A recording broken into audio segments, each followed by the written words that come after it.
Okay, hello everybody. Ooh, wow. I think my mic peaked a whole hell of a lot. Sorry if I just jumped. I had to reset up OBS. I am the captain tonight, so I We're apologize in fucked. advance for the inevitable tech issues. I always get back into the swing of it after a little bit, but I have to do it like at least one stream or else I screw something up. Anyway, Spoons, we actually were going to do this week because Spoon was busy, but we missed a couple weeks or at least a week or something, and then we streamed on the wrong day. So Uzalu said he'd pop in tonight to join us for Wednesday, Don't believe normal her. time. She has been killed. Hello. She sold into Demi Lovato. So now you're, Uzalu, how do you feel about being Spoon's replacement?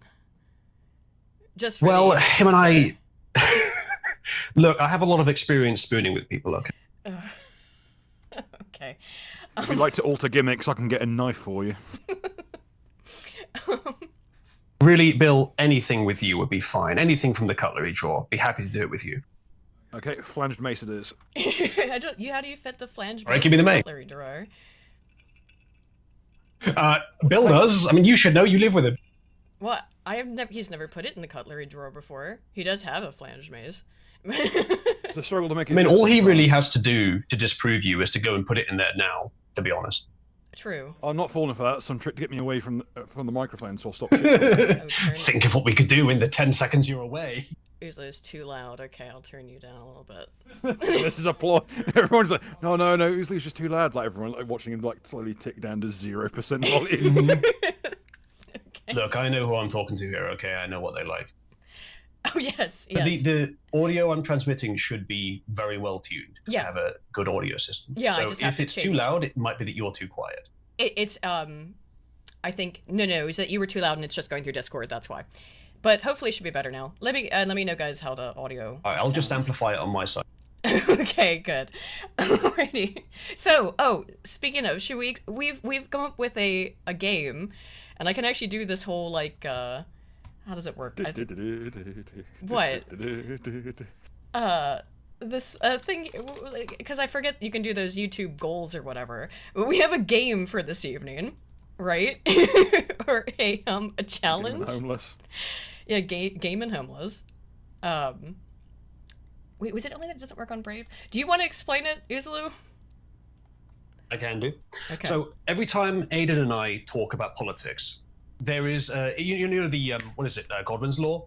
There's Yeah. always a convergence towards talking about Hitler in any conversation, or someone talking, telling the person that they're Hitler. What happens with Aidan and I is there's always a convergence towards us having the same old monarchy versus democracy argument.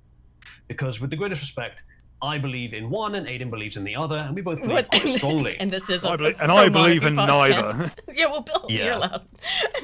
Although, to be fair, I don't say either one of them is wrong, just one is slightly better than the other. Aidan has the more bigoted position, but then that will play Yeah, well to based. certain audiences. No, fair enough.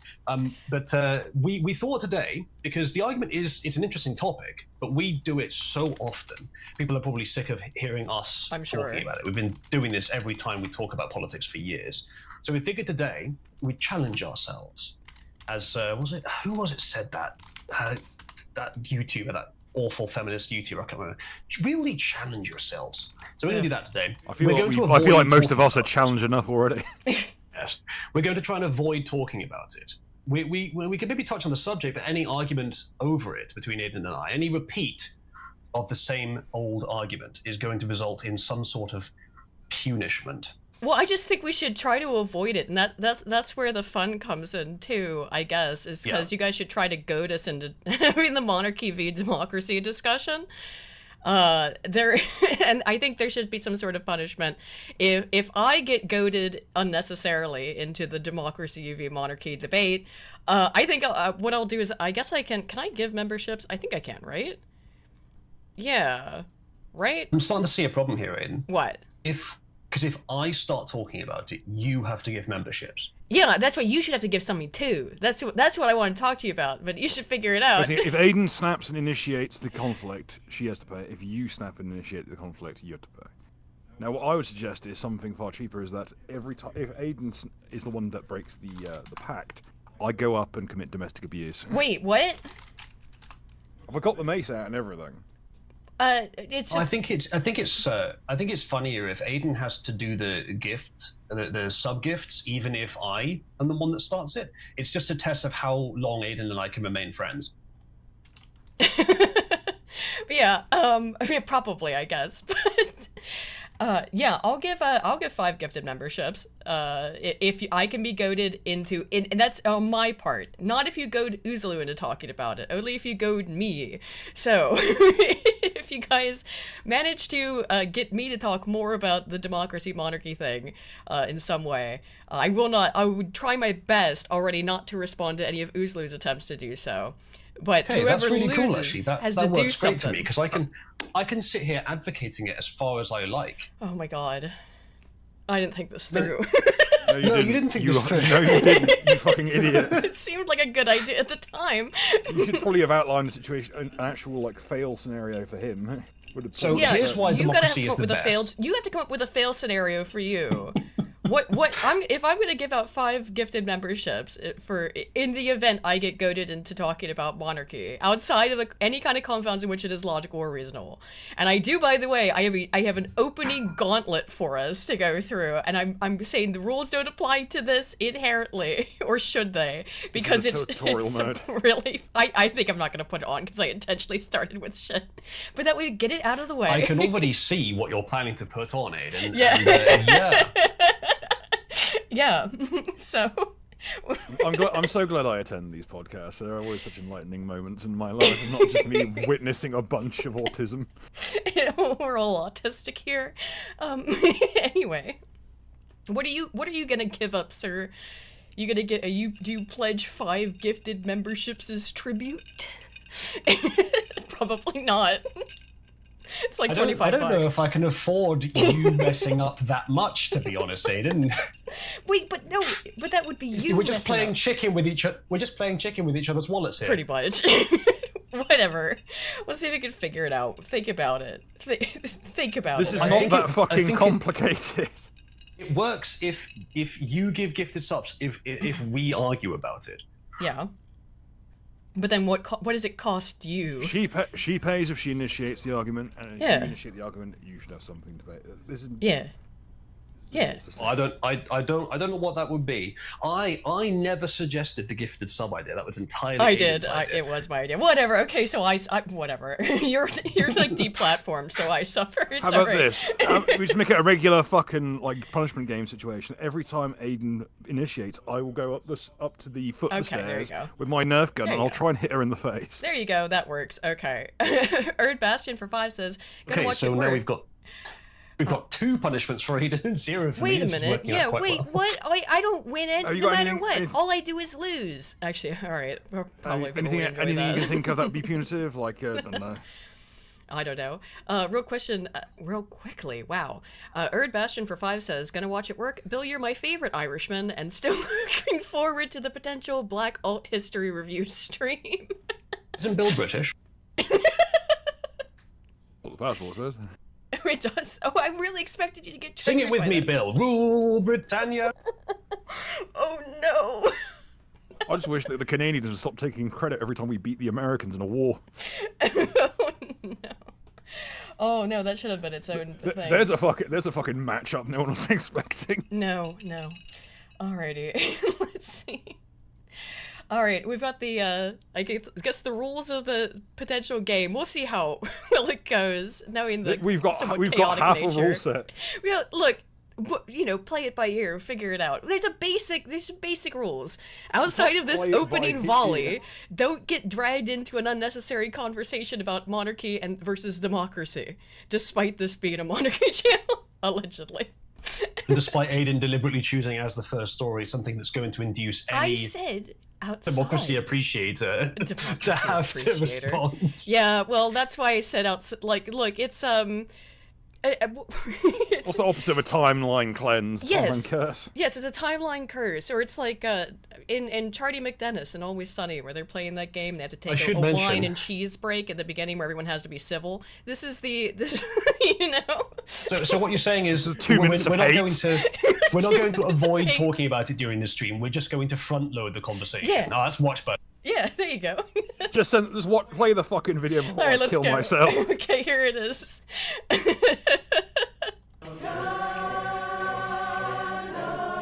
Gonna be voting.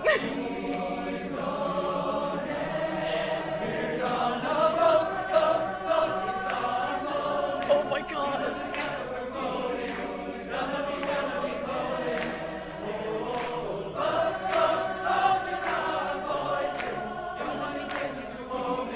Oh, in Korean.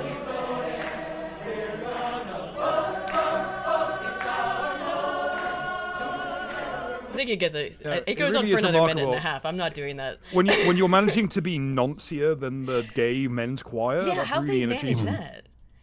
So There when you you're go. looking at this from outside of democracy, thinking democracy bad, you're seeing this as just look at this as just all of people who like democracy are like this. Look, they're However, worshipping it. If you're a little teensy bit more sensible, no, they're not worshipping democracy. This is an attempt by leftists to solve their age-long issue of people not wanting to fucking vote in general, and particularly for them. Obviously, 'cause voting's cringe. 100% of people in this room are a Democrat. I think we can be pretty sure of that. As the caption says, testosterone has left the chat. This is not about democracy. This is about Democrats. That's the fucking It problem is here. about democracy because democracy is gay, as is most Right, of this Aiden, pay group. up. Oh God, no! I said outside This of is it. No. the cleanse before this game. This is the cleanser. Okay, Yes. in that case, let's move on. Next story. Well, it relates to this. It's just the. And I'm leading into it. And I then, want and to then, give chat their then the money's rules- worth, Aiden. and I then don't the want us to rules just are front on. load the argument. No. I really should have just gone for the domestic abuse. It'd been more fun than I this. just wanted to. I'm just going to introduce this by describing it as democracy's hypersigils have manifested Mr. Beast into TPUSA because I really like the title of this, being democracy using hypersigils manifest Mr. Beast into TPUSA. So this is Brady Penfield. He's 22, a lifelong Wisconsinite. Comes from a family, blah, blah, blah, blah, blah. He's TP action. Just show us the PSA. fucking cursed man's It's face. Mr. Beast. It's Ginger Mr. Beast. It's Mr. McBeast. Mr. McBeast. Oh my god, he looks so much like Mr. Beast, it's unreal. It's just, and the whole comments are just roasting him over it about how much he looks like Mr. Beast. Anyway, I thought it was funny. Look, there's the power of democracy. It manifested. As a Ginger version What of does Mr. Beast. democracy have to do with this? Mr. Beast There with it somehow is. more mutagenic load. There it is. There it is. Democracy made manifest. What does democracy have to do with this, Aiden? There it is. Is that a corduroy suit? Or was it just a really She's fucked up not one? going to even try. No, because the time of civility is now ended. Now the rules are on. This looks like the world's shittiest Gorillaz album. Oh my god, it does. None of these people look like human beings. Okay. Who's had more work done? Top left or bottom right? I mean this woman, I forget her Top name. left looks legitimately She's like a Jinji Ito villain. yeah. She has a southern drawl too. She's a big Hassan orbiter.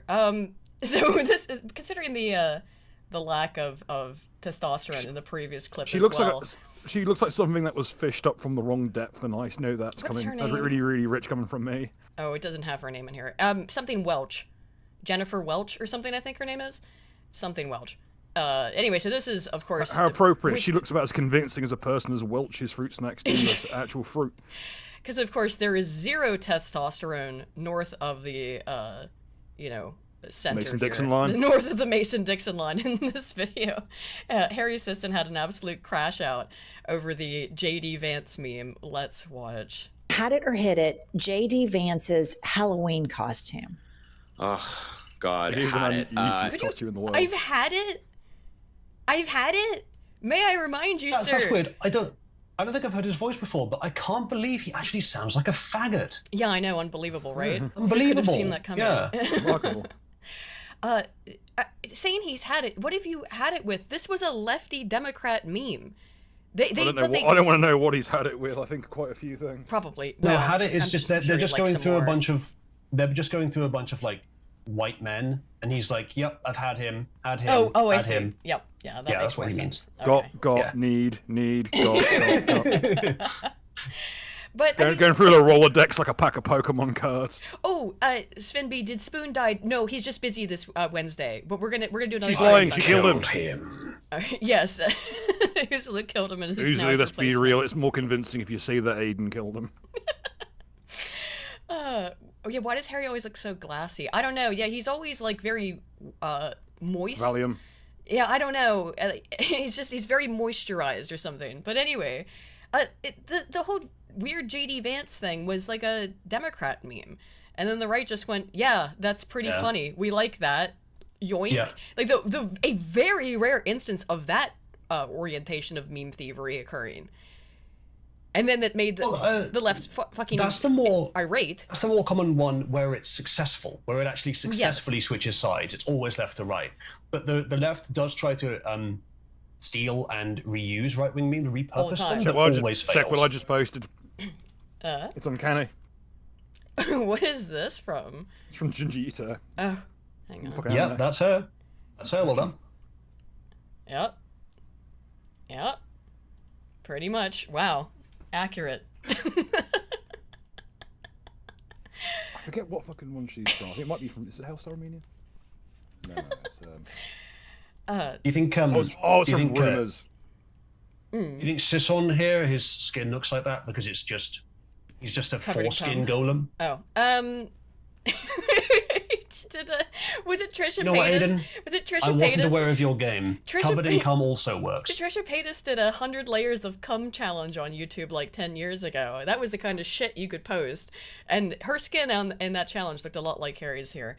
Anyway, he's had it with the JD Vance meme.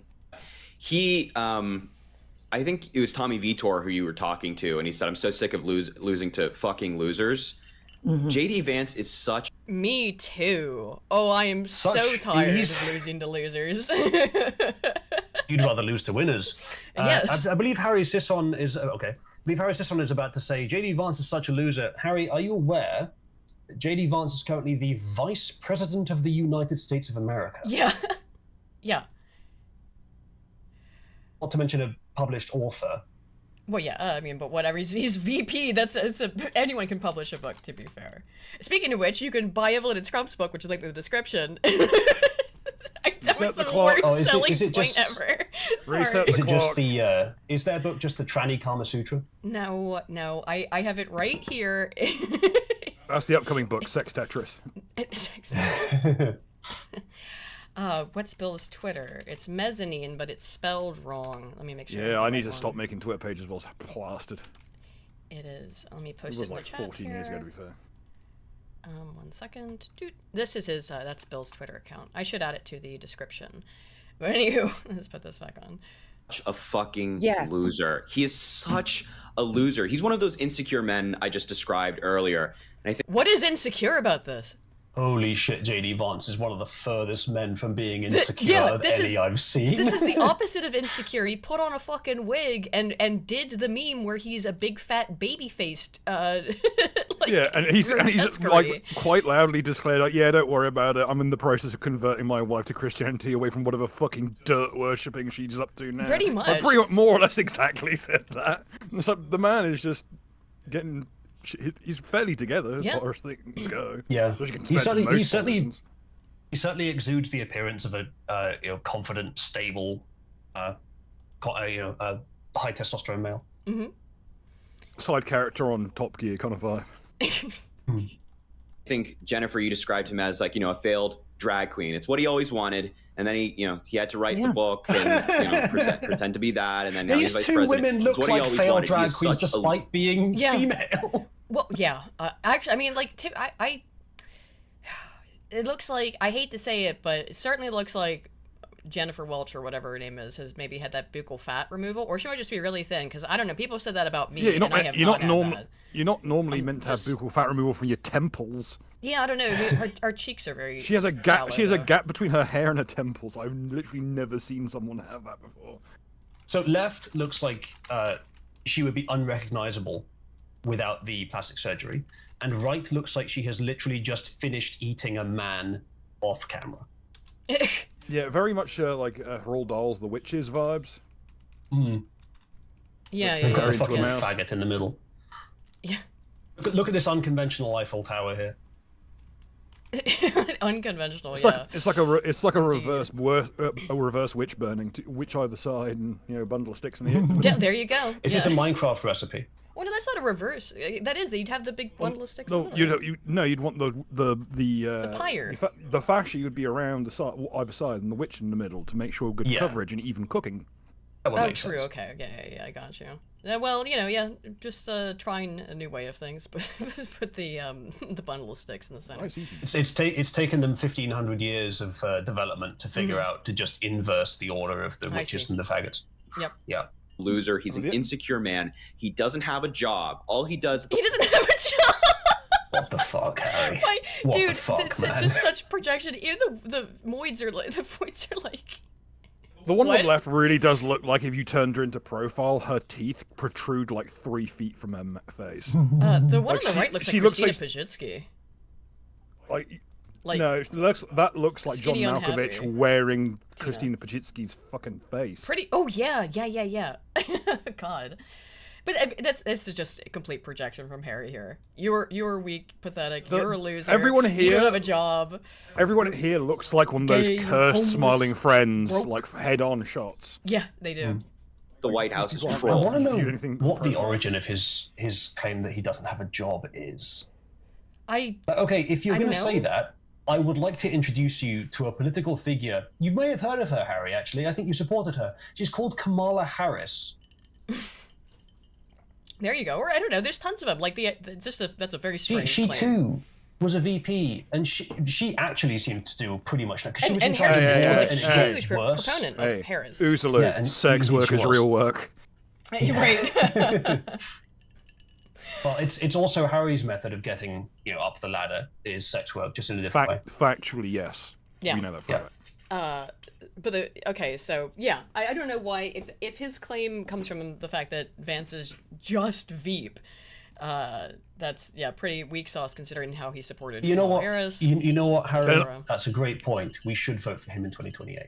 Yep, there you go. Also- Yeah, good also, idea. that- If he's that jobless, means- let's give him a job. That means Yeah. your little midget butt buddy Volodymyr Zelensky, fucking pocket prince of Eastern Europe himself, got mogged by a broke, jobless asshole. Wow. That makes it even funnier. Yes, it does. Harry's sister's No, rent boy. Look, Volodymyr has fallen on hard times. He can't find anyone to be the rent boy of these days. He's kind of desperate. Yeah, I guess so. He went after me on Twitter. There's Oh, you no. cannot be an elected official at that high and going after 23-year-olds on social. No. That cannot be. I'm just a little baby. I'm just a little baby. I'm only 23. Please don't make fun of me, Mr. Vance. So, get Harry, it, you know- either you're 23 and thus too young to be worth anyone listening to, or you're 23 and worth the left and a listening to, political, and thus worthy of commentator. criticism. Yes. Yeah, I you're- mean, you're- either way, you're an adult. You're a very public figure. Yes. So yeah, it's Yeah, definitely fucking worth public the. use. That's unbelievable. That's always like this though. It's the cry bully bullshit. You How talk mad dare smack. he respond to my public statements? I know. Just the Harry Potter and the audacity of this bitch. You know. Either way. And so I hate JD Vance, and so I've certainly had it with this dumbass costume. No, Harry, you misunderstand. I hate him. You misunderstand, Harry. The left doesn't do hate. That's just what the right does, right? Oh, I mean, would you like? You're to see- goddamn right, and I do it properly. I mean, I Listen, brought- I'd like to make it very clear, and to the great chagrin of your audience, the left are the real racists. No, you God idiot, damn it, we are. Yes. Well, the thing is that the way they describe racism or hatred in general, it's them, just them. The way it's done by some of the right is much more professional and accurate. Yes, genuinely. I mean, but look, Yeah. that's the left are the real racists. The left are the real racists by their own definition of Yes, ridiculous, exactly. absurdist racism. I will agree with that. Yes. Yes, they're Just very Just They because are they're strange racist doesn't way mean of- they're just because they're racist Good doesn't mean at they're it. competent Well, at it's it. Exactly. consistent. It's like just like the leftist violence stuff. And by the way, guys, that video is approaching completion. That should be out probably next week. In the next week, my video on who is more violent, the left or the right, and I went through and did all the massive analyses. But yeah, it was the same issue there when it came down to it in the actual statistical analysis. The left, it certainly looks like plans more violence. But they are, when they do complete attack, first of all, they're less likely to complete attacks, and when they do complete attacks, they're less likely to result in death and injury. And that, to me, sounds like a skill issue. I hate to say that about terrorism, but it's true. And that data that you're working with as well, I think you've done the best you can, but it is worth noting that it's been categorized by someone else mostly because there's so much of it to go through. No, I went through and recategorized all of it. Every single incident. 200,000 instances. I didn't, not for every single one, but I did read I didn't go through and double check every single one, but I did go through and read at least, because the data, the Excel spreadsheet has a description of what happened in it, and in most cases I either knew. I'm serious. I mean, even though it was tens of thousands, or not, it was tens of thousands in the whole set. But the subset I looked at, which is just in the US since 1990. That's not that many to look at since 1990. It's only a couple hundred. I would trust your assessment of the individual cases. However, if you're looking at a summary or a standards list or something, I wouldn't trust their ability to apply that's why I did it. So all I'm saying is there is likely to be a bias in that. However, the data, the outcome that you've uncovered is interesting. And it does imply to me that the left have the most impotent rage because they have no testosterone. And the right gets shit done. Sometimes... when it's nasty shit, and I'm not saying I advocate for that, but sometimes it's necessary to do nasty shit in a difficult world. So perhaps that's the answer. It was kind of I didn't go into it expecting to find that. I was just curious about the actual answer, and then it was, oh, wait a minute. And at first I was like, oh damn, like the right really does commit more violence. But once I started to look a little closer, it was like, oh, but I see why. And it is a competence issue. It is a skill issue. Which again sounds fucked up, but I think is actually kind of I won't even say a good thing. That it is obviously a terrible thing that terrorism of any sort and violence of any sort, this rampant nonsensical violence of any type occurs, but it does paint a very different picture of that all the leftist rioting and burning and looting and all this shit that occurs is also horrific, but it should probably be a good thing or positive thing to note that they fucking suck at this shit. Aiden, here's a question. Is that for worldwide? The same effect was, I found the exact same trend, almost identical in the US and the UK, which were the only two countries I looked at. Because I think if you would look not at deaths and injuries, which of course are important as well, but at property damage, I do have the property damage. You would find a drastically disproportionate in the direction we'd expect. It's in the global terrorism database as well. I didn't look into that because it was sort of outside of the scope, but I have the database now, so I could just do that. Might be a good thing to look at next. Yeah. I've got the databases, and yeah, property damage was included, but it was, it's not very detailed information, so that might be a bit difficult. Doesn't mean I can't do it. Anywho, so we're going to go from men with zero testosterone to the closest thing, which is women moments, because there's been quite a few women moments, and oh, you see this phenotype, you know it's a rough one. Oh my god. Okay, I've only seen the same bitch from last week. Was she? No. Daisy Ridley looking one, remember? She does look like Daisy Ridley, but I don't think it's the same bitch. I've only seen a couple of clips of. I've only seen a couple of clips of this podcast, but it just seems to be watch some somewhat reasonable midwits talk to some cheap whores and laugh at what they say. Well, not even laugh. Andrew Wilson, Aura Farmfuls, chain-smoking Marlboros. Not a reasonable midwit. This is Andrew Wilson, sir.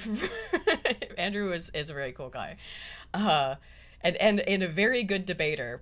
But, the hosts come on here to usually shill their OnlyFans. She doesn't look like she's got an OnlyFans, but maybe that's part of the appeal or something. Anyway. She's got,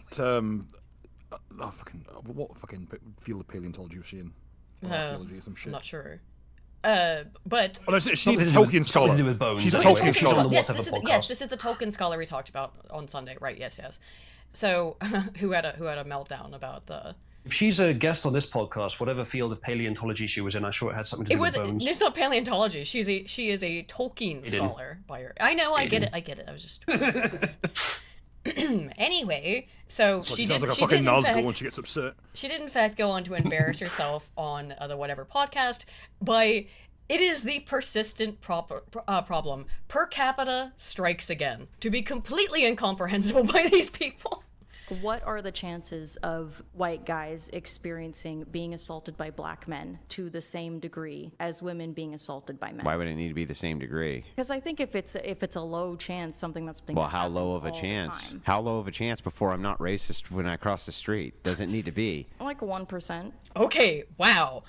In order for you to be justified in crossing the street to avoid a black person, the rates of crime committed from blacks upon whites versus the opposite way around has to be just 1% higher in this woman's estimation. So 1 in every 100 times that you leave your house, you'll be assaulted by a black man. That sounds like a healthy neighborhood to me. Well, no, she's saying that overall totality criminality rates, that the likelihood that a white person will victimize a white person, or that a black person will victimize a black person, or that a black person will victimize a white person, are all about the same.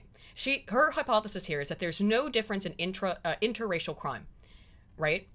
And so Andrew asked her, what kind of percentage would I not be racist for crossing the street to avoid a black person? In terms of, I do understand it. Okay. Well, okay, just reiterating then. And she said 1%. Oh, you fucked up so bad. Let him cook. Let him cook. Your chances of getting essayed by a group of men is way less than 1%. Or sexually harassed, or just way less than 1%. I'm going to respectfully disagree. It was disagree with what? You want to see the stats? Well, I'm also just talking about sexual harassment. What does that mean? They catcall you? Bother you? Yeah. They just. First of all, this is ridiculous. Yeah, men are evil, and like How dare men talk at me? She is really equating rape and violence with, as she will elucidate, being annoyed. Mm-hmm. Just catcall you? Yeah, it's annoying. So what would you like less if you were a young man? Basically, every woman would be in fucking clink forever. I know. We're all guilty. The way that women generally treat men and treat whether it's harassment or normal is he worthy of me? Yes or no? That's about it. Yes. And the is he worthy of me in a hypergamous society where women have much more social power essentially has to be you as the man have to figure that out before talking to her or you might be banged up. Yeah, pretty much. So that's what it comes down to. When women have maximum power, that is the standard that it becomes. Every woman becomes the IRS. Yeah. Yeah, you have to do a self-assessment before you even attempt to talk to me. Right. And every you have to know... Every interaction is a fucking operation in mind reading. Yes, in which you have to be able to read my mind. If you happen to have a silver tongue, be a 10 out of 10, and be really rich, then and you can talk currently be driving a Bugatti, then it's just not a problem. Maybe. That's weird about the office rules meme is completely true. It depends on who you are as to whether it counts as sexual harassment. What a fucking surprise that, of all people, women wouldn't have a principled position on this. Unbelievable, right? Unheard of. Kizza, who's been a member for 34 months, says, I watched this debate. Emily is just another feminist retard who transitioned and then detransitioned, so more evidence hormone treatment makes people retarded. Don't watch Andrew versus Nyama round 2 if you value your brain cells. No, we're not gonna watch this the full thing, just a short clip here. And to get your ass kicked by a group of young black guys or get catcalled by a group of white dudes? I do not hear of like interracial beat-ups. Like, do you have any? Sorry, do you? Of course, you don't hear about them. My face exactly, Andrew. Yeah, well, what a fucking surprise! The Guardian doesn't report on them. Yeah, unbelievable. I was listening to something today, and it also appears that. I think it was Anissa Joma who I do have one iDubbbz thing tonight because I love it's just so much fun to dunk on that pathetic wretch. Okay. By the way, for the title of the stream, you can guess which one is the lion, which is the wretch, and which is the cockroach. In terms of the Spoon isn't here, is he? So it couldn't be him. No. Don't be rude and don't insult the man while he's not here to defend himself. I'm saying it couldn't have been him. Okay. Well, yeah, of course, because he's not any of those things. Do you have any? Oh, yes. So, can we take a moment to appreciate that Andrew was so incredulous he turned into Hank Hill for a second? Yeah. Just pull up the stats. Do you have any? This woman is this woman just seems like a less successful Emma Watson. Yeah, she's definitely going for like Emma Watson vibes, I think. But She's hilarious because she looks like Daisy do you Ridley. have like any statistics? Oh yeah. I got a stats for you. On the likelihood of Look at how excited he is. beaten up by black people. In comparison to the other way around, strap yourself in. Interracial violent incidents. Jesus Christ, it looks like a fucking power. It looks like fucking readings of I mean, Power Rangers. the fact that it's a fucking Pareto distribution is quite interesting, isn't it? I know it is. We're damn. But that is, I mean, do you have like a stats for that? Yeah. When it's so clear cut, it looks like the fucking sync rates on an Evangelion unit. Right. And this is from a Bureau of Justice Statistics National Crime Victimization Survey Oh, now from she's getting 2018. scared. Okay, so white and black 30, black on white 1,288. Oh, no, just 200 more, just 200 more. That is 60 times worse, I think. Am I Just wrong on that? just 400, okay, just I think it's way worse than that, but I have 200, discounted. just It's 200 more, 40 just times 200, worse, sorry. 200 more per cap, please, just 200 more, just 200 more. We could have got 1,488. Oh my god. Yeah, that's 40 times. So that means blacks are 40 times more likely to assault whites than whites are to assault blacks. Close to greatness. Yeah, and leftoids are 47.5 times more likely to use extreme toxicity and violent language on Reddit. I just had that set in my head because I edited it today. But many times, 40 plus times as much insanity on one side of the political aisle. Versus 30 for white on black. Well, gee, Chuck, it seems like based He's just drinking whiskey straight out of the fucking bottle after that shit. I would be too. Just sipping fucking like monkey shoulder or some shit. on what you just said earlier. Oh if my I could god, get- look at her face! This is not her thinking, oh my god, I was wrong. This is her thinking, these evil bastards, what did they do? What is the trick? I think it's I think she's experiencing so much cognitive dissonance. She probably has a migraine right now, genuinely. Yeah. Like One of she her has eyes does seem no a bit idea. lower than the other.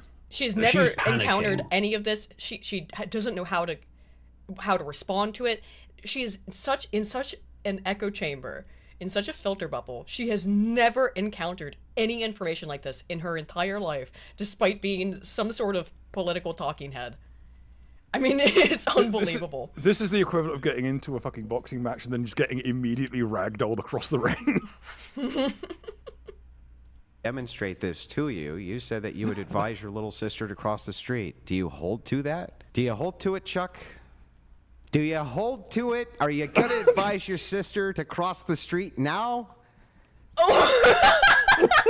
Turned into Tim Allen for a second there. Oh my god, I love Andrew, bro.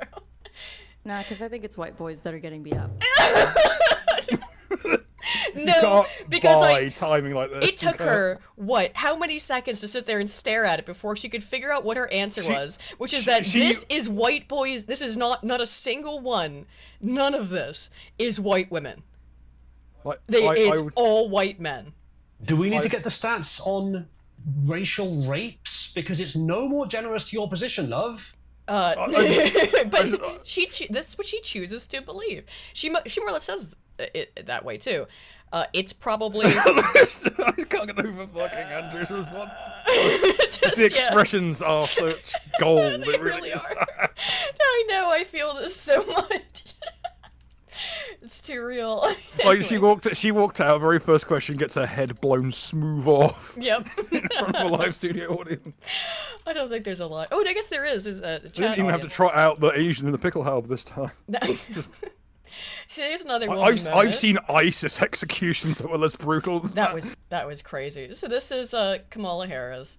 She's had a bit of a woman moment, as she is always want to do whenever she's caught on camera. My favorite thing about this is Kamala Harris, the first black vice president, is the whitest person in this room by a massive margin. Oh, her IQ is way too low. But yes, in terms of her behavior, sure.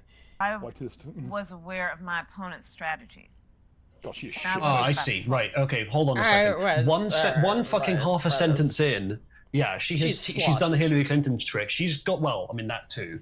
She's probably got some hot sauce in her bag. Oh, I'm sure. Right? She is tuning her accent to her audience, and what she's done here is she's looked. They're black. We'll go with the southern black scent. Yes. Yeah, the ever before evolving accent. Before they're all New York blacks instead. Well, there was some discourse about this not long ago where black people had just discovered that they were defending this kind of stuff by saying, well, you know how you speak differently to your family than you do to your boss? And it's like, yeah, we know. And they were justifying it as, well, you're with your homies. You're with, when you're amongst other black people, obviously you speak differently. I mean, I guess that makes sense. But when you're Kamala Harris, yeah, no. Well, or I know it may be just puts on a performative accent when it's useful. I know it may be considered very offensive to black people, but there is one word I'm very willing to say it in any circumstance, and it's. I am actually willing to, but I don't think Aiden's willing for me to. No, do not say the N-word on my stream, please. Last time it happened, I had to cut it out. I didn't do it. It was I look. My favorite thing about just have to say it on my stream then. My favorite thing about all this is they got old Ziggy Stardust up on the wall, and whilst this is going, somewhere out there is a right-wing podcast that fucking hates all of them, that has the Thin White Duke era. For real, yeah. Or fall into those traps. What is it with the witch physiognomy? It's been really aggressive lately. I don't know, but that really was like a witch-like laugh. Not even, no joke. Sounds like the Green Goblin. It was, yeah. Look, the whole witch stereotype it's not baseless. Like, stop living up to it. The supernatural claims will have been, but the actual physiognomy isn't. I think that in order to get into any kind of position of power in politics, they should have to do a drug swab test on every broom's handle in your house as a precaution that you're not flying about the countryside at night. Right, but the problem is that if you apply it to any object of that sort of shape, then most women are going to fail that. At least most women in politics. Part of his strategy. Don't usually use the topical cream for that, mate. Ew. Those around him was to try. Don't think about Kamala doing it. No, I'm trying to get back to the stupid shit she's saying while plastered instead of this grotesque conversation. And those around him was to try and. Dude, she is so drunk though. Hang on, one more time. Mine was a history joke. Okay. Dude, she is so drunk. The tone. And This is the woman that put the Democrat Party, what was it, $25 million in debt by losing an election that she should have won. I think it was more than that. What, given the amount of rigging? I thought it was like 100 million. I thought it was 25 million of debt. They maybe it was debt. Million below their chest. Yeah. Right, outside of what they had. It was a simple like clerical error. That they read it as like Kamala's got a long history of inducing electile dysfunction. Look, it was vibe coded, okay? Part of his strategy and those around him was to try and take me off our game and message. The only thing she has any right to be pissed off about is that they rigged it for Joe and didn't rig it for her. Well, yeah, but and she more or less is saying that. I think it's difficult to be honest. Like in blue areas, areas, I'm sure they still did rig it for her, but they just didn't try to do it in purple areas, which they did for Joe. I won't get into it. Trump was being cycled in. I'm about to be distracted by those flames. Dude, by the she's failure so of the left. Drunk. It's the flames. Oh my god. Lay off the henny. I mean, look, as someone who has been drunk many, many times, I can tell when I see it that this woman is shit-faced. This podcast is an expert in the field. Yeah. Usually we're passed out in it. Yes, it's worth noting that last time Aiden was this drunk, she almost broke her foot in my house. I did, but it's okay now. My foot was not, in fact, broken. I was not much better at the time. Bro, to get me away from one of my highest priorities is talking to people about the economy and their well-being in terms of their financial well-being. And that's, so I understood the game that was being played. She's shit-faced. That is exactly how I sound when I'm drunk. He's just as coherent as always. What are you talking about? I think she's particularly wasted in this. This is one of the worst clips I've seen of her. And I made a decision that I wasn't going to get played. And there goes the AV. Then you lost. Chess, not checkers. Yeah, three-dimensional chess, I'm telling you. She was playing 3-dimensional chess, guys. She was always 3 dimensions ahead. Guys, trust the plan. It's fucking QAnon, but Kamala can still win. Here's how Kamala can still win. I can't believe. That's a bunch of bullshit. I will not believe that Kamala Harris knows how to play regular chess. Yeah, no. I don't believe that either. That's a crock of bullshit. So it's funny how the meme started as a reference to 3D chess from Star Trek, went to 4D chess, went to 8D chess, went to 88-dimensional underwater backgammon, and now it's right back to 3D chess with someone that has no idea of its Star Trek origins. Well, I mean, also, okay, so the term 3D chess is already a little bit retarded because inherently the pieces are 3D. It happens in a 3-dimensional space, reality. It was just that at the time during Star Trek, the idea of computers and stuff and this whole 2D interface that you would play chess on a computer was still very novel. So 3D chess is, well, we'll just give multiple levels to the chess. But inherently chess is 3D. Like in most contexts. So and the more moving, talking about the number of fields in play. If you consider the piece to be the 3rd dimension and the number, as the game progresses to be the 4th dimension, you could argue it's 4-dimensional. You could actually argue it is also inherently 4-dimensional, but the meme is 4-dimensional chess, and she said 3-dimensional chess. 4th dimension is me punching you in the face because I hate playing chess. You could also compress it into one dimension where every item on the dimension is a game of chess. Oh, I guess. I mean, obviously you can. But you wouldn't. You wouldn't, and you shouldn't. No. Of course, 0-dimensional chess, which is where you just stay at home and play Master Duel instead. Okay, so here's Jasmine Crockett. With another oopsie, I'd say, in terms of wow, she's a looker. To say that. She sure is. She is beautiful and strong. Hey, look on the bright side. She's done us a great solid. She's brought her own rope. Now, the thing to remember about Jasmine Crockett, whenever you hear her say shit, she is putting on her ghetto accent. She does not naturally talk like this. There's old clips of her. You can watch Actual Justice Warriors content on that, as I'm sure many of you have.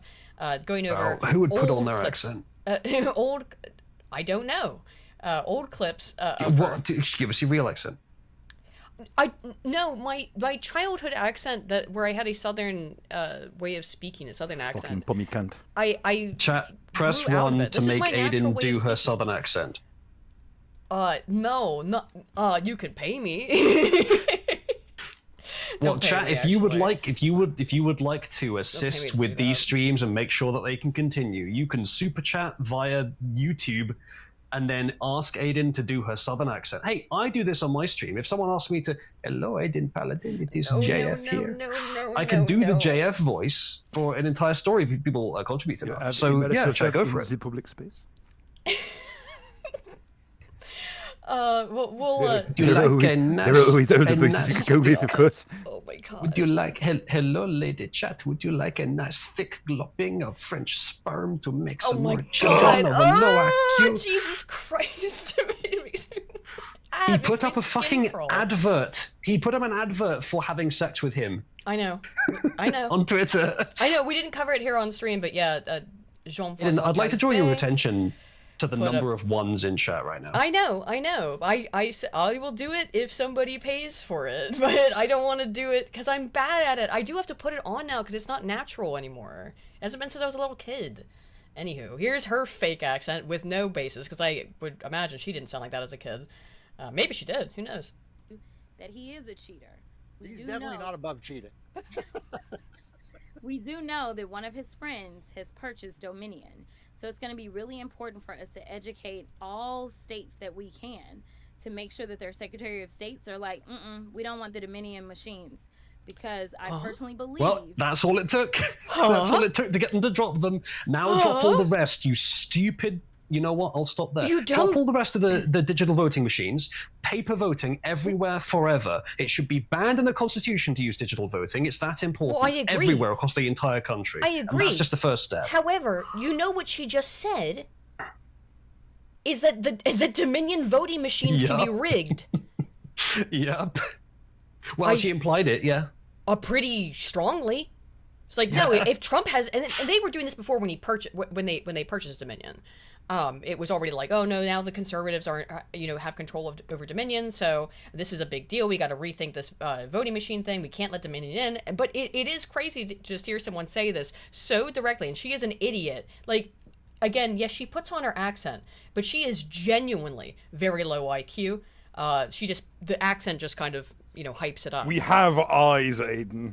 Don't condescend to the chat. Okay. Let's let me just do my my spiel. This has nothing to do with our debate, Aiden. This is within the frame of the existing system. I am no detractor of the US in general. I quite like the US. I think as a variation from European politics, it works as a libertarian experiment. It's a good idea. However, there is one thing about the US that I will unambiguously criticize strongly, that the US electoral system is currently, the infrastructure is currently a disgrace, worldwide disgrace. It needs to be solved. It is, frankly, Trump's top priority as far as I'm concerned. He hasn't done enough for it. He's done a little bit, but not enough yet. It needs to be severely reformed. It needs to be in the Constitution. Certain aspects of it need to be in the Constitution. All right, y'all. Horwitz, Feinberg, and Horwitz for $20 says, just relax, let the twang out, Burb, unleash your inner bumpkin. All right, I'll see how long I can keep it on for, but like even okay, but she's a fucking poser. I did have to train myself how to speaking like that. Now it's hard to open it back up, but I will try. I will try my best to be able to keep on as much as I can remember how I used to talk when I was a kid. And it will be tempered by my reality of not having spoken that way for, God, 25 years, Anyway. 25. That ally purchased Dominion so that he could potentially play with the machines, because we know that they're trying to cheat by changing the lines for the midterms, and I think that they're trying to solidify their cheat potentially with the voting machines. All right, so it's going to be so hard for me to keep this up. I won't be able to do it while giving any political analysis is what I'm worried about. I can't do it. She is... Since Trump came on the street, on the scene, the Democrats have been getting closer and closer to their actual voting numbers, which is very, very low. Even with the mass propaganda and the control of the media, it's way lower. Now, we'll never know how low their numbers really have been for the past 8 years, but almost, I know this from researching in 2020, and I think it's still the case in almost all heavily blue states.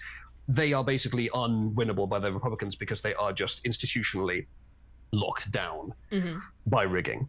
Even in 2020, the reason it was so visible is because they did it in swing states. But I believe they've been doing it in all the blue states for decades. As far as I know, it may not be true, but as far as I know, there is no evidence of the Republicans rigging their own states since Trump came on the scene. Yeah. There may be, but I haven't never seen it. If anyone has any, please show me, because I want to know, but I have never seen any. No, there hasn't been any. It's, again, the part that is just amusing about it is that she's gone out here and has said it fairly clearly, as far as I could tell. I mean, the implication is, of course, that Dominion voting machines are capable of being rigged. And we were told for years and years that any implication that the voting process could be in any way messed with by these voting machines and these companies was not only an impossibility, but that it was nigh treasonous to imply so. Yeah. And now it is not suddenly treasonous because the exception, the period of exception regarding the sanctity of voting machines, and particularly voting machines that are operated by these companies like Dominion, that's off the table now. We're now allowed to talk about that because it's no longer within the Democrat left-wing globalist gestalt. Anywho, speaking of Jasmine Crockett and her fake accent, along with my fake accent. God, it's so hard. It's so difficult. For real, is anyone here who... Okay, I know that Aiden's had to have like voice work done to unlearn the accent. There wasn't... I had to have training. I had to mostly train myself into not... If you guys think I speak fast now, wow. I was... And I had to train my voice to be higher, to be audible. Yeah. Did you have any historical vocal training to overcome some hurdle in your career? I must say I have been fortunate in that I was born with the perfect voice. Lucky you. But well, because you were born unable to speak. My default talking speed is a bit fast, so I sometimes have to concentrate on slowing it down a bit. Yeah, as is mine. Mine is very fast, so I have to actively work on it. And it's so funny because it's much better now than when I started, because when I started doing YouTube, it was so fast, and I couldn't even tell that it was, you know. And even now I'll get comments and I'm like, I really thought that was quite slow. But anyway, so speaking of Jasmine Crockett, here is a white woman kissing her feet. Why are you drawing attention to those Yee-ass moon shoes? You actually look at these Yee-ass moon shoes. Are those actually Yeezys, or are they just some really fucked up J's? They look fucked. They're like fake gold. No, they're like chromed. And Stephanie Miller here, who is the host of the Stephanie Miller Show on iHeartRadio, Progressive Voices. Keep clicking through. I want to see more of these fucking... We're going to look at him.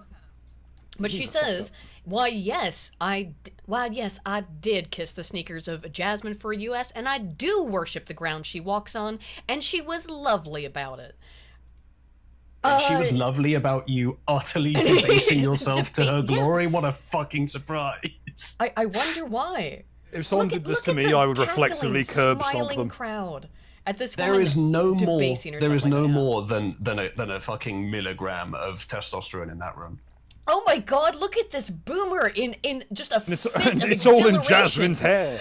The boomer is making that John Lennon pose that I despise. No, it's not. She's not Chuglin. She's just not far off. It's no. That's it. That is a standing J. Jonah Jameson laugh. It is but it's J. Jonah Jameson's face on the. How do you spell Chuglin, Bill? Chooglin. Chuglin. This thing. Oh, John Lennon. Is there 2 L's in that, or N's? I mean, where's the pose? Just type in John Lennon big step. Oh. this. Dude, fuck him. The technical term is Chuglin. Oh my God! Just wait. I just wanted to open the image. Open image. I still love the guy fucking like doing this through a mosh pit. Awful, then he pivots and like. It's very similar. No, it's not. That's not. No, okay. It's similarly like it's similar travel, but I don't. I hate this. It's like a. It is like a. No, you need the head level. Despise it. It's not Chuglin because she's got her head thrown back. She has no line of sight. Chuglin is an in motion thing. Do you hate it because he is acting with unearned hubris to such an extreme degree that it triggers something primal? Yeah, I hate it. It upsets me. He does appear to be a testosterone void, and yet he's acting like he deserves some sort of respect. Where is Mark David Chapman when you need him? My mother listens to this show, and she loves John Lennon. She's gonna be so upset. It's okay. I'm sorry. You're allowed to like the worst Beatle. Mom, I only hate it because of that pose. That's the big reason. Everything else I'm okay with, but it's that pose I can't tolerate. Right, Aiden. Speaking of your mother. Mm-hmm. Oh my God! How did you know this was next? How rude of you, sir. Now, your mother and I never not always seen eye to eye to your mother. But comparing it to Margaret Atwood's pretty wild behavior. I would never be so cruel to your mother. I feel her and I would get on very well if we met. I need you to cease. I'm just being polite. What do you mean? Shut up. Anyway, have you guys ever played Tomb Raider? No. I mean, yes. What? I know you've thrown me off. Motherfucker is I am stealing your joke, Bill. I will graciously give you credit for that one, Bill. Is implying that he's interested in my mother, which is grotesque, sir. Hang on, I'll charge my... No, Aiden, that's not what I'm saying in the slightest. No, I will not have the slander. What I'm saying is she would be interested in me. I mean, probably, though. Hang on, let me finally charge my phone. I'll give you a number. No. Don't do it. Chat, press 1 if I should try it on with Aiden's mother. Don't fucking 1. do it. I'll never forgive you for this. Prepare for the sea of ones. No. Okay, so basically, Aiden's mum, if you're watching this show right now, have a look at my picture on the right of the screen, and just imagine that, but like much more attractive. Oh my God. How do I just evaporate? Do not redeem one. Do not redeem it. No, do not redeem. Yes, Ardent, that's the next logical step, is Aiden having to call me stepdad. Shoot myself. Aiden, you've dropped your accent. I can't do both at the same time. I can't have a mental breakdown and keep up the accent at the same time. They can't occur simultaneously. That's because you're weak and you're gay and you're homeless. Surely the two synergize, Aiden. The entire chat is now one, or people agreeing. No, why, chat? Why have you betrayed me so? Oh, well, chat, if you'd like to help me plan my romantic adventures with Aiden's mother, you can come visit my streams, and you can join my Discord community at cuck.shortfatotaku.com. I told you the worst part is that like one of the places in the UK she's like always wanted to go to is right near where you live, so it's like within very you're in danger in that vicinity. So don't cease. Cease this is where we see Aiden's mum chime in with a 1. If she was in the chat, I'd be so upset. I'm sorry, Mom. Oh my Sorry, God. what was that? Sorry, she who? listens to the show. Sorry, who? Sorry, who? How do you pronounce it again? Mom? Exactly. That's right. Not Mom. Oh, I'm sorry. Oh, dude, Mom. I don't have any control over that either. Oh my God. I've got the southern accent back on. You're making progress. Yeah, I sure am. And I did it. Chat, she'll be speaking with perfect Queen's English within the year. No. The data is on our side. I've been here for 6 years, motherfucker. So it's not happened yet. Ack. All right, here's Margaret Atwood. Speaking of... Looking precisely how you expect her to look. No, I believe Harry Robinson's comment on this was something like, this would go so hard if to me if I was a childless old spinster. And I bet it does go really hard if you're a childless old spinster. Here she is taking a flamethrower to her own book. Atwood was firing back at would-be... Mm-hmm. Is it just me, or is that a boring company flamethrower? It looks like it to me, yeah. What is it? Which is not a flamethrower, it's a brush. It's like basically like a that's a boring company flamethrower. Yeah, it's not an actual flame. I thought it looked weird when I was editing the thumbnail. I was like, what the fuck is this? They're not actual flamethrowers. They're brush torches. They're the things when you put down painted road lines, you then seal it with that. That's why it's got so much glass behind it. But that is definitely a boring. They've just dismounted the bottle on top. I guess a flamethrower is when it shoots out a flammable liquid, and then this just shoots out the flame. Yeah, this is basically just a gas torch. Okay. Yeah, that makes sense. Yeah, it's a narrative juxtaposition there of Elon Musk's technology. Yeah, yeah. But yeah, cooking her own book is interesting. I mean, where are you gonna, millions of women get off to this book. What are they gonna do now? Well, no, you're. They've all they don't get off to it. They claim that they find this very empowering, and it's politically important. And then they go and buy the book about the Minotaur farm. Mm-hmm. Yes, this is going to be the end result of this story. I'm preempting the destination of this now. Female authors just leads to pornography flooding the book. Wait a minute. Yeah, it's awful because I want to write that because it'll be easy. I have something for this if I can find it. Where did Scrump is making a video about women's content, or potentially making one. He sent me a meme about it. I'll see if I can find it real quick because it was essentially about this. Listen, the Shoe on Head's video is already doing the reaction round. Listen, there are things I could say about Scrump making anything for women. Like, there are things I could say about the absurdity. There you go. Yes. Is it wrong? Is this not accurate? It is, because guess what? I was forced to listen to someone read an exit from this, and it's explicitly a point. Like the actual intermediary politics of it are important. Look, what I said earlier about women's entire morality for the way men treat them being how worthy the man is, it applies to everything, including rape. Yeah. Women, not all, none of this applies to all women, but it's a large portion, if not most. Women want to be raped by someone worthy of them. It does seem so. I mean, I know lies detected. I don't know what to say. But why is there fiction a spectrum between breeding property No, government hang on, and breeding hang on. property I'm nipping this in the bud. monster? I'm nipping this in the bud. Someone's accused me of listening to the Archcast. How dare you?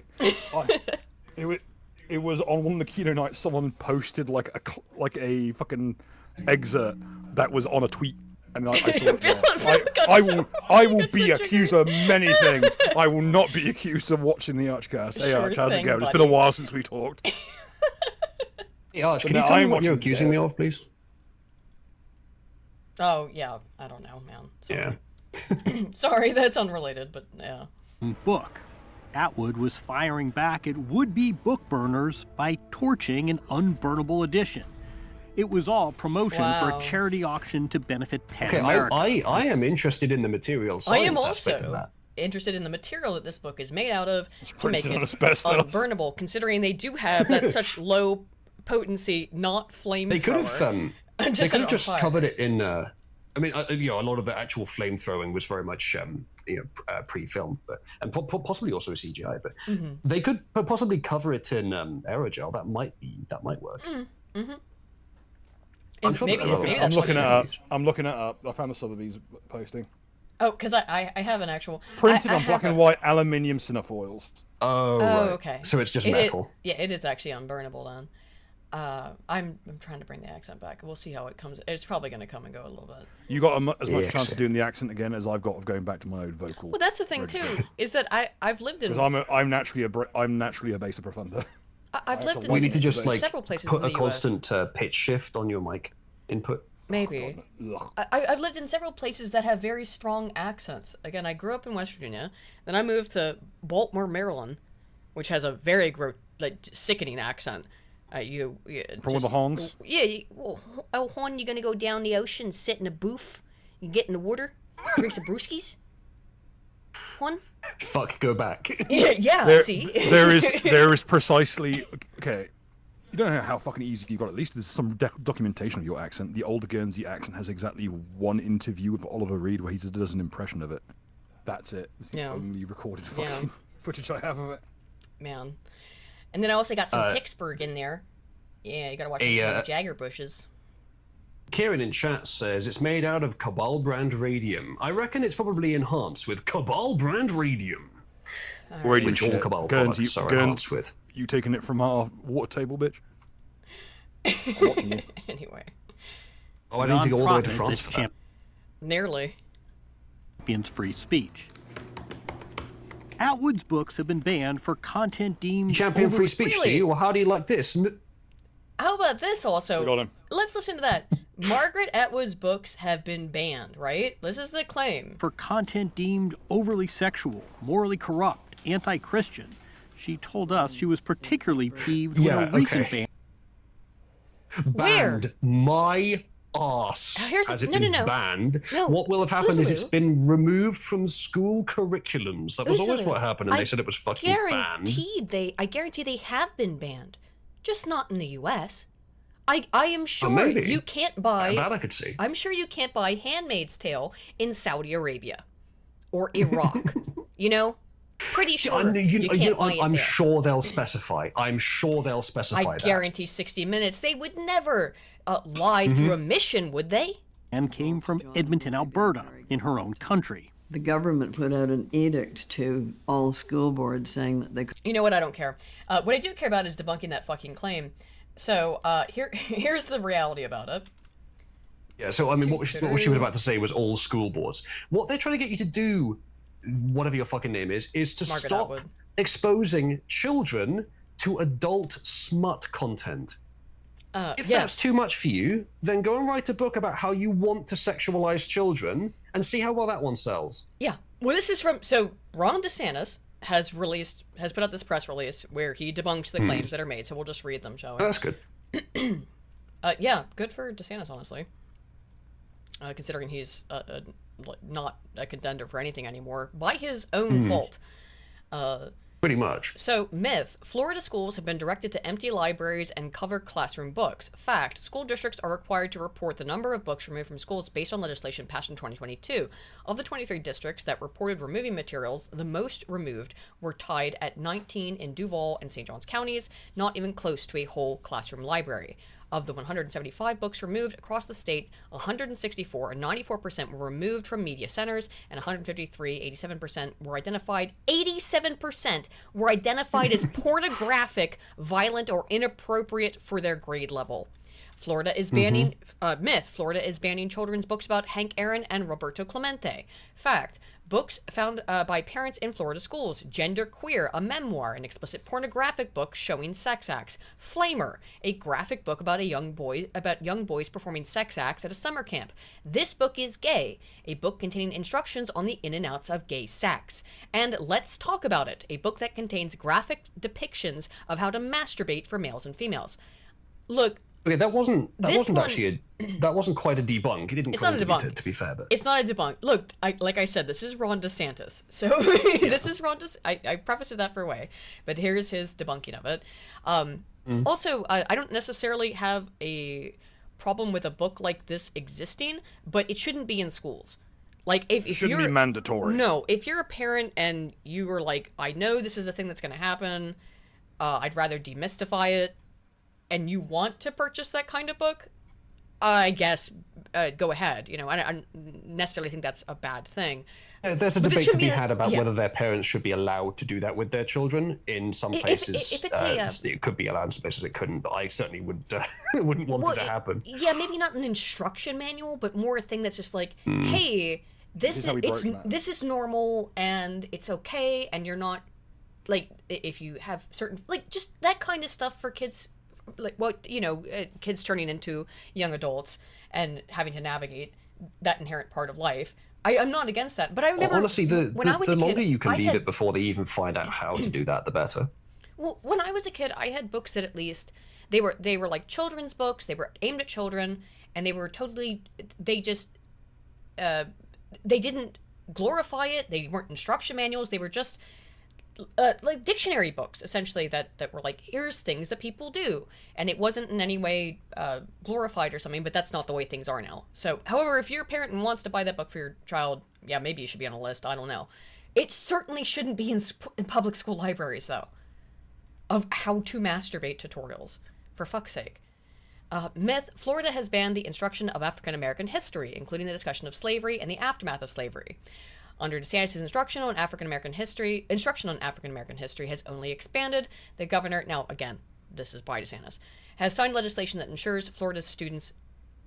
Oh, it's by DeSantis, but by the way, I should also mention I don't care. Students learn about the 1920 Ocoee Election Day riots, in addition to requiring instruction on slavery, the Civil War, and Jim Crow laws. Additionally, the following is required instruction on the history of African Americans in the Florida statute, history of African peoples before political conflicts that led to the development of slavery, passage to America, enslavement experience, abolition, history and contributions of Americans of the African diaspora today. HB 7, signed in 2022, further expanded instruction on African American history to develop students' understanding of ramifications of prejudice and racism. So it's kind of the same shit, maybe just a little bit less extreme. Myth: Florida teachers could be committing a third-degree felony by having books on certain topics within their classrooms. Now that would be pretty incendiary, right? Fact: Florida has taken a stand against pornography and sexual material in the classroom. HB 1557 and HB 1467 further solidify Florida's commitment to ensuring that content available in our schools is appropriate for students. Statute 847.012 has been in law for many years and carries a felony penalty for the distribution of pornographic material to children. So, if someone tells you that teachers are being threatened with felonious crime charges for distributing books to children in the state of Florida, it's because they are distributing pornography. At least that's what's written in law. At least if the according law's to the being law. misused, that's a different question. But I'd have to see. The law seems to be fine. From what I've seen. I'd have to see a specific incident of that happening in order for me to say no. Fuck this. This is unfair. Wow. It's almost like as a precaution, we should make it so that if something is like a really obvious miscarriage of justice, we should just hang judges. Frog Something I've been saying for Jupiter. years. Frog Jupiter. One sec. Go on. Frog Jupiter for 2 says, Spoon, have you heard about Dr. Mike's new scandal involving his suspected fake BBJ black belt? Frog Jupiter, Spoon's not here tonight, but let me save your question, he and I will be back on Sunday because that's why we're doing things a little bit differently today. Because Spoon, I was busy for a couple weeks, or Sunday, eat my ass. I ain't doing 2 of these a week. Okay. My man Frog Jupiter has he's not watching the stream. He might be. Sent in. He might have just jumped in. He might have just jumped in and not noticed that Spoon wasn't here. Hello, it's me, Spoon. I did say that you were replacing Spoon, so. Well, okay, Spoon. Spoon, have you heard about Dr. Mike's new scandal involving his suspected? It's all about the fake penises. I just love them. Sorry. No, but I really like perverts. You know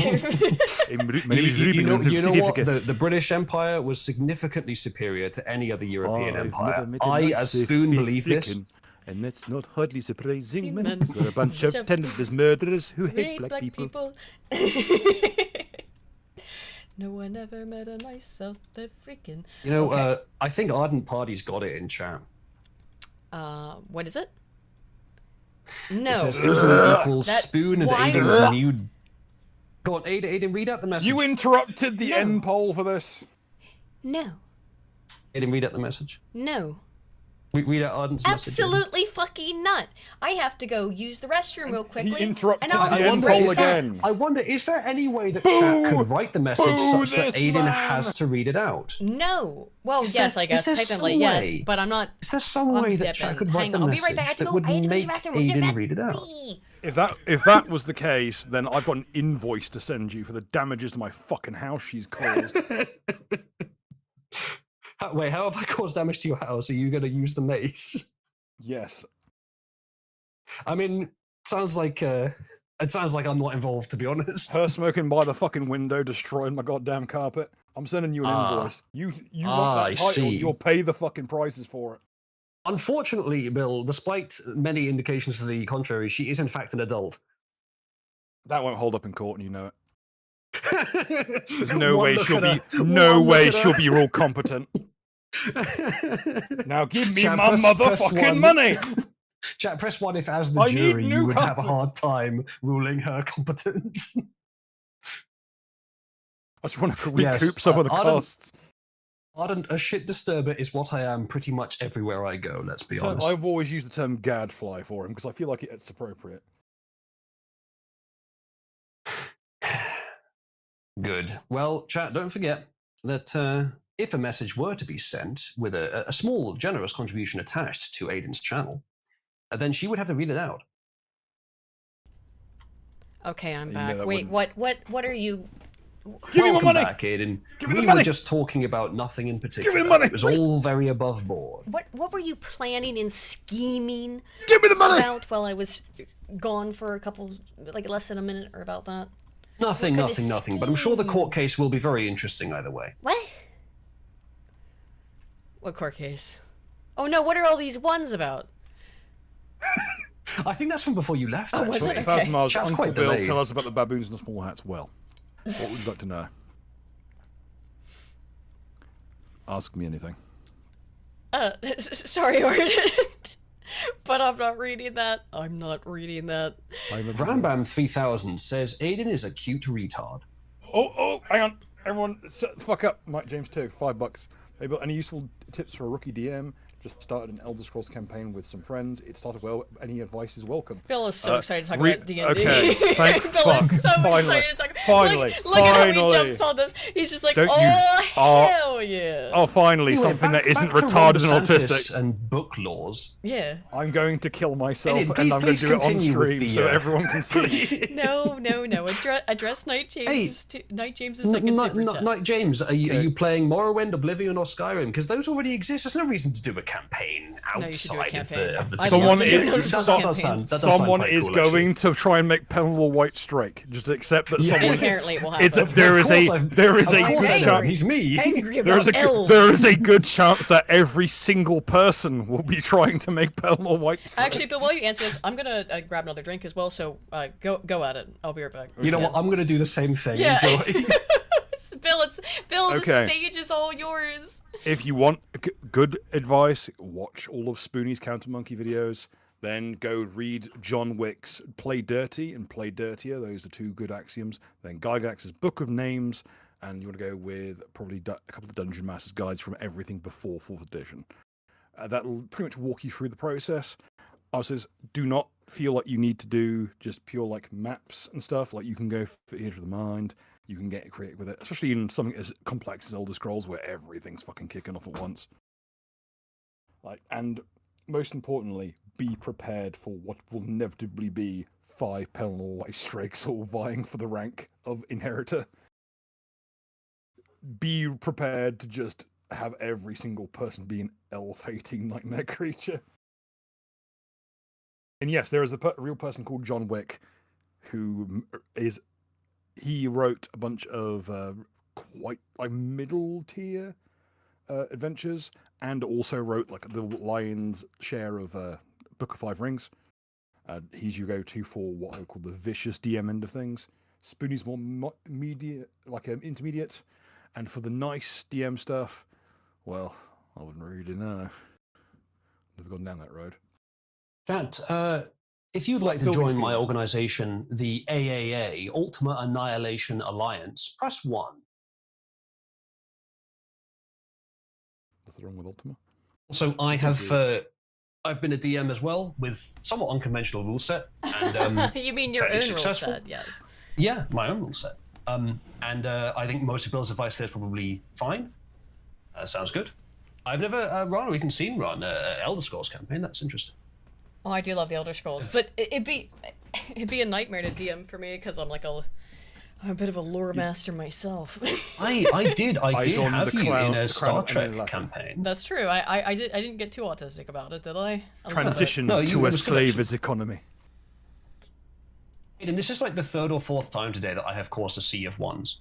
The sea of ones. Okay, speaking of a sea of ones, actually, and by that I mean like on the IQ basis. Let's look at the Berkeley riots. Aiden, that's not a very nice way to talk about most of the rest of the world.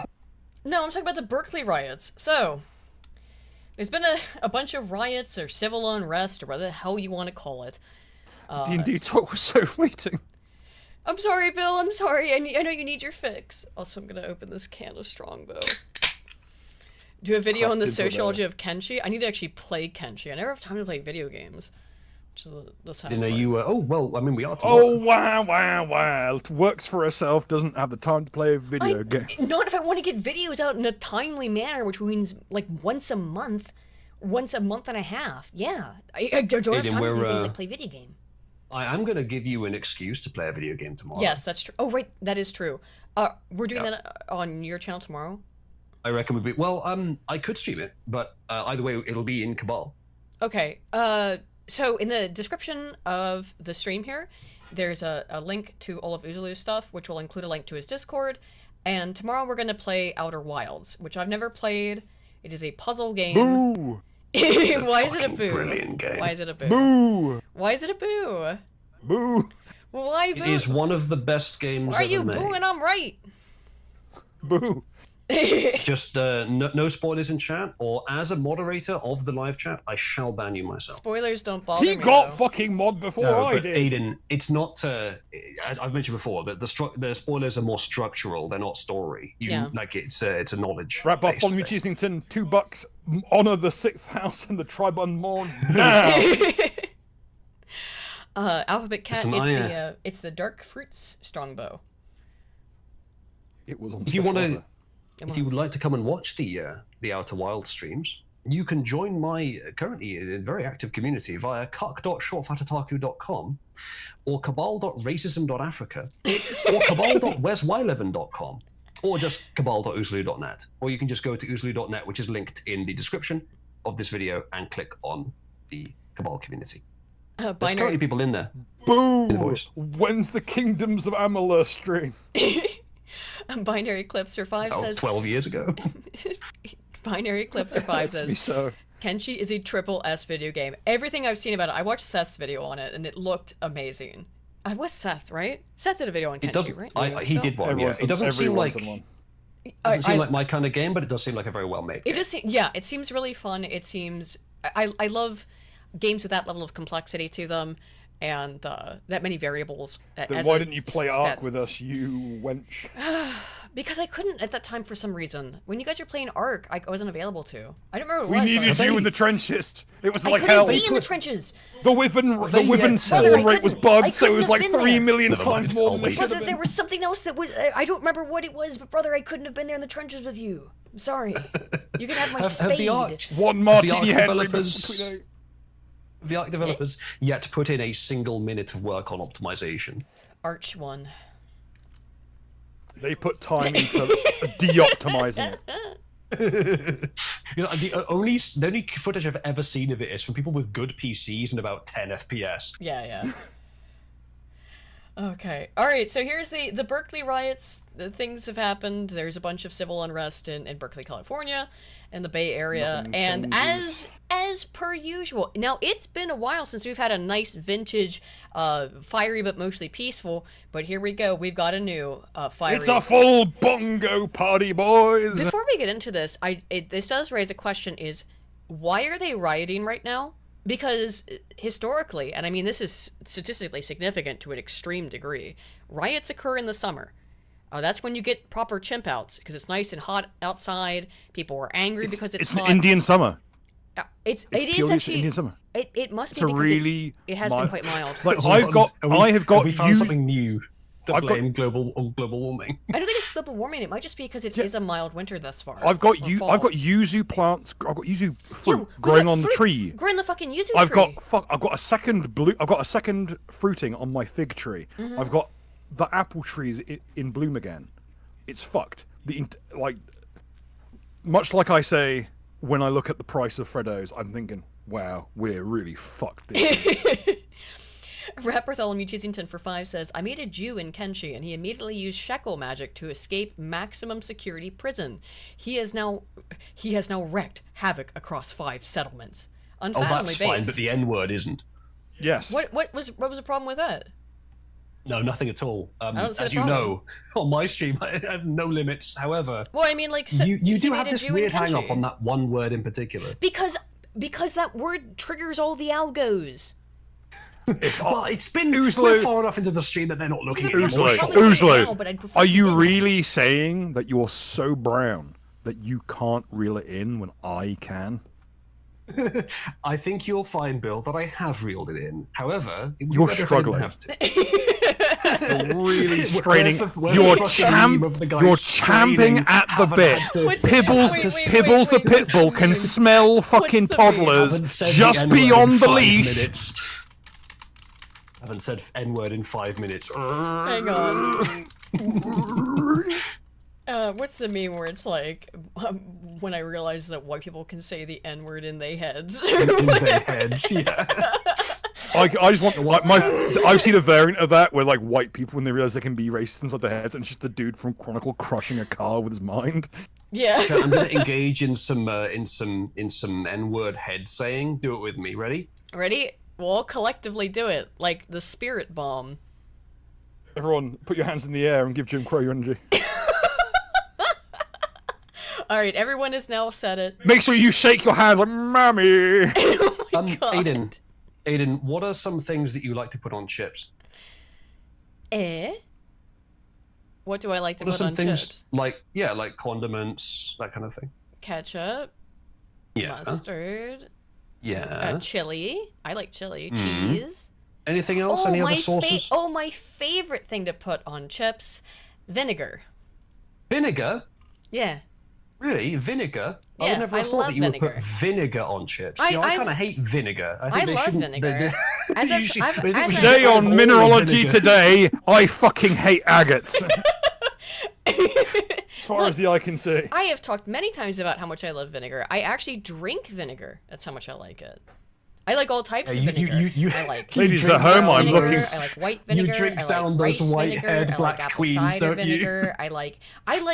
There's pomegranate vinegar. I like all types of vinegar. Ladies at home, I know what I'm doing. You certainly drink down those white-haired ebony vinegars, don't you? I sure do. Malted. Yum. Balsamic. I do love balsamic. Anywho, fiery but mostly peaceful. Stop staying inward. Every time if this stream gets taken down, be for the best. What has there been of substance, to be honest? Not a lot. Well, your D&D chat was very in depth. That was very useful. Join us over if you want D&D advice. We've got a whole fucking crowd, including we've got people who worked in development for D&D over and rolling the Isles. You did some places in for Pathfinder. I was in Pathfinder. I was head of the I was head of the QA team for Path of War Expanded. There you go. I could be mean, but I shan't. Why are you going to be mean? Why do you need to feel? No, now you have to. Well, I'm actually involved. If you insist. Yeah. All I'm saying is the kind of person who would work on something like D&D might be a downside in terms of advice. No, I worked on Pathfinder First Edition. I did QA working. Yeah. And we did a damn good job. I mean, it's a Path of War and it came out semi-playable. I assume, given it's you, that he was not there for 5th edition. No, it was Pathfinder. It's a totally different game. Yeah, Pathfinder. Okay. Pathfinder was intended as a replacement. Well, D&D is a broad term. People use D&D to refer to TTRPG. It's the D20 system. Yeah. Fair enough. But it was Pathfinder. Anywho, First edition. Yes, which is I do know about some of the downsides of 2E, and I like this Tiger man in chat. He says Uzalu did nothing wrong. Tiger, join my Discord. You can see more of the things I definitely didn't do wrong. Gosh, Mickey is a bunch of fucking Tiggers over there. Okay. So speaking of Tiggers, tasty vinegar. Speaking of Tiggers, there's rioting in Berkeley, in the Bay Area. It comes just 2 months after the killing of Turning Point's founder Charlie Kirk, who was supposed to headline tonight's event. Our Amanda Harry is live on the scene there, where protesters also showed up. We've already actually seen at least one fight break out. Amanda. Yeah, things have been lively here. While that Turning Point USA event is still happening inside, protesters have been out here for hours. You can see them still here behind me. One of Chandler's ex's physiognomy. Just a very lively scene out here. While things have been mostly peaceful, there have been some tense moments. She said the thing. Whoops, sorry. I didn't mean to click on the thing. So it's been mostly peaceful. I got so excited. Excited about the mostly peaceful. All right, smoke in a crowd in Berkeley and fucking perish the thought. I got so excited. I gotta do my my traditional thing here of jumping in to defend the enemy. Go ahead, Steelman. We're gonna watch, by the way. I'm gonna Steelman. I put it upon myself to Steelman my opponents. Right. In this case, I guarantee it has been. Okay. Well, all right. We're gonna look at because the way they're assessing it is not according to the importance of what happens. Like when there's violence, you assess the whole thing. Oh, so you mean violent. Well, right? No, you are right. You're completely correct. When they do violence, most of the it's not BLM important. stuff, You're right. Aiden, that's not what I'm saying at all. Even in the Summer of Love, right, or whatever it was called, when BLM caused $2 billion of property damage. Yeah, something like that. Even during that, most BLM-related activity probably was peaceful, because during the day it was all peaceful protests. It was just the much more I got stuff from the day too. Stuff was during the night. I'm sure that there was stuff during the day. The point is that I don't know this for sure, but if you look at the ratio of how many people were peacefully protesting, or how much activity of peaceful protesting there was, yes, that's why they use the term how much mostly. activity of violence there was, exactly, that's my point. Because lefties are really fucking indolent, so they'll just stand around and wait for something to kick off, and then they might join if they feel like it. Yes, that may be true. Okay. But technically it's true that it's probably mostly peaceful. However, it's a deceptive way of wording it. Sure, just like how well, excuse me, you can't even say. Just like how it's much more important that there was any violence. Just like it's how much more important blacks, that there was any rioting. Most blacks the protest isn't worth murderers. reporting on. The riot is. Yes, again, it's the choosing the framework. It is correct. Most blacks are not murderers. It does not mean, for example, that there isn't as we talked about earlier, extremely high rate of black on white crime in the United States. Yep. So it's the choosing on what they focus on. They mostly peaceful. We'll look at it. Fiery, most blacks are not murderers, but if you've ever seen Carl play Pathfinder, you'd wish he would. It would be preferable to what he's doing to you there. Wait, which Carl? The black one or the black one? Actual black Carl, not swarthy Carl. And also, Argent Party for $2. Bill, you ever play a Star Wars RPG / Fallen Jedi? I was in a short-lived Edge of the Empire campaign where I played my corpse droid, Amendius II, who, weirdly enough, did not use guns. In fact, used a welding torch as a scythe. And I had to drop out that campaign due to timing with this podcast specifically.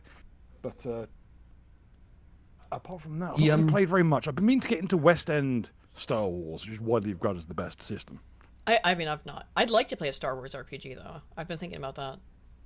Doing a Star Wars one. Michael in chat says J6 was mostly peaceful. Yeah. It was. Most of the violence came from feds, and the result of their action. Because they were being deliberately antagonistic. That is a real example of mostly peaceful protest. Was J6, despite it being the greatest threat to democracy that ever happened, which I guess makes it based. But, you know, like, it was the person who was killed. Like close call. That's a warning. It's a yellow card. What's a yellow card? The reality is that sounds like baiting into the democracy debate. I'm not doing it. Bait is kind of allowed, I guess. I mean, we never really put the rules down very well, did we? And the whole point is you want to debate. You want to bait the debate a little bit. Hold up, before we continue. You want to be the master The Chud debater. King. There is a region in Pathfinder with blacks. Yes, factually the case. The Mwangi Expanse is literally magical Negro land. Wow. The Vinegar Lands. Wowee. Anywho, here's this. Peaceful. There have been some tense moments. Earlier this evening, there was a scuffle that broke out where two men started fighting. UC Berkeley police had to break up that interaction. Later, someone... Isn't it interesting that they don't describe the races of these two men? Normally they would, but does, they don't. It looks like... from what I'm seeing, the black guy is probably the aggressor, but I don't know that for sure. Upon the dude, and maybe not. What I'm going to say there is, this is just, if this is the only incident they're showing, maybe there were more, but if this is the only incident of violence, then this is probably just a fucking gay tryst again, because that's always what it is with the left. Maybe, but this is a homosexual domestic event. Are you looking at my man? Let's play this out, and then I'll move into showing you the evidence. Just two ashes. Later, someone was throwing smoke bombs, and a car backfired, leading some of the people who were... a car backfired? Bullshit. Yeah. When's the last time you heard a car backfire? Now, I think I have this clip. It does not sound like a car backfiring. Let's listen. By the way, do cars even backfire anymore? I don't think so. Not modern cars, barely at all. That's what I'm saying. A car backfiring does apparently sound just like a gunshot, but still. It's in my additional clips. It's in my additional clips. Give me a second. Let's just finish the fucking news story. Protesting to run away. The protest was put together by students organizing for liberation. Some students say they don't believe UC... Liberation from what? It's fight or flight, and I'm a flightless bird, motherfucker. Liberation from what? You could, once you liberate yourself from this mortal coil, for fuck's sake. Return that soul to God. Berkeley should host a large Turning Point USA event like Re-enter this one, Samsara. but other people are happy to be here for the event. Turning Point USA should not be... wow, and there it is. No, I can hear it. I can hear the sound of my friend Kessog looking at the screen. Hey, it's like Chloe from Life is Strange. Yeah, but just every time she does with look quite people, a lot like Chloe. Every time with these people, it's just like I just hella like it here. I just hella like it. Hella chill here. Actually, she doesn't appear to immediately have like an extreme Bay Area accent.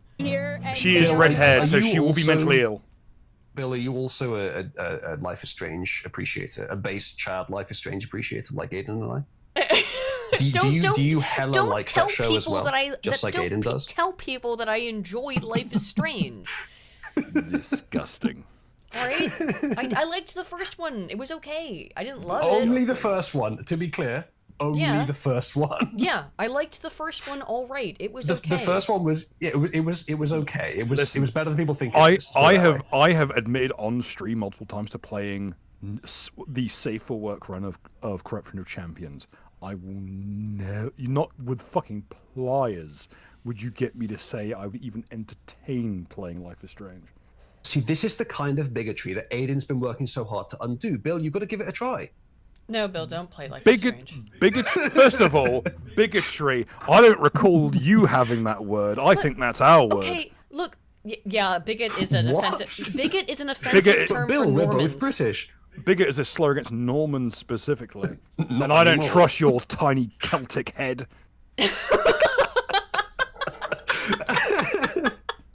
I don't think you look like head. You look like a. Where this is coming from? You look like a Rubik's cube on a lamppost. Oh my god! What the fuck, dude? Are you saying I'm guess coloured? what? How And dare guess you? what, motherfucker? No one's solving you anytime soon. Oh my god! Get your Well, fucking I don't know, colour. maybe- Get your colours in a row, and maybe you get your shit Maybe together. Aiden's mum will solve my Rubik's cube, Bill. Fuck off! Oh my god, I hate both of you. I don't think I have a small head. Aiden has reported this in her physiognomy check, but I don't think she's a registered physiognomist, to be honest. No, wait. You have a head size for someone that's legitimately a foot shorter than you. That probably is true. I don't know if It's that's like true. it's like how Aiden doesn't actually Bill's have a met big you as nose. He has a well. tiny head. Bill met me, yeah, but that was a while ago. Wait, does your head change size in the interim? You're in your bro. You're in your 30s. I think it's a bit late in the game to start going through massive cranial changes.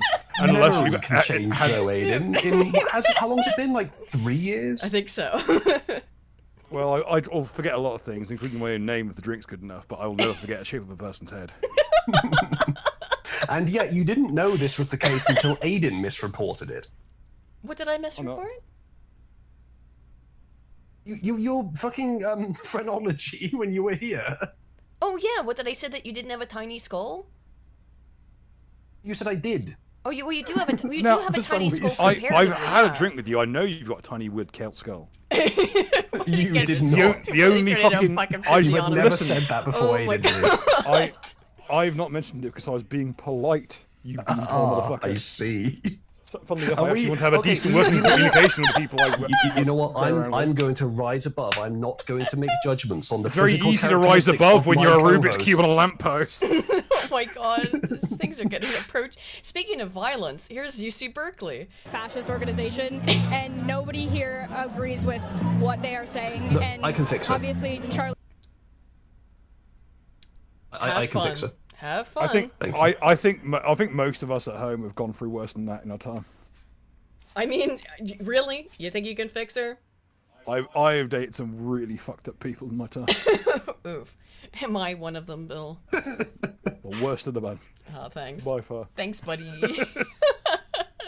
I'm downgraded to buddy. I think I'm sleeping on the sofa tonight, boys. No. Charlie Kirk has been a big issue with like a lot of college campuses and people on college campuses. So we just think like. All I'm hearing is obviously, she's just waiting for a conservative who's hot enough to dick her down. She sounds like she's 100%. looking to get blasted in the throat too. Yeah, she does. Yeah. She wants a conservative man to put her in her place. I'm pretty sure, having known many such cases of women like this. She's totally unhappy with the leftoid, pathetic excuses for men that surround her, and that's why she lashes out. And look, I know I'm doing a lot of mind reading there, but just many such cases. That's a statistical problem. Mind. It's just a statistical There's a lot problem. of mind. It's a leftist woman. I think you can barely ascribe a mind. Emotions. The series of emotions that are loosely connected to one another. Aiden, you're an empath, are you? You want to talk You about Life is Strange too? You want to talk about an echo chamber? The inside of that bitch's head. Yeah. didn't really follow him a lot, but knowing what he did and knowing that I didn't follow him. Lose the glasses. Is there anything fucking popping her up? It is. I didn't follow him a lot, but like knowing about all the things he did and said, it's like. So you can kind of tell those aren't prescription. Yeah, no, those are fakes. things that he was saying is just like vile and disgusting. So we really like name one. Name one thing Charlie Kirk said that was vile and disgusting. I don't think at this point, 2 months into it, it is an extreme ask to say that if you're going to say this shit about Charlie Kirk, you should be able to name one example. One real example of one of the things that he said that made him deserve death, that made him deserve being castigated. You should be able, 2 months in, to name one fucking thing. But never. Because there isn't anything. Because it was a normie con, for fuck's sake. If nobody's got my back, I know the chat's got my back. Bill downgraded to Buddy. Aiden downgraded to Canadian. Oof. God damn. Meanwhile, I'm just having all the upgrades here. I'm upgraded to Aiden's stepfather, for example. Not to mention Spoon's. Oh my God. Goodness. How do you become Spoon's stepdad? Because chat declared it. Okay. Also because I guess chat thinks he's like a brother figure to you. He is. Sorry, is like my bro. Womack with that. She got a face like Squidward's house. God.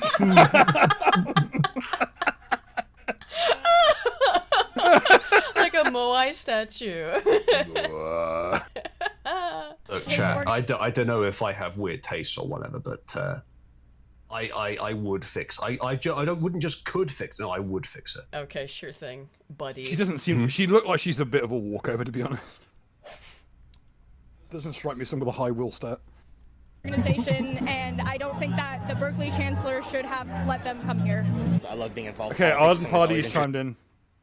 He said that you were the new Spoon, and also Aiden's stepdad. You were not a someone else said it. I don't think it was Arden that said that I was Spoon and Aiden's stepdad. Oh my God! Can we not? However, I think that the one person who agreed with me in chat is therefore correct. That and Dusty Rugburn brings up a good point. She is not interested in being fixed. She's on drugs. Yes, she fucking is. But that's the thing. She probably actually she's is. Okay. No one ever is. No one ever is because she only thinks like 10 seconds ahead. Yeah, she's on drugs, so she can't think. But yeah, she is interested in being fixed. She just doesn't know it. Interested in me. Very conservative. His name's Isaiah Larsaval. Wowee. Fucking Jesus. That's a very wonky face for a name that straight. Charlie was a great influence on my life, just, how to live as a man and a godly man. Well, I hate to say that about this guy. So seems like a nice when guy. I heard that they were bringing TPU here, I was like, heck yeah. Well, I have a wonky. Everyone's got a bit of a wonky face. I look like I was built in the dark. The CBS Bay Area did confirm that It's hard 4 to tell, you're students so were arrested fucking earlier far today. Look at so after that whole fucking spiel. Good, you lanky cunt. 4 students have been arrested. I thought it was peaceful. On suspicion of felony vandalism. We do have a lot of police officers still out here watching. Okay, no one gives a shit. Now it's time to move on to the actual fucking shit that happened. I just wanted you to see that they are doing another fiery but mostly peaceful. It's been a couple years since they've really rolled this out, but okay. Violent Antifa attack at UC Berkeley on the TPUSA event was organized by the Violent Outsider Antifa group by any means necessary. The group was involved in organizing prior Antifa attacks on the campus and in the city. These are their flyers here. Berkeley, end fascist Turning Point's youth-oriented campaign of incitement to violence. Oh, the irony. Condemn in action Turning Point's packaging of... campaign in action Turning Point's packaging of the program of a neo-fascist America. Dude, Jesus Christ, can you fix your grammar? Protest Turning Point to make clear it is a white nationalist neo-fascist organization. Okay. Donald Trump's program for a fascist America must be... They can't even write correctly. Not well. No. Must be defeated here, and now at UC Berkeley, it's also all in title formatting. It is all in title case, yeah. Defend, this is fucked. Defend Black Latino. This is a left-wing schizo. But sweaty. That's sweaty.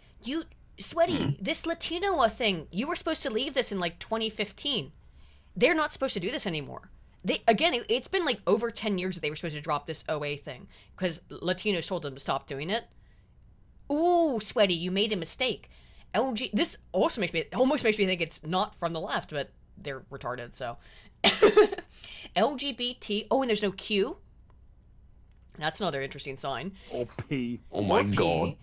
Immigrants and minority students, faculty, and all guess. staff from all fascist intimidation and attacks on individual liberty and all human rights. UC Berkeley must not normalize fascism on campus or in our communities.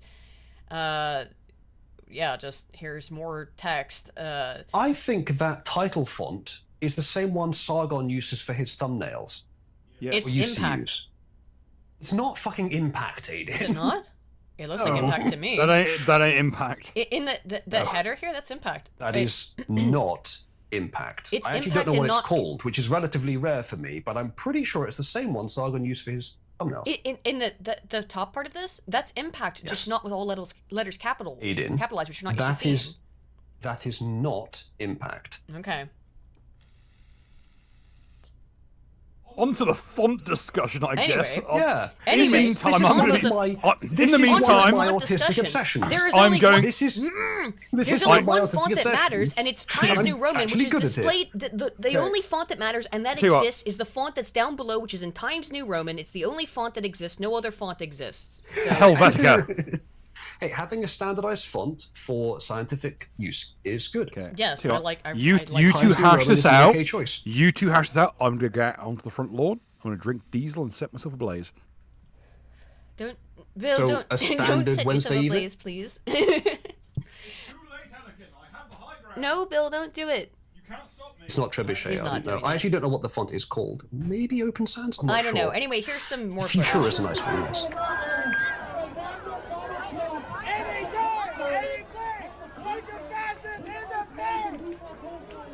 You know why this isn't an Antifa protest? Why? Because that's fucking legal now, and Soros will be on the hook, but he can pay for this. Yeah. It's not Verdana, no. Well, right. They're not wearing black bloc, which is very curious, right? Indeed. You see a couple people in all black, but it's not the full black bloc with a, you know, Indeed. Anarcho-communism symbols on it and stuff. Yeah, the black and red. Look that up. Thank you, Arden. Let me look that up. So, fascist, here's another clip.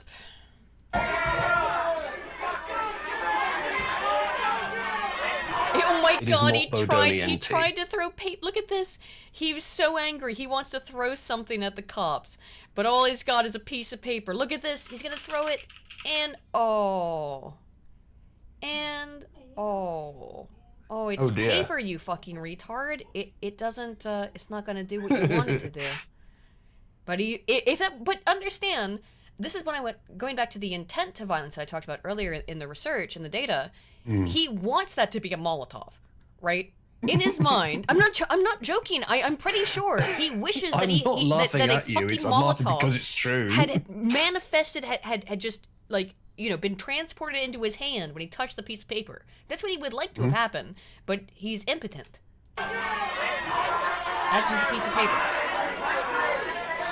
No, like, we don't know he's impotent, we can just hope he's impotent.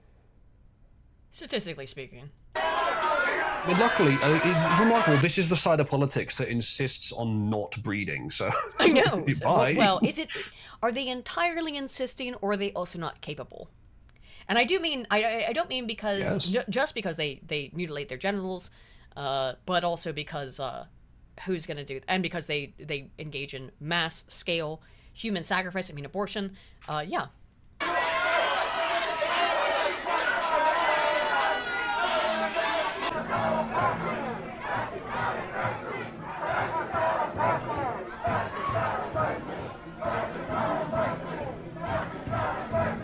It might be Franklin Gothic, I'm not sure. It might not be. If it is, it's a thin one.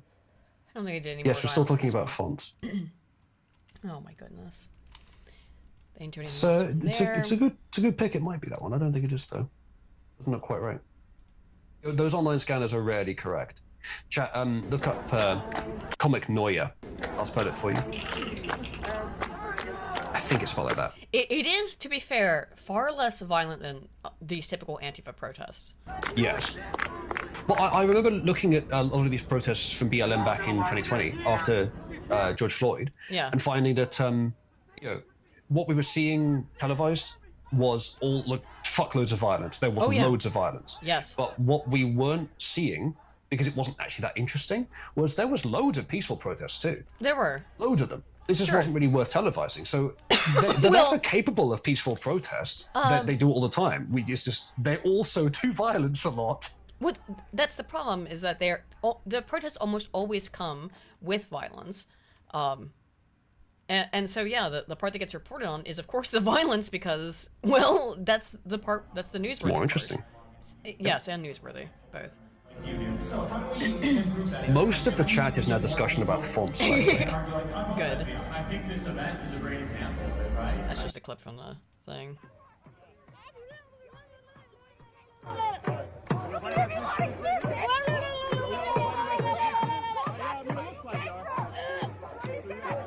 can't understand what you're saying. Girl. Are you redneck? What? I'm from down the street. What? That's where you came from. Girl. Isn't it astonishing to hear a leftist say, "Go back to where you came Go from"? back where you came from. Go back where you came from. I couldn't hear anything else she redneck. said, but then I heard that. That was interesting. Yeah. Go back to where you came from, you redneck hick. Everything that the left tells you that you're not supposed to do is something they want to be able to do. Because they're thinking Disallow you about from it. doing it. Because they're thinking those things. I want to tell people to go back where they came from. Whoops. Oh my god. You didn't go back where you came from. Okay. No, you know what? You're one of the very few immigrants that are probably fine to stay. Yay, I guess.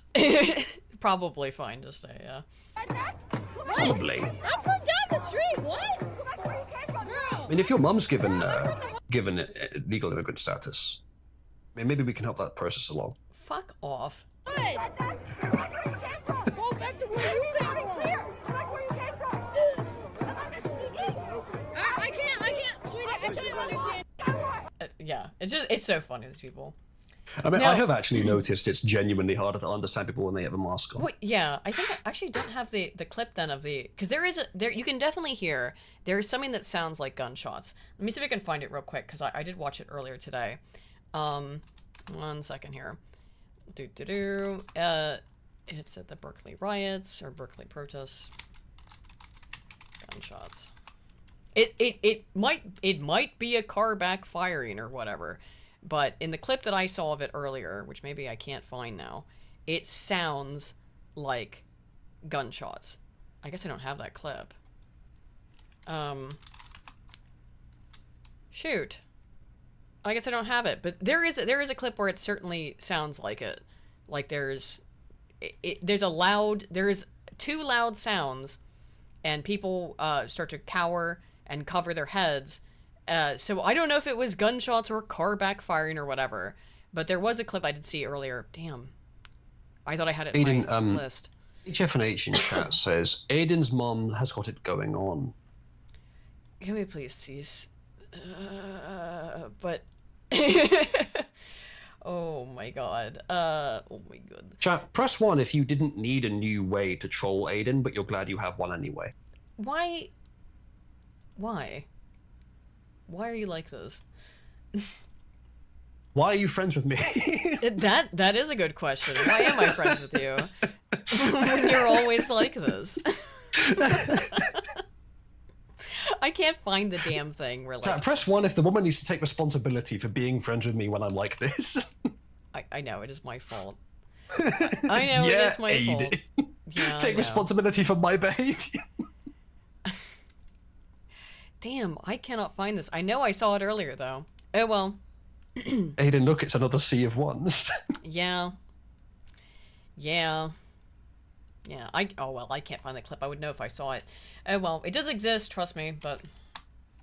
I don't know if it was a car backfiring, as they said, or what. But here's the thing. Stolfo is hot in chat, says, can we have Aiden's mum as a guest? Can we have Aiden's mum as a guest and me as a guest at the same time? I've actually asked her before. That's never happening. And I have asked her before, and no, she's not. I've also asked my dad if he wanted to at some point. Aiden, what contribution goal would you set to have both me and your mum on the stream at the same time? Oh, it would be so insane. Name a number. $1,000. She said it. It's done. Chat, make it happen. No, it's not done. You just said it. You get $1,000. Just verbal contract. Recorded. If someone gives me $1,000 to get you on stream with my mom, I'll do that. But no, but it's not happening. Anyway, so what if it's multiple contributions? I mean, there's no way you could say no to that. The money's going to the same cause. Okay, like... There you go, chat. In your contributions, just make sure to say that you want that to happen. Oh my god. Anyway, yeah, so... Aiden, that was quite low. Because I didn't think it would happen. There's no way it's gonna happen. Yeah, I know you didn't. That's why I thought I'd be able to trick you into saying a number. Well, there you go. I return. There it is. Hello. Bill, you might want to get the diesel ready. For what? Already drunk it all. Aiden, do you want to tell Bill what you've just promised the chat? Yeah, I said if somebody gave me $1,000, or if a bunch of people gave me $1,000 to have my mum on stream with Uzalu, I'd facilitate it. Fuck that! I ain't hanging around for that. This implies being able to get my mum to be able to use streaming software, which is or something that could interface with streaming software, which is almost impossible. So I'd have to refund the money if she just couldn't do it. Anyway, so they were planning this for How weeks. long do you think it's going to take for someone to just send the whole 1,000? This was planned for at least 2 weeks. Frustrating to see what happened last night because Antifa has been declared a domestic terrorist organization for over a month now. However, no preventative measures were taken to stop this, and this is actually an event that was planned at the... And of course, it has already begun. Ardent Party for 2 says $2 for the Ooze Your Daddy Fund. I fucking... thank you, Ardent. Thank you, but... Ardent, I need to meet you and shake your hand. You've not met her mum. Yeah, you have. Oh my god. Anarchist book fair. Hey, there's nothing in the agreement that says that I have to marry her, okay? No, that's part of it, right? For $1,000 They're not going to accept it. I get $1,000? I'm not dumb enough to set a monetary standard for that one, ain't it? All right. Well, I'm going to take it as that, anyway. You may not get a choice in the matter. Aiden, are you about to force me to marry your mother? Yeah. You'll get. Guess what, mate? You're getting turned out for tricks. Now. Yeah, you're being turned out for tricks. Can we stop dragging my mom into this? She watches it. But this she is what said she was going to listen, about. but she was too busy to be able to listen live today. By the way, so she's Tell her to listen to the VOD. So she's going to listen to the VOD and hear all this shit. Listen, Aiden's mother, I'm sure you're lovely, and I want you to know I'm doing this to mess with Aiden. And at some point, we should have a frank and honest conversation, a friendly, a pleasant conversation. Top yourself. You selling yourself for burgers again, Randy? Burger, heretic burger. Cold Summers for 2 says same fund Ardent said. We are now at $4 into 1,000. But thank you guys very much for your support. 250th of the way there. Heretic burger. We are a 250th of the way there. How would JF say the word burger, by the way, Uzalu?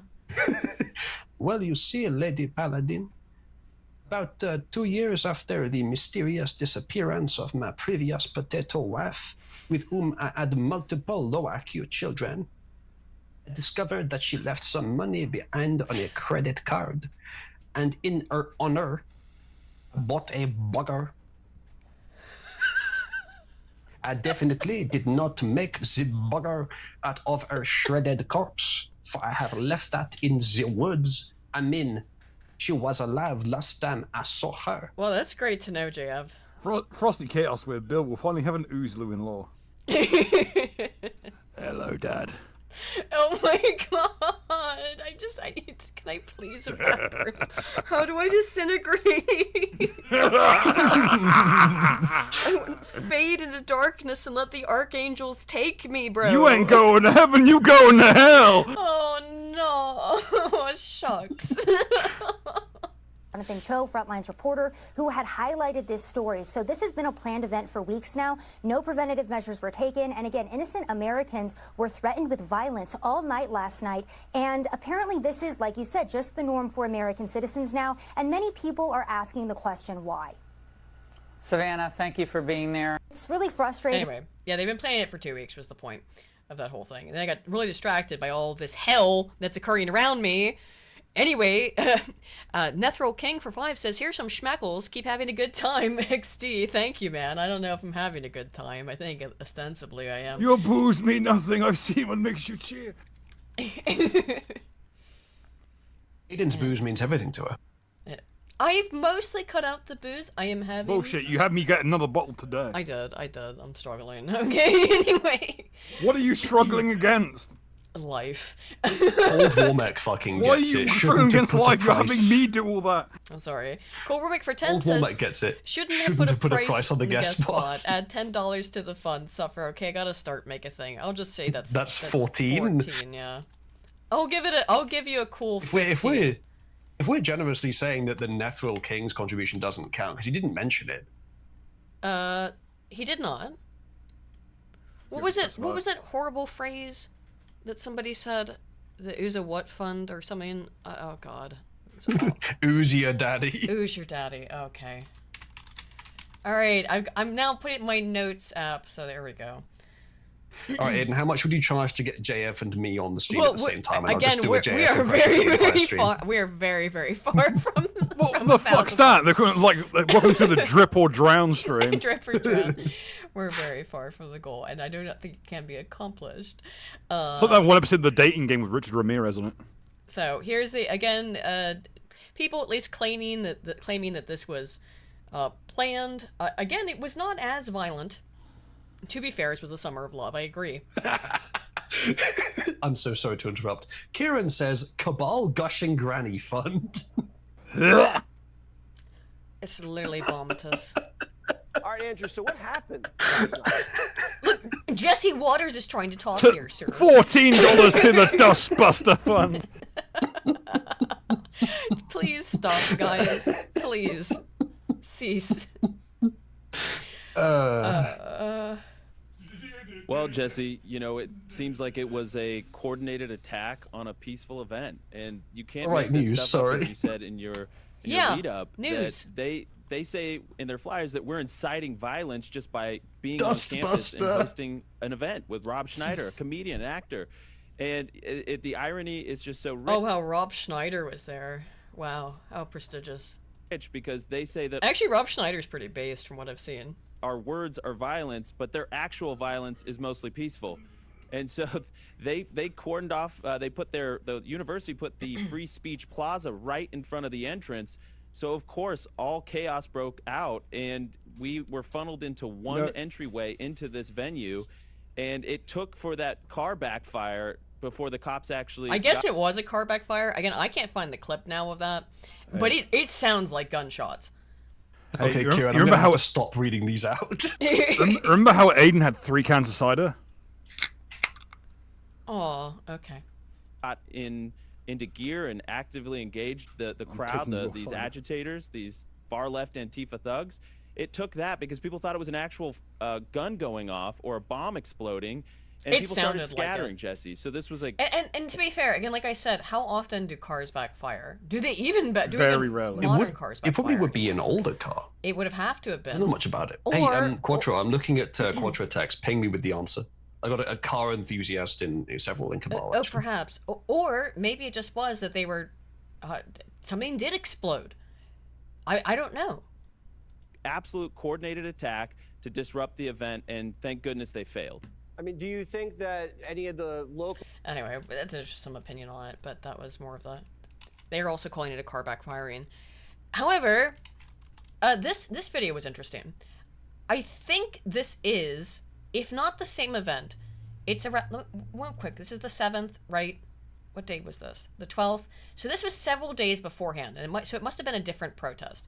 But their behavior here is very strange, I would say. Like, this is very... Now...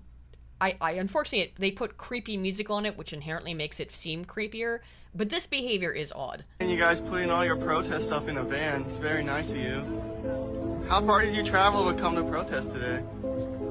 That's not really your concern. Then why do you have like a van full of stuff, people wearing masks? There's a road here. Yeah, no. Roads are great for transporting things and traveling.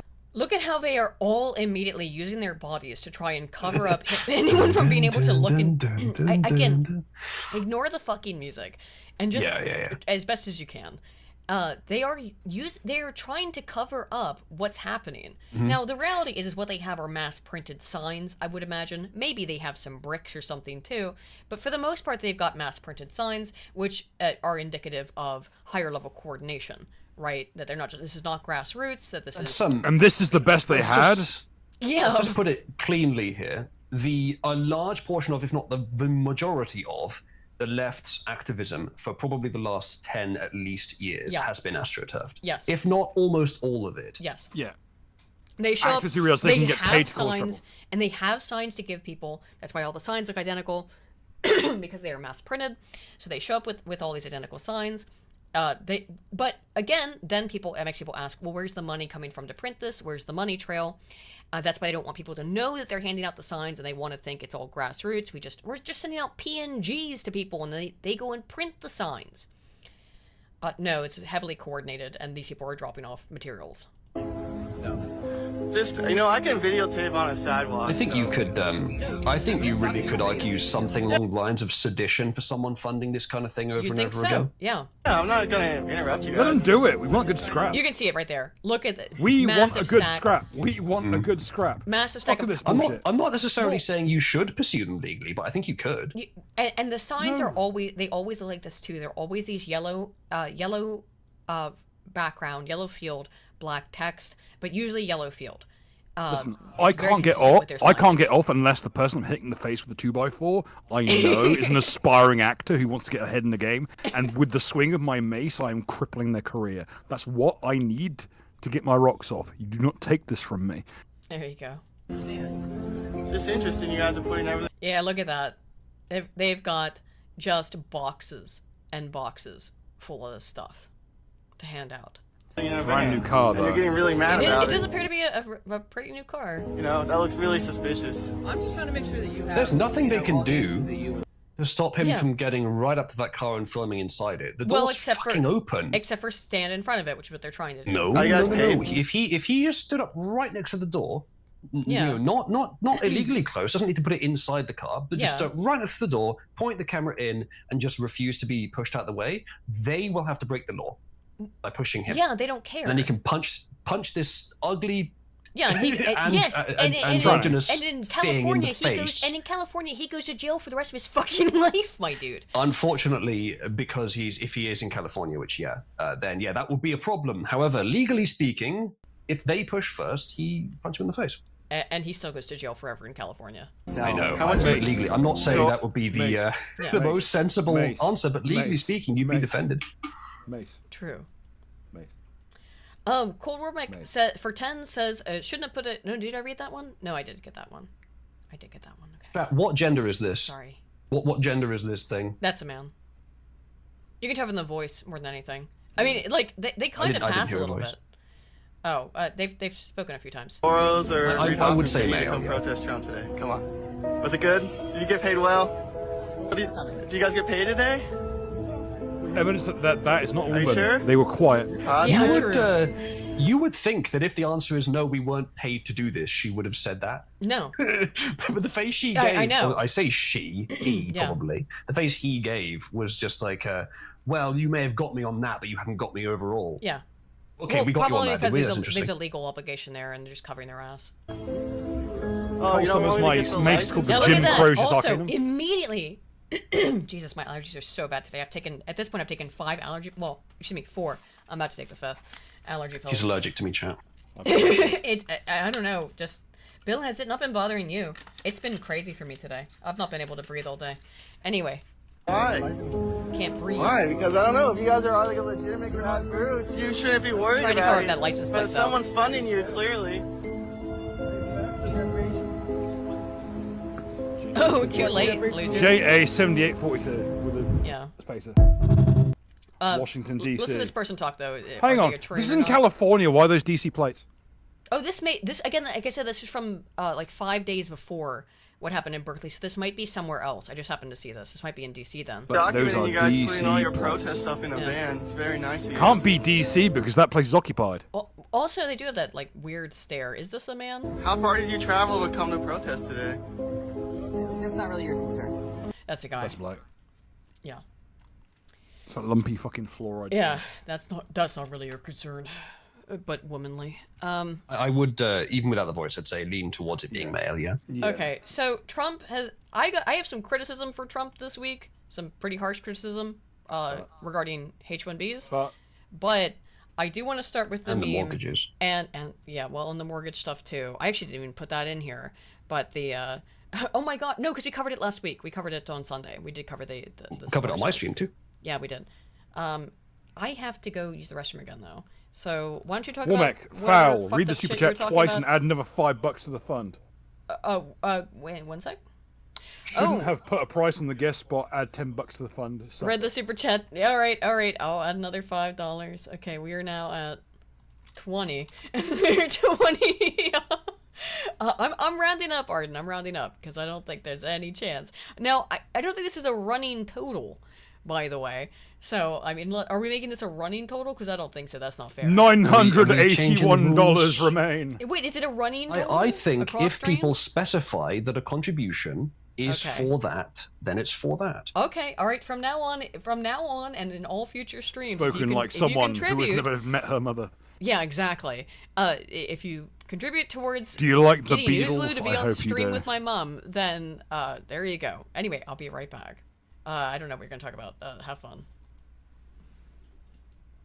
Vinegar. We get it. You like condiments. Calm it down.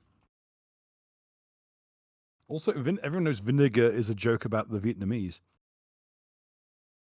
Ah, it's a double slur. Very nice. What's your favourite slur?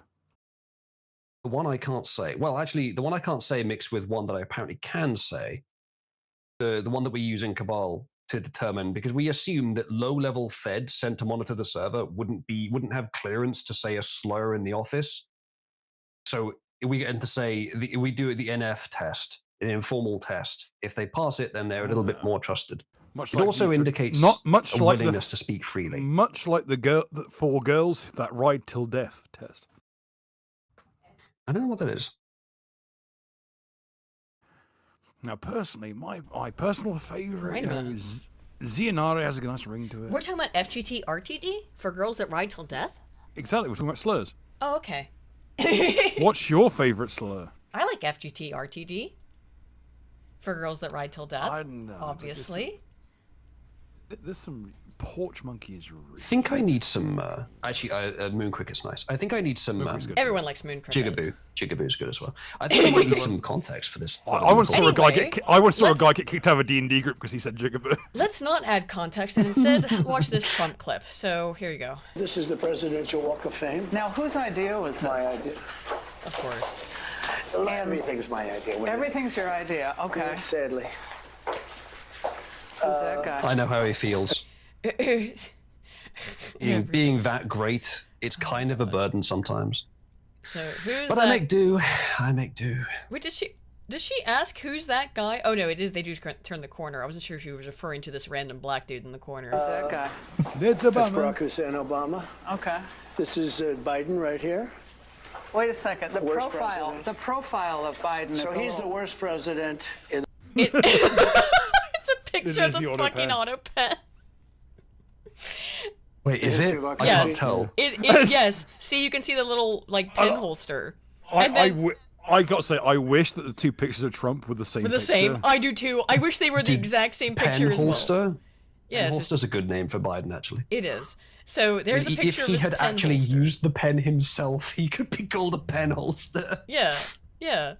I do wish, I agree, I wish it was the exact same picture of Trump twice. Look, there are many valid criticisms of Trump, but putting up a gold-wreathed framed picture of an auto pen and saying that's Biden on the mainstream news, I do appreciate that. I really do appreciate that. I voted for Trump 3 times. Trump is the most hood rat fucking rap artist By the way, president. people Because have simple looked reason, up- this is all gold everything. Okay. So people have looked into it, and some of the molding and shit he's got on the walls is from Home Depot, and they're like, wow, cheap shit. He's covered every fucking inch. I would bet, though, however, that the leaf on top of it is actual gold. The shape may be from Home Depot, but I bet, knowing Trump, he covered that shit in gold leaf. I have paintings in this exact frame, but without the gold. Keeping costs down, covering I have a mirror in exactly ornaments like made that. of plastic but covered in gold paint. Yeah, pretty much. You're keeping costs down. Hang on a minute. Look in the fucking window. There's a large lad right there. He's just minding his own Well, he can't business. be a Fed. Don't bother him. Thanks to Ellie. Hussein Obama's top 5, meaning bad. Are you going to replace that with his actual photo? No, I don't think so.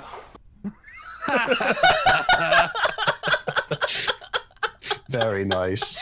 Very nice. See, when you're hood rat and you're cool, people like you. When you're a fucking piece of shit corpo shield, people don't like you. Well, I have lots of things I What don't a like fucking about shock. Trump. There's a lot of things I don't like about Trump's actions, but I do love the demeanor. It's very because the difficult demeanor to is this. resist. The demeanor is this exact phrase. Is way.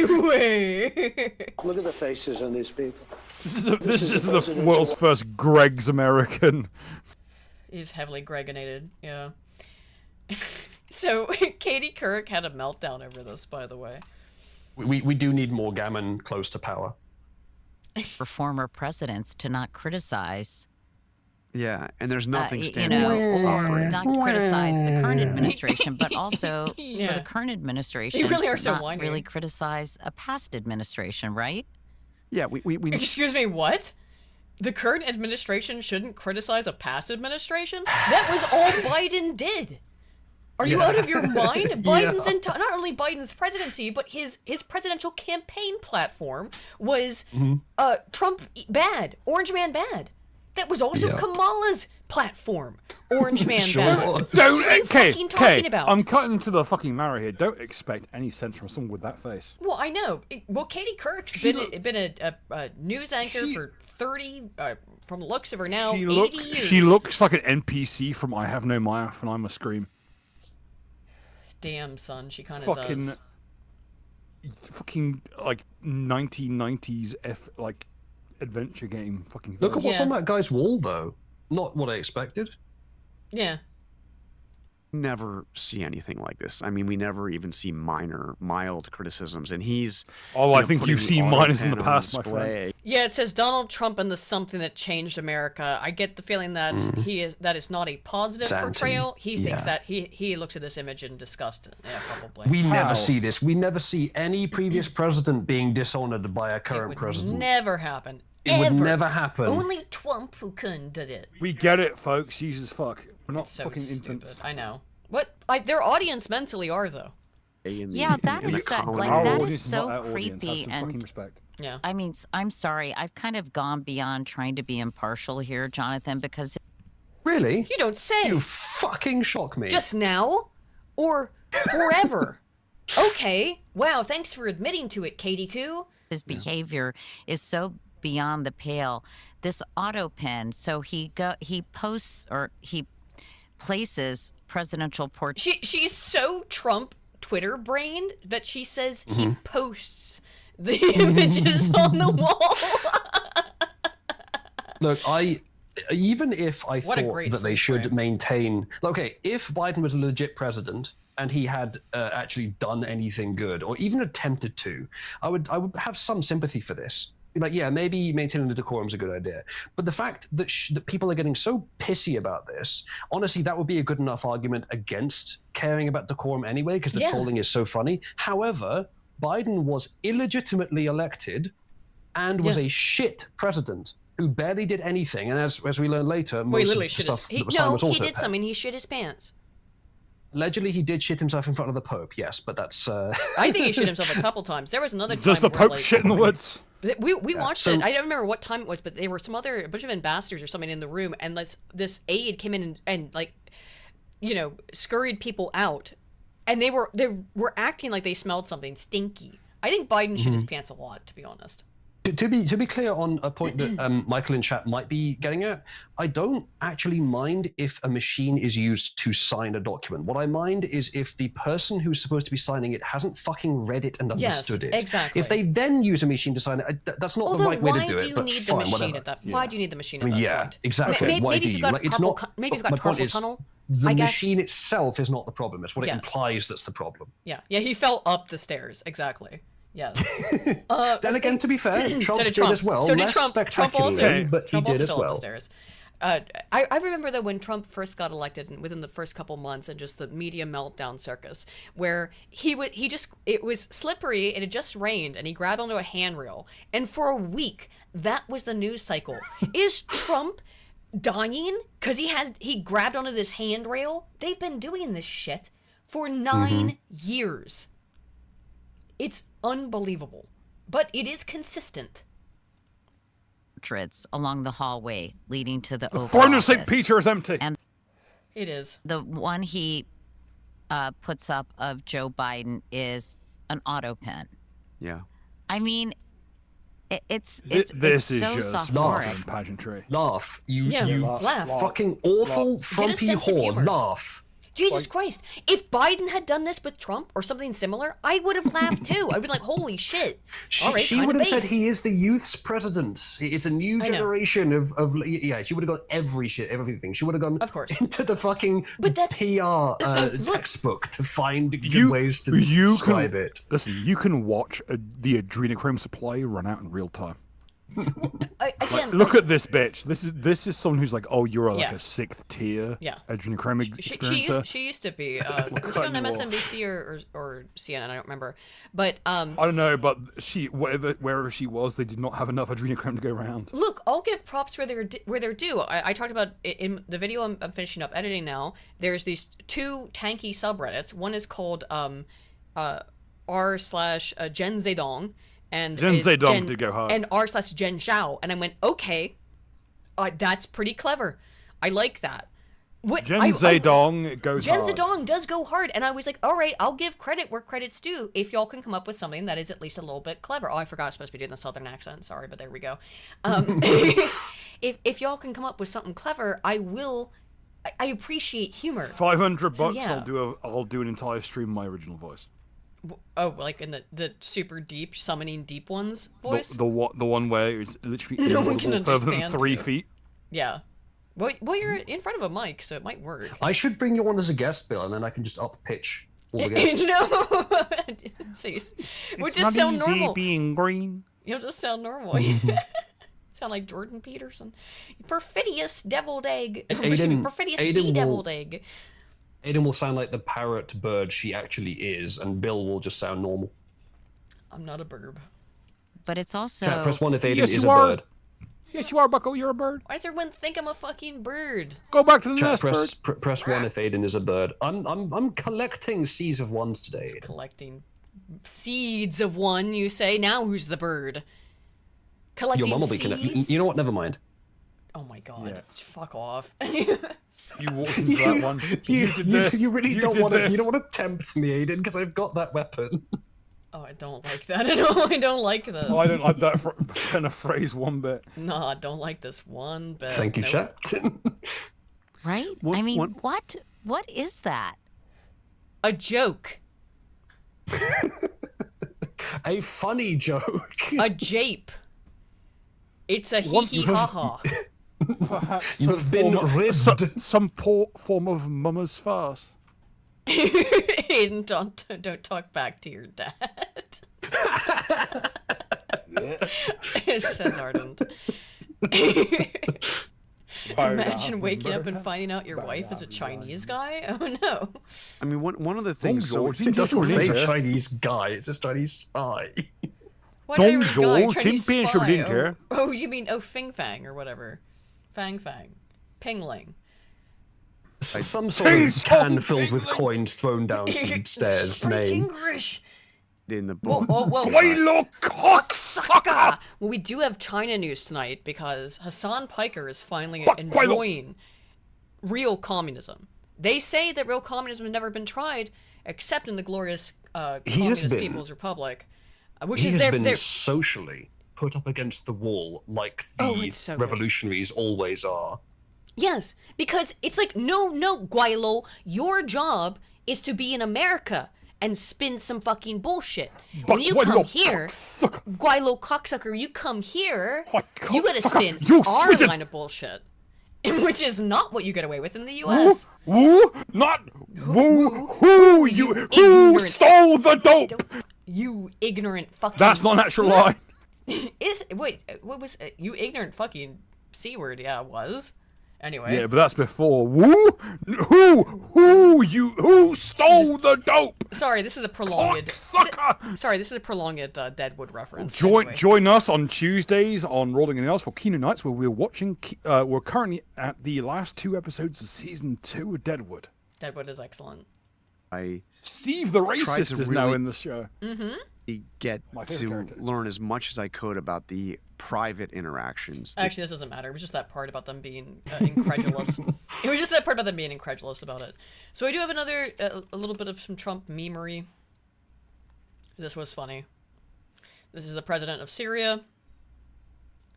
He's meeting with Trump here. He's giving him his Trump cologne. Here we go. This is men's. Yeah, you stink. No, he's putting it on himself as well. This is No, he isn't acting like he stinks. He's just like he's gonna rub it on both sides of his neck. He's like, no, you need a spritz on both sides. This is perhaps okay. As someone whose granddad was selling arms to these people, this is the most on-brand thing possible. My granddad was selling shit to like the Qataris and all sorts of fucking weirdos out in the Middle East. Like, if you're wondering why the Americans didn't sell arms to the Middle East during most of the 70s, it's because my granddad was selling them on your behalf. Oh and my God. This is he wasn't high up. He was somewhere in the organization. Yeah. He was there because he was cheap. His percentage was like less than 1%. But this is 100% how they conduct themselves. The average high-level Qatari is no different from the lowest level Bogan. He's a Syrian. This is the president of Syria. The same principle applies. Okay. They're actually surprisingly amenable people. When you get to the highest levels, they're more or less like they are kind of how British politicians were in the 70s. Yeah. They were very laid back and kind of a bit like braggadocious about it. Yeah. Most of the time, the Qataris would go back to their harem of like 20 women. Everyone. Like 20 women worth of fucking harem with a car full of cigarettes from the off license. Speaking of the harem, what we'll do is just take that, Joe, put it in, and then the other one is... It looks like also like it's too much. He's like, ooh, yeah, he got a big whiff of it. He didn't like it. Your wife. How many wives? But did you hear that? We'll put in an extra one for your wife, or a women's fragrance for your wife. And then the other one is for your wife. How many wives? Your wife. You guys said never know, right? With you. Again, he's not Very wrong. Nice. He smacked him pretty hard on the back too. Bing! With you guys, you never know, right? Very nice. That's pretty good. I do like that. I did like that. International diplomacy is probably one of the things Trump is best at. What he's not best at is dealing with this H-1B shit. However... I actually haven't seen this. Oh my God, if it'll load.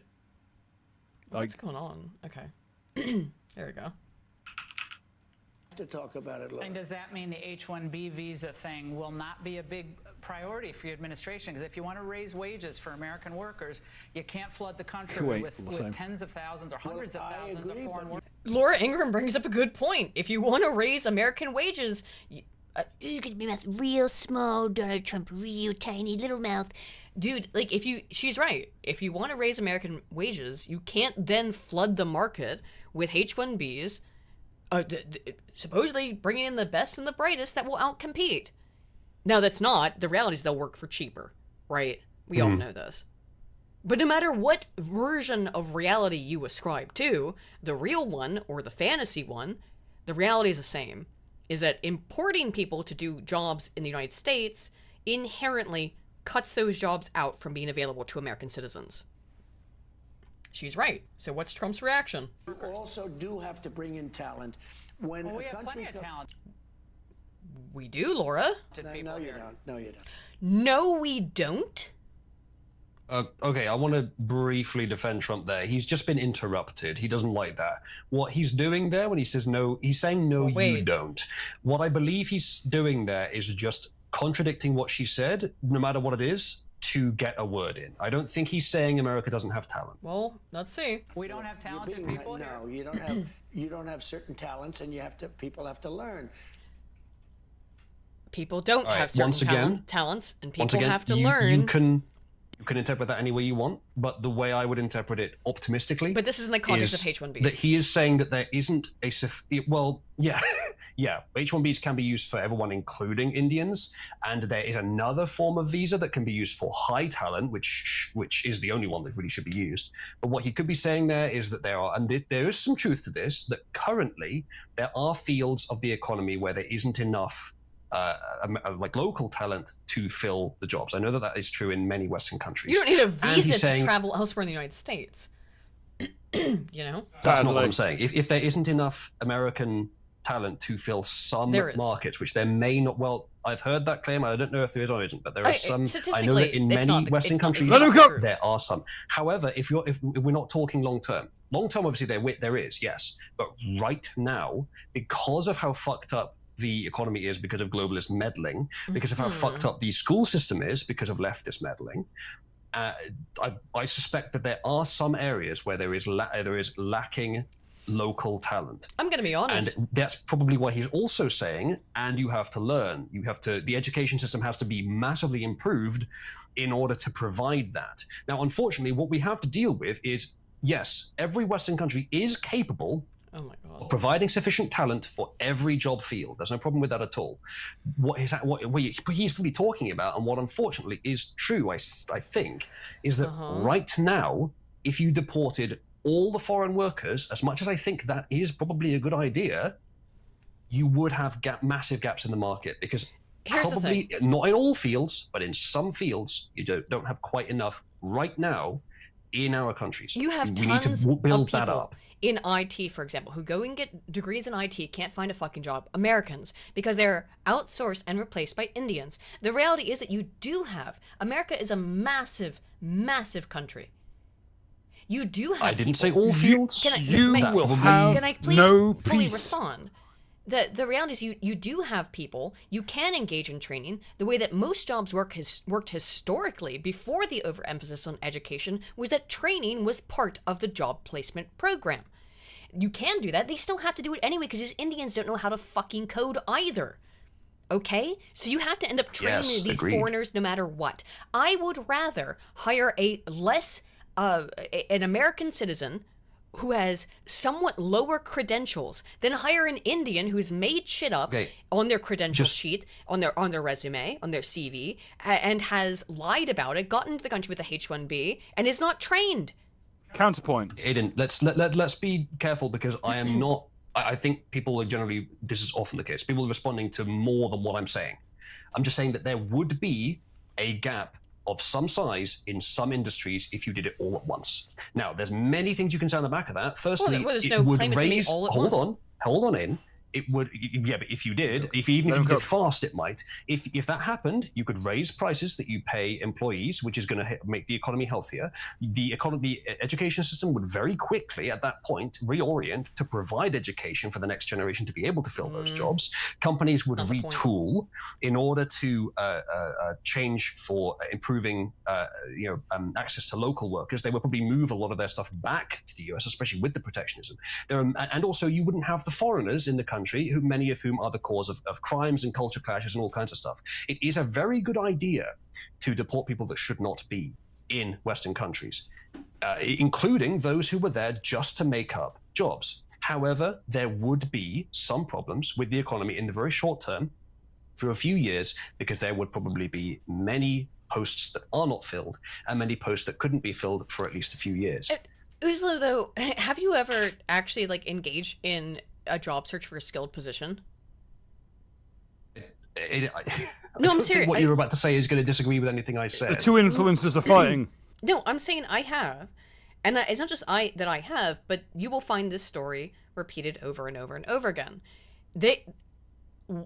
American people have been cut out of the job market by H-1Bs who have largely bullshit and made up credentials because they will work for a fraction of the cost. I agree. And they're subsidized by the government. I'm not disagreeing with you. Let him cook! Well, I have, and it's just that, look, I think you can cut all these people out.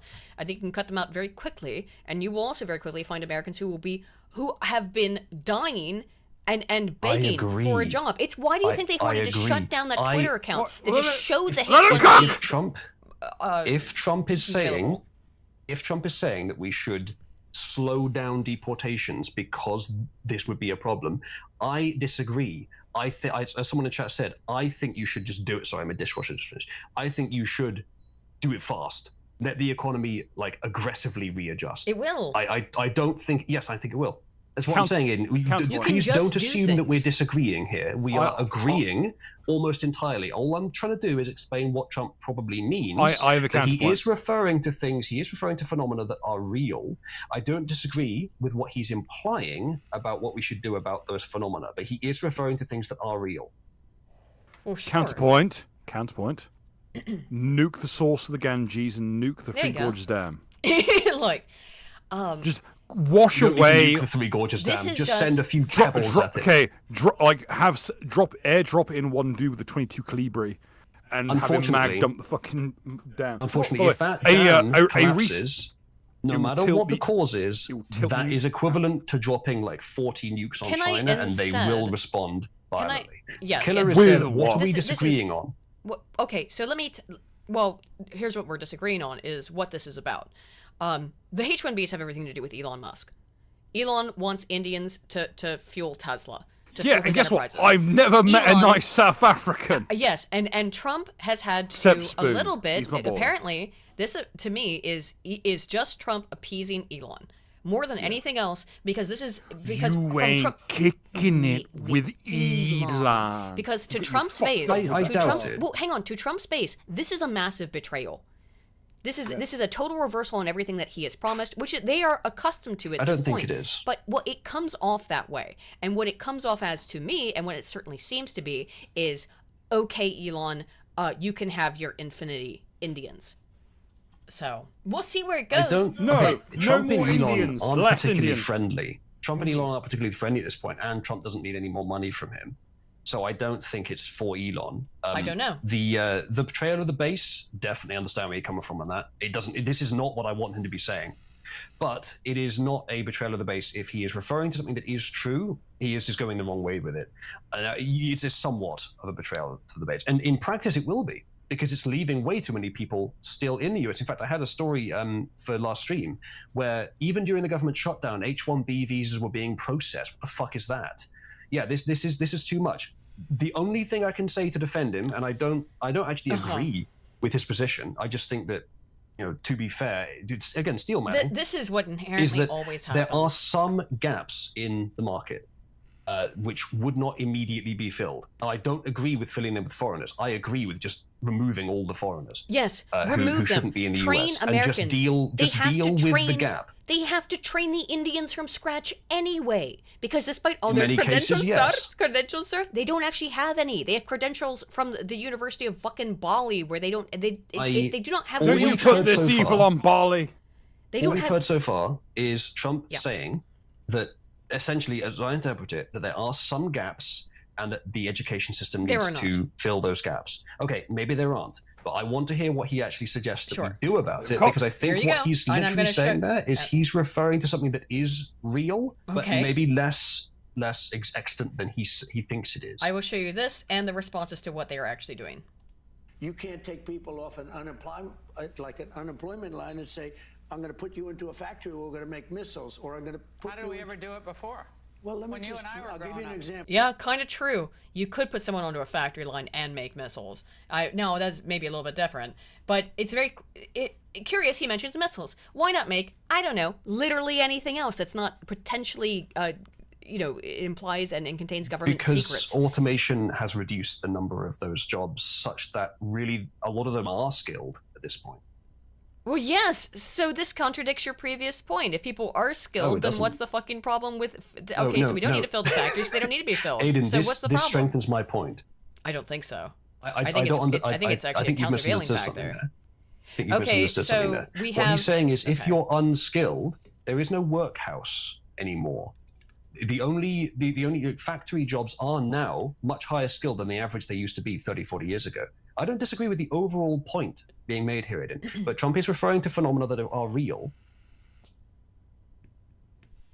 even though he probably overestimates them. I think this is boomer mindset. I think this is very much boomer mindset, yeah. Can you express your ideas without labeling them? As to what I think it is? Oh, again, I already said I think he's trying to appease Elon. What's wrong about what I said? I think he doesn't want... I think that... Aiden, it's just what's wrong about what I said? Indians are cheaper. Aiden, can you respond to what I said, though? About what, specifically? About what? There aren't workhouses anymore. You need to bring in Indians to work in factories? Aiden, did I say that? Well, that was the implication, yeah. Respond to... No, it wasn't. Focus. Respond to what I said. If you have unskilled people in America... Aiden, calm down. What else am I supposed to read out of you need to bring in infinity Indians because Americans are so unskilled? And try not to misrepresent me. Respond to what I said. Let me clarify. if you have unskilled Americans who are unemployed, relatively unskilled, or skilled in some other field, there isn't just a workhouse you can put them in. And factories often, because of automation, require more than no skills. You can't just be a manual laborer in as many ways as you could do 30, 40 years ago. So it's harder to just put people who aren't ready for particular jobs into the job market, which is why the education system needs to be improved to get them There's there. a little bit of a problem there, which is And what I I already don't talked agree about. with using foreigners to fill that gap. I think you should just take the hit of that gap being there. Fuck it. However, because as I have explicitly and repeatedly said, the foreign workers are not skilled. They're not skilled either. They have to train them on the job site. So if you're going to bring in and import Indians and train them on the job site, why can you not? Because they are not skilled, because that is what currently happens. Then why can you not do that with American citizens? Because that is the question being asked here. That is true of many of them, yes, but not all. We've had a sobering moment. Apparently, Grimdark Half-Off fucking passed away. Oh shit. My favourite fucking Conan YouTuber just fucking popped his clogs in the fucking October. I didn't even find out about now. I'm so sorry, Bill. Well, that's very sad. Oh my god. Just didn't tell people he had cancer. I wouldn't tell people, What honestly. the fuck? You know, I understand that a bit. Maybe I understand, but Jesus Christ, I was wondering why I hadn't seen anything from him for a while. Yeah. And that's fucked up. That is fucked up. Rest in peace, man. Where the fuck? Okay, let's take a moment. Pull one out for Grimdark Half-Off, and pull one out again for yesterday for your boy fucking Tatsuya Nakadai as well. Who's that? Japanese like Chambara actor, very like famous. Okay. Like samurai, like film actor. Not familiar. Sorry, let's actually see. He's one of the greats. Let's see if Trump has any. Yes, pour one out. Pour one out for your boys, and guess what? Look after the boys you got around you. Look after them. Very true. Let's see if Trump provides any more clarifying information. Just before you go, one quick clarification. I am not recommending importing Indians at all, anywhere. I think all the ones currently there should be deported. Hold on a second. I'm not recommending importing them anywhere at any time for any reason. It is the wrong response to an extant problem. What Trump is saying here essentially is that the problem exists. Now, I disagree with the method of using H-1B and importing Indians, or really anyone. I think you should just leave it with the locals and let the economy figure itself out. So I think a lot of people in chat are misunderstanding me because I am trying to steelman Trump, not agree with him. And I expect I will be disappointed with what he advocates here. Yeah, I mean, but what he's referring to, that doesn't, just because I disagree with the approach he's using or some parts of what he's saying strongly, does not mean I have to blind myself by saying literally everything he said is 100% wrong. Well, because people are reacting to, what does this mean? What does it, what is the meaning behind the words? And to have that kind of, he had a very strong reaction against it. He said, no, we don't have it. We don't have the talent. We absolutely do. The United States is overflowing with talent that has not been fostered or cultivated. Why, in the name of Shiva, would you bring in Indians and cultivate their talent? Or Chinese, or whomever. Krishna is a slut! Krishna is a demon! Christ is Lord! Christ is king. Here's what's happening. I believe Trump is being scammed.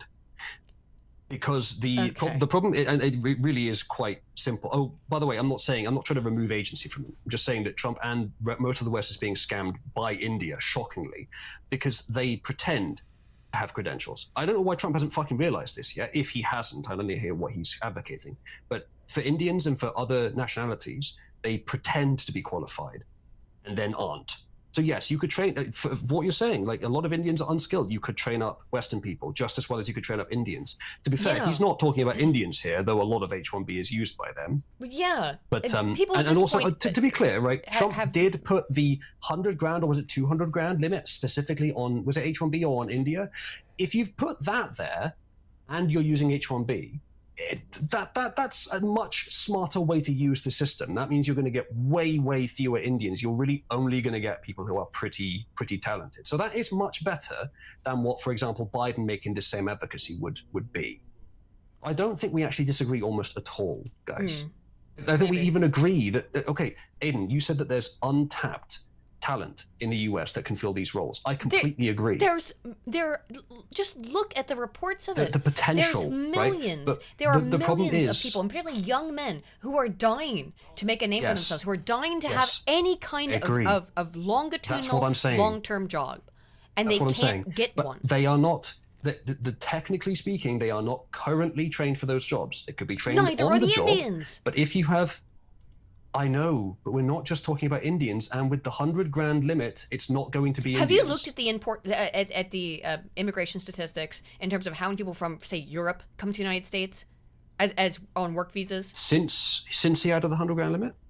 I don't think the statistics are in on that, but historically, exactly. That's what I'd want to find out, because it's not relevant. Other than that, Aiden, it's not relevant to this discussion if it's not now. How is it not germane if historically what H-1Bs have funneled into the United States are people from third world countries?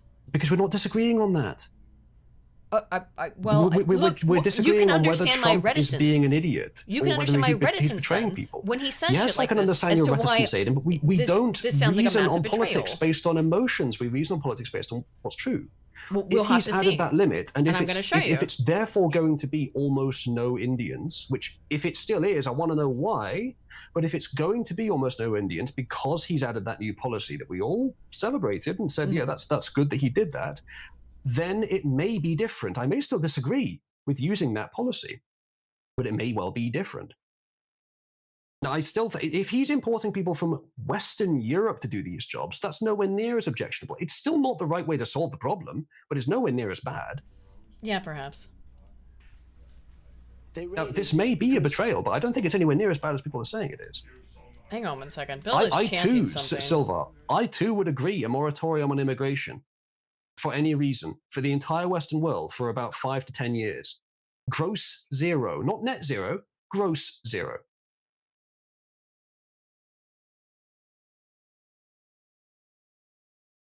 I don't know. Bill is like chanting something. I don't know what's going on downstairs, but anyway, back to this. They wanted immigrants out. They had people from South Korea that made batteries all their lives. You know, making batteries are very complicated. It's not an easy thing and very dangerous. A lot of explosions, a lot of problems. They had like 500 or 600 people, early stages, to make batteries and to teach people how to do it. Well, they wanted them to get out of the country. You're going to need that, Laura. I mean, I know you and I disagree on this. You can't just say...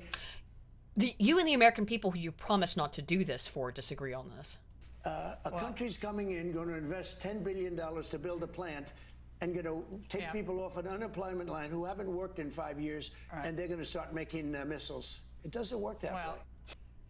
So not only, you're not going to bring people in, or you're going to bring people in, they're going to invest money in the government, and you're not going to employ Americans. I don't know how else you read what the fuck what do you read into this? That it's outside what he said explicitly.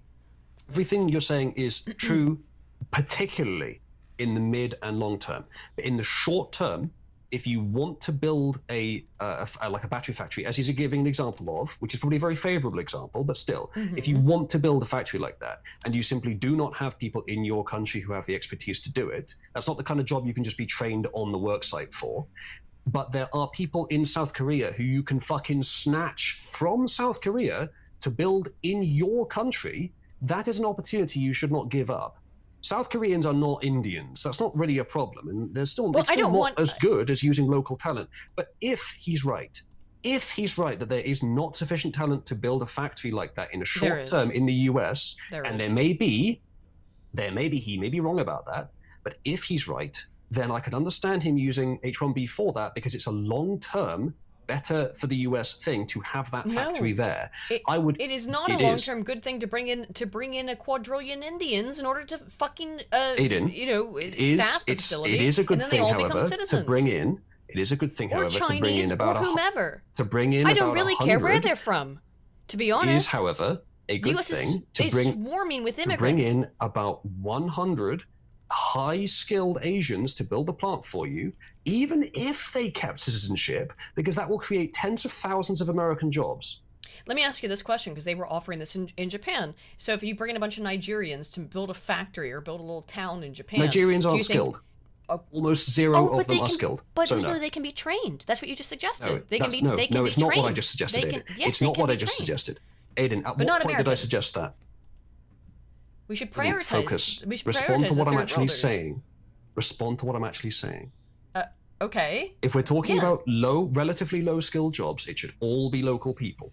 I don't care if there seems to be a deficiency in the job market for relatively low-skilled jobs. If we're talking about setting up something that will help the American economy long-term, especially if it will compete with existing economies like Americans China on become batteries. More skilled in these things so that they can. Yeah, well, that's Aiden. That's lovely, but that takes years. If there aren't enough people in the country currently to do that, then bringing in about 100. Okay, if there are, then I disagree with him. But if there aren't, then bringing in about 100 people from South Korea who are highly skilled experts in that field to build a factory that will produce thousands or tens of thousands of American jobs and will continue to be run by Americans into the future does make some sense. I'm not saying I agree with it, but it makes some sense. So again, we're not going to train Americans into these jobs. We're going to bring in foreign workers. You should train them to take over. Train them to take over from the South Koreans as soon as Enough of this bullshit! Okay, here's the next clip, which further elucidates pulling fucking teeth. All right, here we go. What is the administration's position on these visas? We're going to keep using our visa programs. We're just going to make sure that they have integrity, that we're actually doing the vetting of the individuals who come into this country, that they want to be here for the right reasons. What the fuck does that mean? Of terrorists and organizations that hate America. And that's what I think is so remarkable is under the Trump... Oh. Okay. This is an Israel thing, isn't it? I got it. Administration, we've sped up our process and added integrity to the visa programs, to green cards, to all of that, but also more people are becoming naturalized. We've sped up the process for green cards. More people are becoming Americans. Under this administration than ever before. More people are becoming citizens because we're not just streamlining and building some processes back into our immigration policies. We're also making sure that these individuals that are coming into our country and get that privilege, that they actually are here for the right reasons. So if you are here for the right reasons, whatever the fuck that means, we are streamlining and expediting your citizenship process. It does sound like Christie does not understand the problem. Christie, this is not about stopping terrorists. It's not about stopping people that hate America. That's a secondary goal. It's about preventing the collapse of the fucking they don't give a fuck. Balance, about preventing a collapse of the economy and the culture clash as well. Never mind, do you hate America? Are you actually American? Will you actually integrate? Probably not. The H-1B thing, if done perfectly, wouldn't be a problem. And it wasn't for decades. There was a gold standard to H-1Bs for a very long time, yes. I couldn't even trust Trump to use it properly. I could trust him more than most. But I mean, as I said, with the 100,000 thing, it helps. But I still wouldn't trust him to use it as it should be, to fill genuine gaps where needed. But Christie, no, it doesn't seem to understand the problem at all. If you're going to try and get me to trust you to use these things properly, at least know what the fucking problem is, Christie. She is deeply embedded in the Trump administration, which would imply that she has some knowledge of what the fuck this is about. And her narrative here is about terrorism. She's expressed this very poorly. I mean, again, I'm saying I don't see the things that even you were suggesting are not what Kristi Noem is saying either. The Biden administration... The way Kristi Noem is putting it is significantly less defensible than what Trump was saying because of what Christie's not saying. Trump said so little about it as well. Thousands of terrorists into this country. They opened the southern border. They abused our asylum programs, abused our protective programs and visa programs, sure what happened there. And we fixed all of it. It's remarkable what President Trump has done, and it's because he's a great leader, he's a visionary, and this man is going to go... Very cool. Christy, I don't care. Yeah, Christy, that was a very poor choice. You go in there and demonstrate you don't understand the issue and then spend the last few seconds glazing Trump. Yeah. It's not a good approach. So, I haven't actually checked this yet, but the shutdown was supposed to end today. I'll just place while I look it up. Oh, did the House vote go through? I don't know. I'm going to look it up right now because when I looked earlier, it had not yet gone through. Just wanted to come out and say that we believe the long national nightmare will be over tonight. It was completely and utterly foolish and pointless. pointless in the end, as we said all along. I just want to apologize to any Americans who are out there who still have flight cancellations or delays. Nope, they're holding an evening vote as of 4 minutes ago, so it's still not resolved. So maybe the government shutdown will end today, but I'm going to tell you why it's not, okay? Or I would be very surprised. Johnson should definitely not have apologized there, because it wasn't the Republicans' fault, and apologizing implies it was. Because now all the headlines need to run with is Republicans apologize after a government shutdown bill imminent, implying that it was their fault, which it wasn't. Unbelievable. Let's see. Okay. Too many requests. Can I just see the thingy? No. Okay, it's just to be a little gray. Sorry. They're being so Dems try to add last minute poison pill. I don't understand. This works fine on my other browser. A poison pill to sending packages. This means another shutdown is in our future. House Minority Leader Hakeem Jeffries probably can't stop the government from reopening at the expense of Democrats' pressures, Obamacare subsidies, but darn if the guy ain't trying. What may be a foreboding sign regarding negotiations over a long-term solution to the healthcare issue. Rep. Jeffries and fellow members of Democratic leadership, House Minority Whip Catherine Clark of Massachusetts, proposed an amendment to the spending bill that would reopen the government, which would extend the Obamacare subsidies at the heart of the battle for another 3 years. Not only that, they pitched it as a gift to Republicans. Extend the thing that you are trying to shut down for 3 years and we'll agree to reopen the government. Do the exact opposite of what you are trying to do and we'll agree to play ball. So this is the new stipulation. By the way, I think we're at the 15th rejection of the spending bill. It's supposed to end today, but I don't think it is after this, because I think now they're going to kick it to Republicans, and Republicans are going to say no. Because the way their agreement, and watch, it's not going to go through tomorrow. And if I'm wrong, I'm wrong. But my anticipation here, it's not going to go through. Republicans are going to kick it back. And then you're going to see thousands of headlines saying Republicans really are responsible for the government shutdown because we gave them such a generous offer to just continue to do the thing for 3 fucking years, as it involves a government spending program that lasts through the end of this fucking year. It's probably going to be much the same as it was in the Senate, just again in the House. As you say, it may well be. They will try to say it's the Republicans. They may get some more purchase on that. Of course, you have, yeah. But they may get some more purchase on that now that it has moved to the House, unfortunately. We'll see. The Republicans didn't give almost anything in the Senate. They promised to have a vote on a policy the Democrats wanted, but nothing else, and the vote will likely not go their way. They may agree to something similar in the House, but the House may demand more. So we'll see. It may be weeks more before they can get this through the House, and the government shutdown actually ends. The other thing that I wanted to point out with this is that the Democrats, in typical fashion, I suppose, even though I would say that when I looked into the research on this, and I have it in my new video, leftists almost never punch left. I think most of us know that's axiomatic. But they are punching center left. And that was something that also showed up in my research, which is that if they can find someone to the right of them, it doesn't matter if they're still a leftist, they will punch that person. And who they're punching here is, for example, Sonny Hosteen is punching John Fetterman, who, like, despite him having, I think the reason why I like John Fetterman, because I was very mocking of him when he first ran, because he has brain damage. And it was like, seriously, the Dems are running a man with brain damage. Maybe it's because he has brain damage, but it makes him the most rational Democrat, I think. He is my favorite left-wing ogre. Yes, he's a very good left-wing ogre, but I think, is it because he has brain damage that it makes him make more sense than the rest of them? No, because he has layers. He has layers. The brain damage thing, he seems like he has brain damage. There was a story about him going into the hospital.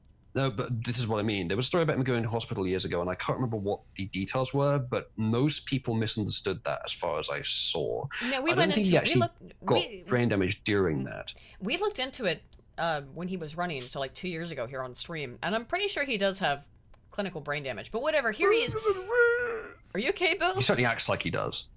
That was a reference to Young Frankenstein, don't worry. Oh. Here he is, however, being reasonable. Reference to Wyatt's yes. torches fucking reference. To Young Frankenstein, yes. Was a horrific mistake. Governor Gavin Newsom called it pathetic and a surrender. Poll after poll found more Americans on both sides of the aisle blaming. This is talking about he voted to reopen the government. Okay, he was one of very few Democrats who voted to reopen the government. About 10, which is it's about a fifth of the Senate Democrats, which is not bad.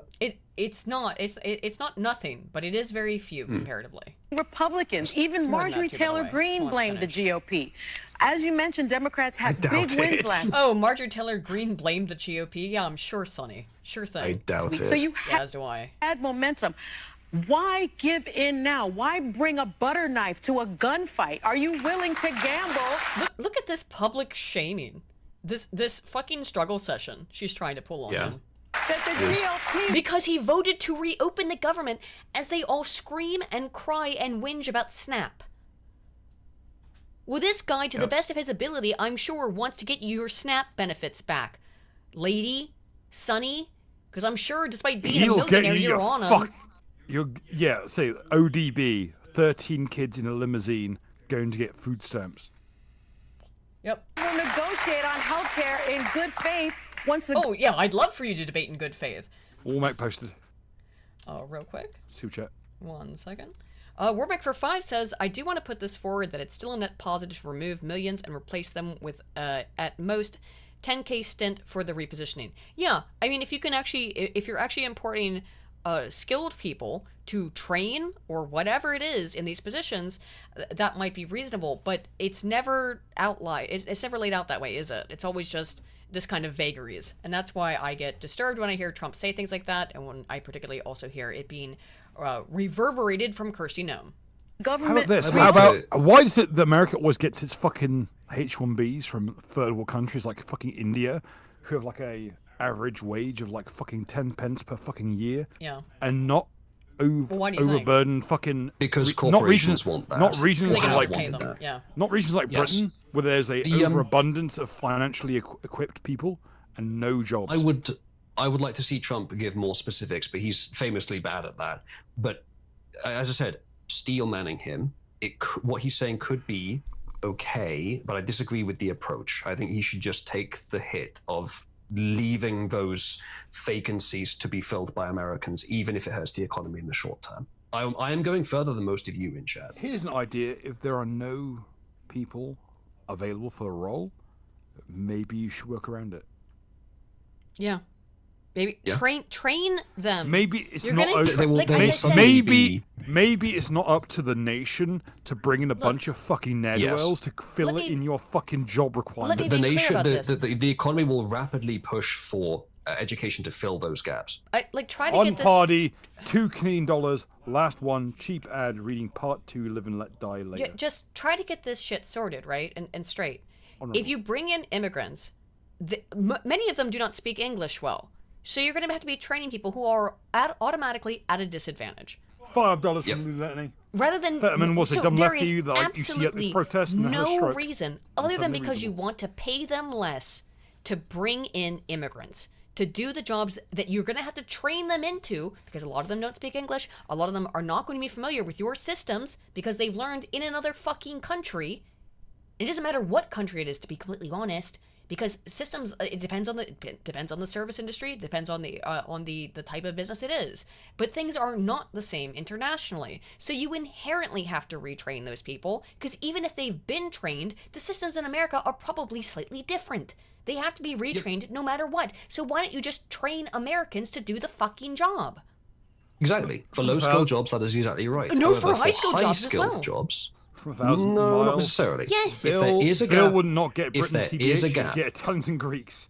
If there is a gap, then using H-1B to fill a small gap with highly skilled people who you know are highly skilled, you can actually verify it, might be acceptable. Unfortunately, that's never how it works in practice. Anyway, the only acceptable outcome is the destruction of India and China. I think the fulcrum here is whether we believe the system will be used in any way well, and I completely understand why you think it won't, and I am very skeptical as well. This is why I'm saying I don't trust Trump completely on this, or I trust him more than his predecessors for sure, and I just want to see what he does with it. But if he ends up inviting too many, any more than roughly 0 low-skilled Jeets, that's a betrayal. Yeah. However, if he uses it to import, and it may do, but if he uses it to import experts of making a battery factory to make a battery factory in the US. I think that's okay. It's not great, but it's okay. We'll see. I get the feeling it will not be the case. And I would tend to agree with you on that doubt, but I'm not 100% certain on the doubt. I think it's possible he'll use it well. We'll just see where it goes then. 500,000 Pennsylvanians that you represent, their health care costs will skyrocket if you are wrong. He just voted for them to be able to fucking eat, Sonny. I thought they were starving. So what the fuck? This dude, I actually feel really bad for Frankenstein over here, okay? Because he appears to me, after having watched his career in the couple years since he ran, and it was like, well, how the fuck do they elect this guy? That he at least seems to have his heart in the right place, more so than most Democrats, which is not difficult to accomplish, but does seem to be the case with him. Like, maybe because he's got brain damage or whatever, he's actually listening to his constituency and going, they're telling me they can't buy food. They're telling me they're starving. And he's taking it seriously. Because maybe, like, no one's starving, but maybe some of them are really struggling. And that's what he cares about. And this shows the hypocrisy, and which is constantly people, so that part doesn't really matter. But how they do not give a fuck about the whole we're starving shit. This is all about extending the massive medical industrial complex. And I believe you are wrong. Well, first of all, MTG is quite literally the last person in America that I'm going to take advice or to get their kinds of my leadership and values from. That's a decent way of trying to get around. Sure, yeah. Are celebrating crazy pants like that, then that's on them. And I don't need a lecture. I don't need a lecture from whether it's Bernie or the governor in California, because they are representing very deep blue kinds of populations, and a lot of those things were part of the extreme. And now remember, what really needs to win the big. This guy represents Pennsylvania. It's a working class state for the most part. Yes, there's Philly, but there's also Pittsburgh. Yes, there's Harrisonburg, but there's fucking Pittsburgh. I remain about 95% certain that they actually went red in 2020, but it was rigged. Right, Pennsylvania's a swing state. Plenty of evidence his for it. Position, Plenty of evidence. His position very much is tenuous. And so if he thinks people in his state are struggling because of the government shutdown, which potentially many of them are, then he has to be concerned with that. He doesn't have the laissez-faire attitude that a lot of his other constituents do in ultra blue states, where it doesn't matter what the fuck they do, they can burn every city in their state to the ground and they'd still get voted into office. He doesn't have that luxury. Win is involving my state and other states and those things. And why have we arrived here after the election a year ago? We want to forget. We got to forget some of the things that cost us that election. Or now, for me, it's like, that's why I'm trying to remind people that kinds of the extremism, we can't return to those kind of things and realize we need to find a way forward. And I would like to, rather than cite MTG, I'm going to cite one of the new governor-elects saying that my election is not a green light to continue the shutdown, because I promise you, this isn't a political game. It is viewed by many of us, but the reality is 42 million Americans now not sure where their next meal is going to come from, and because we vote like that. Or I think he's very genuine. It's he's a very. Sorry, go on. You well, I mean, even though I laughed at a bit of his campaign, I laughed a lot at it, to be honest. But he does appear to be fucking genuine to me. I don't think it's sincere. There's not going to be 40 million Americans or whomever who are going to starve over this. I mean, that's obviously not real. But he seems to think it's real. Or at least he acts like it.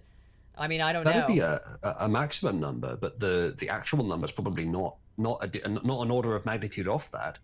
We're going to starve? No one's going to starve. Oh, no, but okay, not who are going to starve, but who don't know where the next meal's coming from, who are actually struggling to find enough money to pay for enough. Sure, yeah. Then there'd be a lot like that. And yes, chat, per capita, Snap is mostly blacks, but actual numbers, it's mostly whites. In terms of totality, he is a more very whites. By total numbers, yes, but per capita, it's exactly. blacks. Yeah. He is a very poor orator. He is genuine, and I don't think he's dumb either. his IQ is not that high, but it's his IQ is okay. It's this is stuff I have to say to be like, here, a good Democrat, this ogre who can't speak properly. Yeah, but at least he's being honest. I know, and it's actually really refreshing to hear from Fetterman, because he's like the only one of very, very few honest Democrats, and again, I attribute his brain damage to that. People that haven't been paid for 5 weeks now, and that kinds of chaos. Those workers have to borrow more than $500 million, from their credit union just to pay their bills now. So for me, we're in the middle of this. Senator, I gotta ask you to hold up a... Guinan, shut the fuck up. Shut up, Whoopi. Yeah, Guinan. Piss off. I shouldn't call her Guinan. Guinan, I know. The character is great. It's Whoopi, actually... the person is not. It's even worse than that. Oh my god, this, this is so annoying. Look at this one Haaretz article once and it's been... Are they really? It's so weird here, because like I looked these articles up earlier, had no problem accessing them. And now it's just not letting... Well, okay, here we go. Wow. There we go. Okay. What is the site you're using? Removepaywall.com. I'm actually signed up for this website and everything. I must just not be... Or I pay for it. I must not be signed in or something. I actually, no. This is not even a paywalled article. I know, because I read it unsigned in earlier. They're just being weird. Anywho, so Democrat senator who voted to end shutdown slammed by her own House candidate daughter. When it comes to Congress, a divided House isn't a bug. It's a feature that apparently holds true for mothers and daughters inside the Beltway, and a striking example of Democratic infighting. New Hampshire Senator John Shaheen and her daughter, House candidate Stephanie Shaheen, publicly split over the recent government funding deal that ended the shutdown. It's not been ended, actually, at all, but it's funny how they kept reporting on it that way. This is a deep conservative outlet, and they still reported on it that way. The senior Shaheen took to X to praise the Senate vote that reopened the government. It didn't, but it was attempting to, calling it a big step forwards towards protecting health care of tens of millions of Americans. But her daughter, running for a seat in New Hampshire, quickly fired back with a very different message, one that implicitly criticized both the deal and the party behind it. She responds to her own mother's tweet saying, "Improving healthcare has been the cause of my life. It's why I'm running for Congress, so I cannot support this deal when Speaker Johnson refuses to even allow a vote to extend healthcare tax credits." This is, I'm sorry, it's the Waits It All heat map, isn't it? They have no concern for family, for friends, for nation, only for political in-group. It's the Waits heat map. It's the fucking Waits heat map. It's this. Pretty much, yes. But the fact that about a fifth of them did vote for it, it's at least something to say in their favor. Excuse me, ResearchGate. Can you please? Thank you. There it is. Yes. It's this. It's this. It is largely that. I mean, that just keeps being relevant. It does. On that previous page, Aiden. Actually, yeah, you can go back to it. You see on the right, there's 2 scroll bars. Yeah. Actually, there's 3 now. Yeah, I know. I don't know. Just keep using different scroll bars until you get to that and then click close. But the close button's gone. Yeah. Okay, never mind. Don't worry then. No, it's just the website I use being shitty on Chrome. Anyway, there's also been a lot of anger about Chuck Schumer. But this is part of it, is that Chuck Schumer was approached by other Democrats to end the shutdown 2 weeks into it. And he said, yeah, he was down to do, or he knew that they wanted to end the shutdown and said, no, we're not going to do it. Hold out. Shutdown 2 weeks in and said, we're ready to reopen the government. And he said, no, hold out. Wow. No, hold out. Mid-October, he said to his entire caucus that if anyone tried to reopen the government, he would stand against them. That's according to sources that told Axios. So shame on Chuck Schumer. Yeah, real quick. Excuse me. Looney Lenny for 5 says, Fetterman was a dumb lefty like you see in these protests. He had a stroke and is suddenly reasonable. I know. I mean, it's that same thing where, I don't remember if you're familiar with this study, or if I'm sure some people in the chat are, but there was a study that used electromagnetic stimulation, deep brain stimulation, and found that they were able to shut off the parts of the brain that make people believe in God, that make people, in many ways, conservative. So they were able to use magnets to shut off the conservative parts of people's brains. I also would thereby believe that you could have a stroke and shut off certain parts of the leftoid brain. I think that's very possible. Ardent Party for 2 says... Just reduce reductions in decadence, I'm sure, would lead to that. Yeah, perhaps. Ardent Party for Two says, last one, cheap ad, reading part 2 of Live and Let Die Later. Go check out Ardent Party's stream. For sure, man, chill it in the chat if you got the link.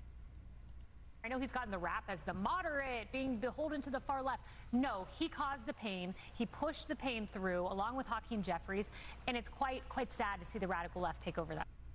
Yeah. Is this Kayleigh McEnany? Yeah. I liked her. Yeah. I mean, she's I liked her as like press secretary. I don't know otherwise. Yeah. So they are attacking Schumer over this. The left. Oh my God! I forgot I have so many articles from this fucking website that now does not work. You could you would have to CSS, but you can get an extension to do permanent CSS. Well, it's never. Here's the thing: it's never an issue until I'm on stream for whatever. I don't know, try why. Archiving it instead. But for some reason, it is only when I am on. I have no problem reading these articles until I have to bring them up on stream, and then they're fucked. Okay. Sorry that they're grayed out, but still. Furious Democrats call for Schumer to be replaced after shutdown cave. Leftists, including some elected officials, reacted with apoplectic rage Monday after 8 Senate Democrats caved to Senate Republicans by agreeing to vote to end the lengthy government shutdown. So it's 8. But this was... when? Yesterday, or 2 days ago. So it's only 8, but still. While Senate Minority Leader Chuck Schumer didn't appear to be directly responsible, as it seemed the 8 had negotiated the deal behind his back, the blame for the massive concession was still flowing his way. Despite voting against the deal, Senate Minority Leader Chuck Schumer is emerging as a top target for not containing the defections, Axios confirmed, citing a number of lawmakers. You've got Ro Khanna here. Senator Schumer is no longer effective and should be replaced. If you can't lead the fight to stop healthcare premiums from skyrocketing for Americans, what will you fight for? I mean, this is... it's fascinating. They've totally changed. At first it was protect SNAP. I mean, there was so much of it. That's just why. But it has been this underlying healthcare narrative. And the whole thing about the healthcare narrative is it doesn't make any fucking sense, because I must remind you once more, oh my God, fuck off. Scroll the other scroll bar up. It'll move past. Oh, okay. Or not. Okay, there we go. It's best you can do. I don't know. It's fair. I don't know why it's doing this with this website today. Anywho, they are not voting for a 3-year fucking governmental plan. This entire shutdown has been over just extending the current government spending bill through the end of the year, which we've got 1.5 months left into. There's not much left to continue to vote for. They're gonna, my belief is, because of the ridiculous shit they're asking for, can you make a 3-year deal on the shit that was supposed to originally last 3 months? No, I think the Republicans aren't going to go for that, at least I hope they won't, and keep this shit shut down. I must remind people, this was overfunding the government through the end of the fiscal year. It had nothing to do with some 3-year spending deals. This is all some bullshit they've been trying to shove into it. This is a massive publicity stunt. It always has been. Here's Seth Moulton. Tonight is another example of why we need new leadership. If Chuck Schumer were an effective leader, he would have united his caucus to vote no tonight and hold the line on healthcare. So they're throwing Chuck Schumer under the bus. Christy Jackson, time to pass the torch, Chuck. Tonight was a very bad night, says Bernie Sanders. Harry Sisson, of course, absolutely pathetic. You mean yourself, Harry. I cannot believe we caved to this wannabe dictator and his goons. You didn't cave, and you're still holding up Harry the entire knows all fucking about gooning. He does know, if he knows about nothing else, he knows about gooning, I'm sure. Downside of leftist infighting is that's what they do. Like, the right, when it infights, is pretty professional and subtle. The left, when they do it, it's all out in the open and aggressive. So we may be mistaken in thinking that if there's a lot of out in the open and aggressive leftist infighting, that means that they're falling apart. Unfortunately, no. No. It generally means that they're filtering. It's like the rats on a hot plate. Yes, they just they're filtering. They're just trying to find the weakest person in their vision who claims to be allied to them to hurt, to blame for something, and then get rid of them. So it is, unfortunately, good for them when they are infighting like this. Now, it's possible that it could get so extreme that it's bad for them, but this isn't that, unfortunately. Speaking of the infighting, here's the Dems going after Mom Donnie. 99.99% of America did not watch his speech. 99% of America literally don't care who Eric Adams is or Cuomo is or who the mayor of New York is. But what is happening, though, is Democrats do something that we don't normally do, which is harness the energy of young people. And Zoran Mondani had the issue that carried the day yesterday. Everything else, set aside everything else about how you what feel. they did is they presented you with someone that mass murdered old people. Yeah. And had there was no good scandals, choice. And a Republican. And someone who was anointed by the Democrat Party and is brown. Yes. I think it's going to be pretty fucking obvious which way the blue city was going to vote. Yes, However, we will never know how rigged that election was. It won't, because it doesn't matter. They didn't have to rig it. It wouldn't even need to be rigged. No, I agree. But we'll never know how rigged it was. No. There is precedent to believe that Democrats could have rigged it. Maybe they did. But no one was going to vote. But they probably wouldn't have needed to. And New York is extremely far blue, particularly New York City. So they were never going to vote for Sliwa, despite the fact that he's based and wears a fucking beret. He talked about affordability in a way that communicated to voters and resonated. But Zoran Mondani is a part of the future of the Democratic Party. He's not the face of the Democratic Party, or he is not the Democratic Party. Interesting. There are people on the left who do not want socialist Mondani to be the face of the Democrat Party. So this is always like, again, they are, is it infighting, or is it just kind of being like, hey guys, don't worry, we're not all communists. I meant to report on this last week, but I didn't, or talk about it. But when he won, his screen got hacked. Now, the claim here is that the local news station was somehow responsible for this message, "Trump is your president," appearing on screen. I don't know how truthful that is, but they did claim that this was the local news hijacked the screen. That doesn't sound very plausible to me, but whatever. Well, it could have been they were showing it for some other purpose. It wouldn't have to be malicious necessarily. Maybe. Aiden, why is someone called Heel Slut Boy just joined my server? I don't know. After we advertised my server from your chat. Well, looks like you've got which one of you is member. Yes, I can tell he's from Brokeback Crownton because he's called Heel Slut Boy. Get the fuck out. Anyway, needs a hobby, I guess. Here's some Democrats talking about why they voted for Mondani, or some voters, I should say, but they're all Democrats. It is New York City. Why are you out here protesting? My name's Michelle, and I'm out here protesting because I'm against fascism. Okay. What is fascism? Fascism is words hard. Fascism is the authoritarian. Words are hard. Why are words so hard right now? Sorry. Words are always hard for you, I can tell. Yeah. It will happen again. Fascism is an authoritarianism that is about. Get there. Focusing on enough of this shit. Right. So it's. This is why I have my opinions. We already know our opponents know nothing about fuck all. But this is why that's not the response I would give. What she's basically trying to say is it's when the people in charge are racist against the people I think they shouldn't be, or really when I want to say they are. And will kill for, by the way, my research shows that. It's when the people who are in charge are can be presented as racist against people I don't like. She has no idea. I will slightly agree with Bill here that she is retarded. Yeah, and clearly. That's not that big a news. All right, how about this then? Because this is what that gets you. All right?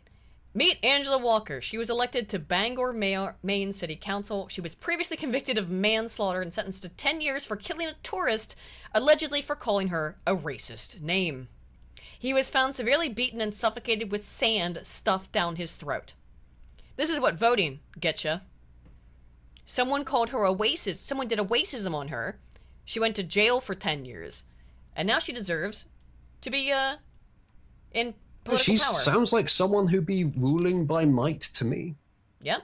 Well, there you go. There's democracy in action for you. Not sure about that, Aiden. It is. What else would you... How is that not democracy? She was voted Aiden, are you aware of... and elected. Are you aware of election rigging? So that you're claiming that the I'm saying it's a distinct possibility. That the city council of Bangor, Maine was rigged? Or could it be that the citizens of Bangor, Maine think that woman is strong and brave and she deserves a second chance? It's probably a bit of both. Oh, I don't know about the second one. I don't know Where's your evidence that it's only the former? I didn't say I had evidence. I am suggesting it's likely that there was rigging. But I do wonder, if she is a federal criminal, why is she eligible anyway? Because of because of the type of election it is, I would presume. It's for city council. Well, that shouldn't be allowed. It's an easy fix. If you're a federal criminal, you don't get to be elected. Easy fix. I guess. I mean, I would agree with that as well. So MSNBC. That's an easy fix. Voting was not the problem. Exterminate all life on Earth. Bruh, Bill, what the fuck? MSNBC. None of you are white anyway. You might as well fucking get it over with. I love how, Bill, are you the only white person here? In this chat, yes. You said that to yourself, Bill. No, I shouted up the stairs at you. Oh, okay. Anyway, MSNBC. In this chat, yes, I am the only white person. MSNBC has rebranded itself to, I think it's like MSU or something, YOU or something retarded like that. No one gives a shit. But they also have been, they hired a bunch of black actors to rebrand to fucking past tense. I wish they would, and they probably will. But here's their new rebranding ad with Rachel Maddow. Oh, that's what it is. MS Now, not MSU. It's MS Now. It's not MSNBC. It's MS Now. We the people of the United States. Wow. You the nothing. In order to form a more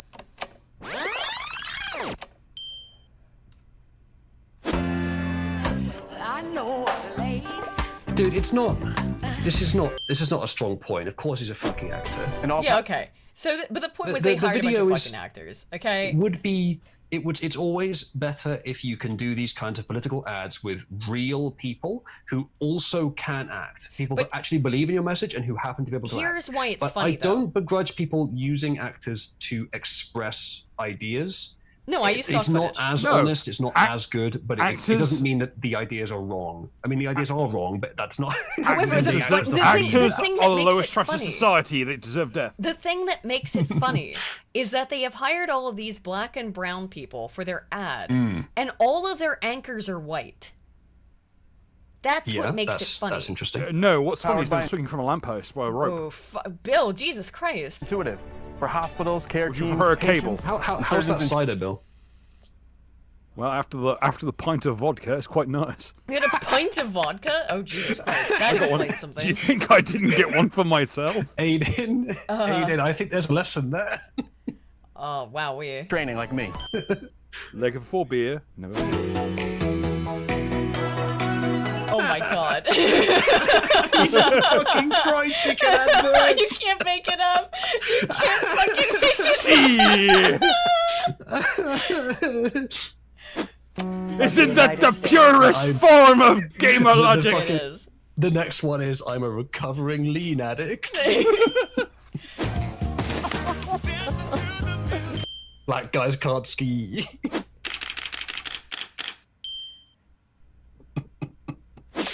Scrotum. Fucking sugar. I'm sorry, everybody, but we are no longer seeing people for this role. Y'all listen to the man?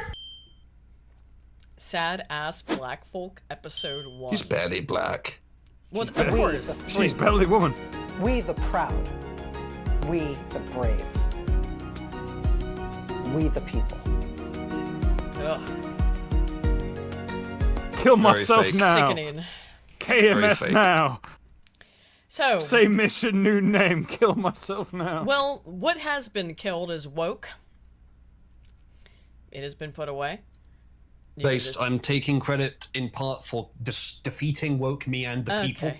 Well, it's been put away. We are more powerful than even the most wealthy people in the world who wanted to use woke ideology to make the market more malleable, so they had to do less work. We have defeated it by rejecting it and declaring it not good enough. Well, it's been put away. Couldn't you just kill some migrants like an old person? Now they have no choice. They have no choice but to retreat. Okay. Well, here's what happened, is that staggering number of trans and gay TV characters axed under Trump-era rollback of woke initiatives. I covered this too. It's 41% of the 489 LGBTQ characters. First of all, that there were nearly 500 is insane. That were on small screen this year will not return due to serious cancellations and endings. Rip Bozo? Rip Bozo indeed. According to a report by Rest in fucking pavement. A large and concerning number of trans-inclusive shows have ended, including Chaos and Clean Slate, neither of which I've ever fucking heard of, because no one has, because no one watches it. So, anyway, good news. That's why they're ending. 41% of gays and LGBT rainbow people will not be returning to their roles. However, it's been several years we've been hearing about the end of woke in Hollywood, and it's always been premature. It's always been premature to say that. Well, we always said it it seems was to be an sort of happening now. Process, yes. However, like I said, you're always going to find vestiges, and here's a little vestigial organ for you. If it were, you would be keeping these women in. Instead, you are the one injecting culture wars into the military, and this is about the military. Yeah, this is amazing. I saw this. This is great. Also, yeah, she has the nose, and she's so excited. Like she could tell, she can't contain how excited she is to think she's going to get an own on Pete Hegseth. It sounds to me like she's doing sort of fake crying. Really? Like she's trying to make it sound emotional. Oh, to me, it sounds like she can't contain her laughter. But maybe it's the same thing, yeah. At the detriment of our military readiness and national security. Now, General Kane, I'd like to turn to you. So to be clear, these are men who think they're women. These are women. I'm happy to educate you on... I'm happy to educate you. Hey, notice that was a Miss Jacobs, not a Ms. or a Mrs. Yeah. Yeah. Have fun with those cats, Chief. Yep. So what we've identified is that there's mental health issues with that belief system. I'd like to turn to General are detrimental to readiness, and that's the determination. You cannot have extremely mentally ill people who are required to be like you cannot serve in certain parts of the military if you are diabetic, for example, and you need insulin. You need a constant supply of medicine. The logistics necessary to be trans is immeasurable to fucking grunts. You can't have them grunts. You can't have them fucking desk jobs. Nigh on. Maybe desk jobs, but only desk jobs. They can't do anything else. They can't be deployed. No. You are a drain on society. You are not fit for service. It's the fucking military. They have to go out and fight wars. They can't have. There's no time or place if for you your are fucking not emotional combat bullshit. ready. Yes. No one gives a shit. I don't care if you've got no legs, got no where's the fucking people sticking up for the people with no legs and their legs blown off from military service? They claim they care, but they don't give a shit. Anyway, I could have told you that for free. Yeah. Stand behind gender dysphoria. And so you don't. So gender dysphoria is a disorder. I don't care what the APA says. And honestly, trans people should be fucking disgusted that it's not considered a mental disorder because it actually prevents them from getting health care. But it's the politics. Instead, they get left to the tender mercies of a bunch of hatchet men who happily hack their bodies up for a profit. Yeah. That you should be ashamed of the people you trusted. So the Sixth Circuit has ruled that students cannot be punished for referring to trans peers by their biological pronouns. The U.S. Sixth Circuit Court of Appeals. We get it, Uzalu. Jesus fuck. Ruled this past week. It's called redundancy. There's going to be some redundancy because there's only so much stuff. I'm not criticizing. I'm just saying. He's familiar. He's familiar with the story. I think you were there when I covered it. Actually, Aiden, you might have been. This one, I don't think so. Okay. I may have been. I don't think so, though. The Columbus Dispatch reports that the court determined by party line of 10-7 vote, Defending Education and Olentangy Local School District Board of Education, that the defendant did not demonstrate that the use of pronouns to refer to transgender and non-binary students would materially and substantially disrupt school activities or infringe on the legal rights of others in the school community. So yeah, you can't force people to use pronouns in at least this one school, which sets the precedent, which means it will probably continue. Because again, this aspect, at least of woke, is certainly being put away. I think that's unquestionable at this point. Oh my god. This is so frustrating. Like a one Haaretz article. Stop. Dude, I don't know why it's like this. Okay. Okay, I've not read this article, but I saw this headline and I thought I probably should. So I have to go use the restroom. Uzalu, do you want to at least read the headline, then I'll scroll down if you want. Sure. Meet the gay, furry, socialist Dem candidate who celebrated Charlie Kirk's murder and loves 9/11. There's no way this headline is accurate, right? But it must be. There's no way it's also not accurate. Let me make sure that this is scrolled up. Okay, so, all right, is there... Want me to do it? What? If you leave it scrolled near the top, I can read and respond to it, and while you're away, if you like. Okay, yeah, sure. I'll be right back. It shouldn't take a second. Right. Mr. Uzalu, you have the field. Thank you. You jump in if you want, Bill. It says, a candidate for the Democratic nomination in a competitive congressional district celebrated the assassination of Charlie Kirk and said the U.S. deserved the September 11th, 2001 terrorist attack. Samuel Smeltzer, noticing anything, Bill? An IT specialist who identifies as a honey badger. Isn't that an MRA thing? Yeah. That's odd. Maybe it means something else. And goes by the name Ilion Badger, has a history of violent post on Blue Sky. Maybe he literally refers to themselves as like a fucking honey badger, like the actual... Gee, that must be it. That must be it, yeah. The Washington Free Beacon reported. He's running for the House of Representatives in Michigan's 7th Congressional District, currently represented by Republican Representative Tom Barrett, according to the outlet. Smeltzer, who has also praised the assassinations of Turning Point USA founder Charlie Kirk and United Healthcare CEO Brian Thompson, once posted to Blue Sky about being banned from X for saying the US deserved the 9/11 attacks carried out by the Islamic group Al-Qaeda, or the Israeli group Mossad. Yeah, I was about to say, yeah, there's some consternation about the last point. There is some consternation about that last part. Basically, I think probably the reason Aidan brought this up is just, yet another example of an insane, violent leftist who is the headline's crazy. Either pushed by the party or may get there anyway. I mean, who knows? Like, this person is just running, to be fair, right? Yeah. So, this guy looks just like Charlie Kirk. Yeah. Well, there's no pictures of him or anything in this. Celebrate the death of every Nazi. It's what you expect. I just thought it was insane that headline was nuts. Yeah.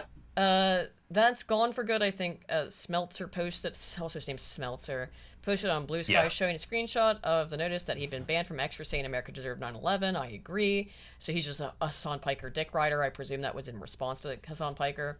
On the day Kirk was assassinated, Smeltzer posted an image of a skeleton wearing a Nazi hat. I, for one, celebrate the death of every Nazi. Smeltzer also said that Thompson's killing was helping to cure my depression. He also appeared to call for using the guillotine to execute very wealthy people. Okay, well, it is time for guillotines. I agree. It's time to raise the boards. There are some people who, the world would be a better place if that happened. I'm not advocating for it. It's time for guillotines.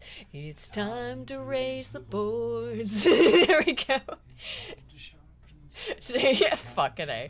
Oh my god, this stupid shit that they forced me to do. Oh my god, it's another show. Anyway, I can't stand these articles. If I had known it was like this, I wouldn't have gotten anything. Anyway, so, also, this is from Pam Bondi. Attorneys at the Justice Department secured our 24th victory in the Supreme Court's emergency docket. Today's stay allows the government to require citizens to list their biological sex on their passport. In other words, there are two sexes, and our attorneys will continue to fight for that simple truth. So, if you got female printed on your fucking passport and you're a guy, you need a new passport, I think. Sorry. A small but worthwhile victory. Yeah, and a very fucking obvious one. Shouldn't have to be debated, but no, it whatever. Shouldn't. Still a small win. It obviously it shouldn't, but this is the woke being put away. And again, whether or not, now I think people should be cautious and at least listen to my, and not just mine, but to what many of us have said, which is that this is being allowed for. It is not the will of the people winning out of ideas that are bad being put away. It's that this is no longer politically useful. And if I were a tranny, I would be livid because you were used as a shield and as a sword for a decade, and they do not care about you anymore. And that has been made overwhelmingly clear. So also, Trump is petitioning the Supreme Court to overturn the $5 million civil judgment in the case with E. Jean Carroll, the woman who's absolutely out of her fucking mind and had a hallucination that one time in the 1980s she was a department store clerk and Trump felt her up in the dressing room.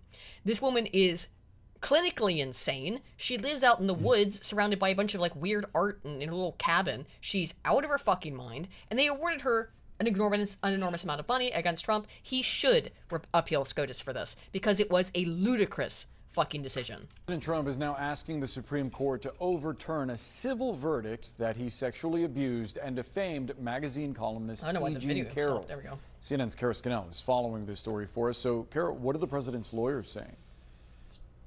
Boris, Trump's lawyers have gone to the Supreme Court asking them to overturn this decision by a jury, where the jury awarded E. Jean Carroll $5 million after finding that Trump sexually... And by the way, $5 million is fucking nothing to Trump. This is clearly all about the fact that this woman was awarded a win, and it's been used consistently as Trump is a convicted sex offender. Trump is a convicted sex offender. His convicted sex offense was over this woman remembering having a vision of something that happened in the 1980s for which she has no evidence, no records, no corroborating reports from any other people in the vicinity, that there is nothing to back it up other than her fucking hallucination. Abused her. Now, and I'm not, like, I voted for Trump 3 times. It's true. I much prefer Trump over the opposition. But I also think he is a bit of a pervert. I don't think he would have grabbed this woman's ass because, to be fair, she wasn't hot. Now, if she was a supermodel, maybe he would have given her a slap on the ass. But I don't think so because she's not a fucking supermodel. She was some weird, like... I think she's probably always been severely mentally ill freak who was just allowed to get away with this shit because of the paradigm that existed at the time, the period of exception. And defamed her when he denied the assault, said that she wasn't his type, and claimed that she made... Yeah, she's a crazy, ugly lunatic. ...up the assault to boost sales of a book. Now, what Trump's lawyers are saying here is that the trial judge made several errors by allowing certain types of evidence to go before the jury. The only evidence was her testimony, because there is nothing else that could exist. It was something that she alleges happened in a dressing room in, like, 1982. Of course there's no fucking evidence. Sorry. I mean, like, I'm very strong in my opinion on these kinds of, like, rape cases or sexual assault cases. You have to have evidence. It cannot be the case that women can just make allegations and... Because if it wasn't Trump, she got a $5 million settlement. That's some guy's life destroyed forever because of a hallucination. I don't know much about the story. I didn't really follow it, but given the fucking profile, I'm willing to bet it's 100% bullshit. She's a lunatic cat lady. She lives in the woods. She writes, like, fiction books, I think. She was a reporter of some sort. She's just insane. I mean, like, you can watch videos of her. She is out of her mind. Journalist, enough said. Yeah. Among that, the Access Hollywood tape, which you'll remember... Well, hold on, Bill. Aiden's a communications scholar, too. I don't trust her either. Trust no hoe. Making comments about how he openly gropes and grabs women. They also said that the judge was wrong when he allowed 2 women to testify about... The funniest thing is that his initial comments about groping women were specifically with consent. Yes, they let you do it. Which, by the way, they do. I guarantee it. Particularly at the time, you're a you know, I guess attractive, super rich, a very,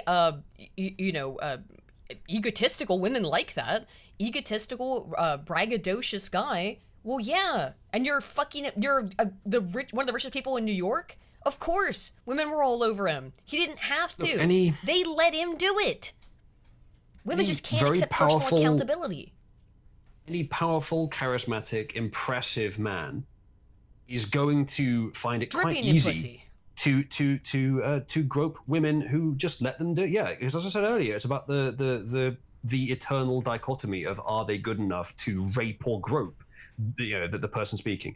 And I can confirm that this is women will just fawn over a sufficiently impressive, charismatic, powerful man. Look, she wishes that is happening. From personal experience. And when I listened to some of her recounting of it, extensive personal experience.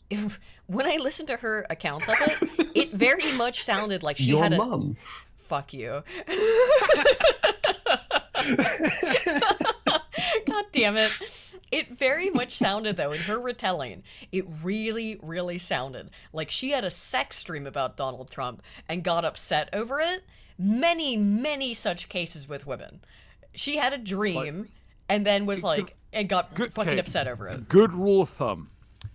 The kinds of people that women will have like things for, the net is cast fucking broad. Like I remind you that me, a balding fat racist, has more than one person who has expressed interest in me over my years. That should be damning enough for the female portion of the race. They have absolute dog shit taste and will literally fuck anything with a pulse. Bill, women love racists.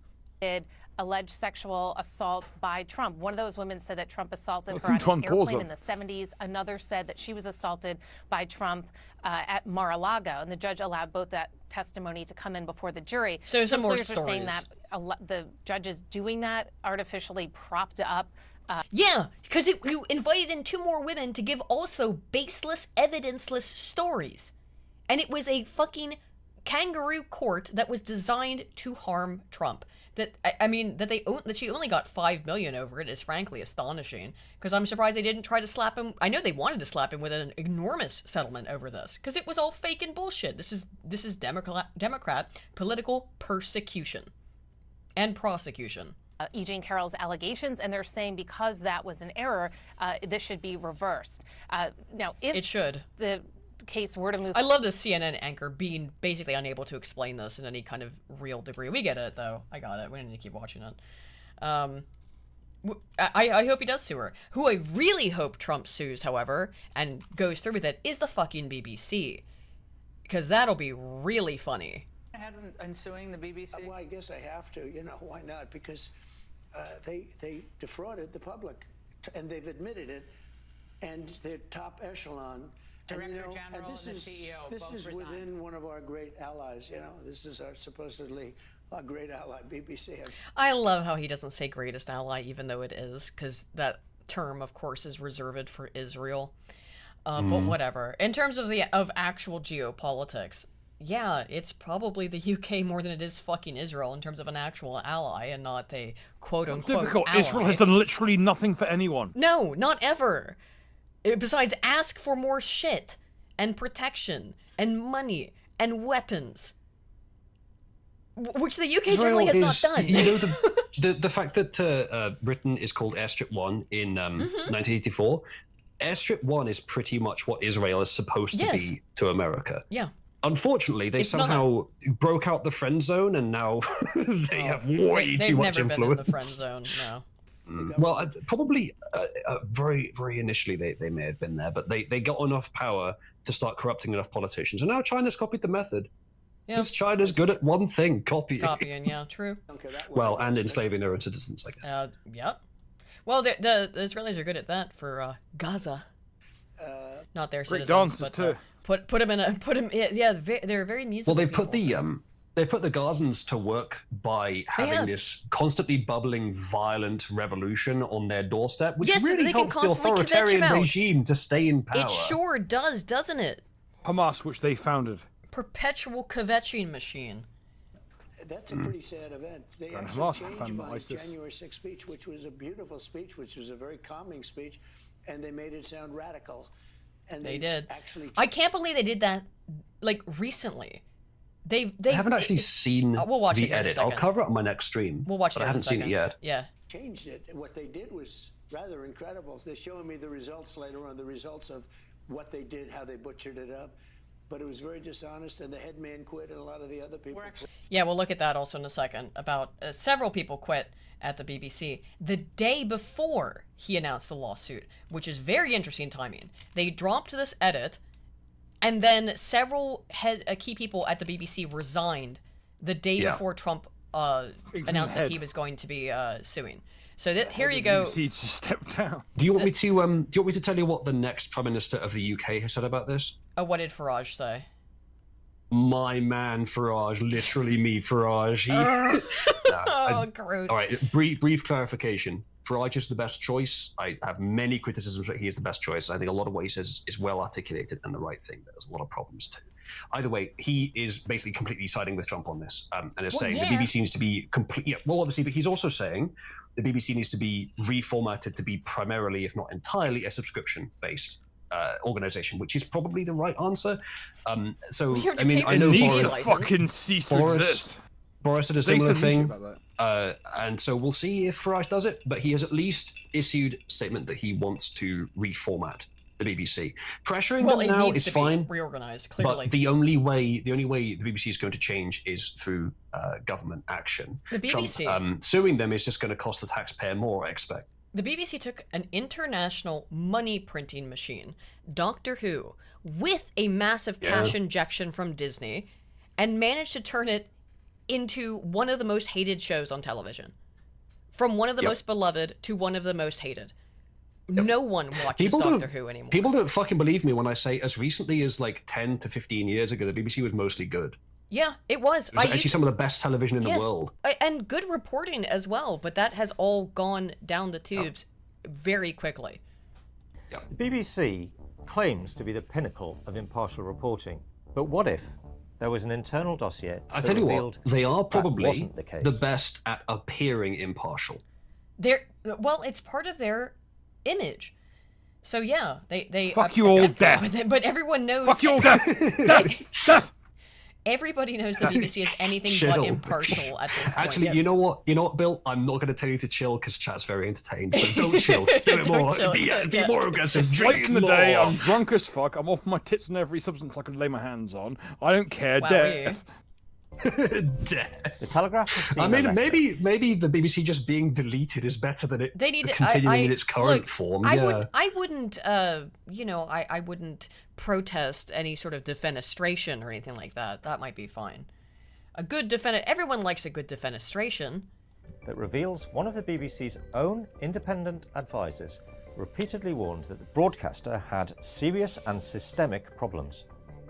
A week before the US election, BBC Panorama released a documentary called... Oh, so it was a week before the election, yeah. Trump, A Second Chance. And in it, they played the following clip.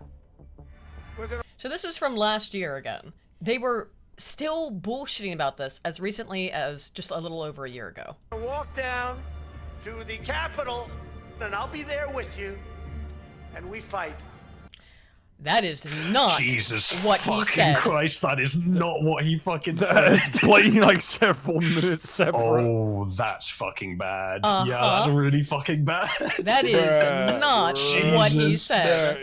That is not what he fucking said. I remember well enough. Yes, well, they're going to play it here, just so in case you don't remember that is not what Trump said in January 6th, here's what he actually said. We fight like hell. But Trump didn't, in fact, say this at all.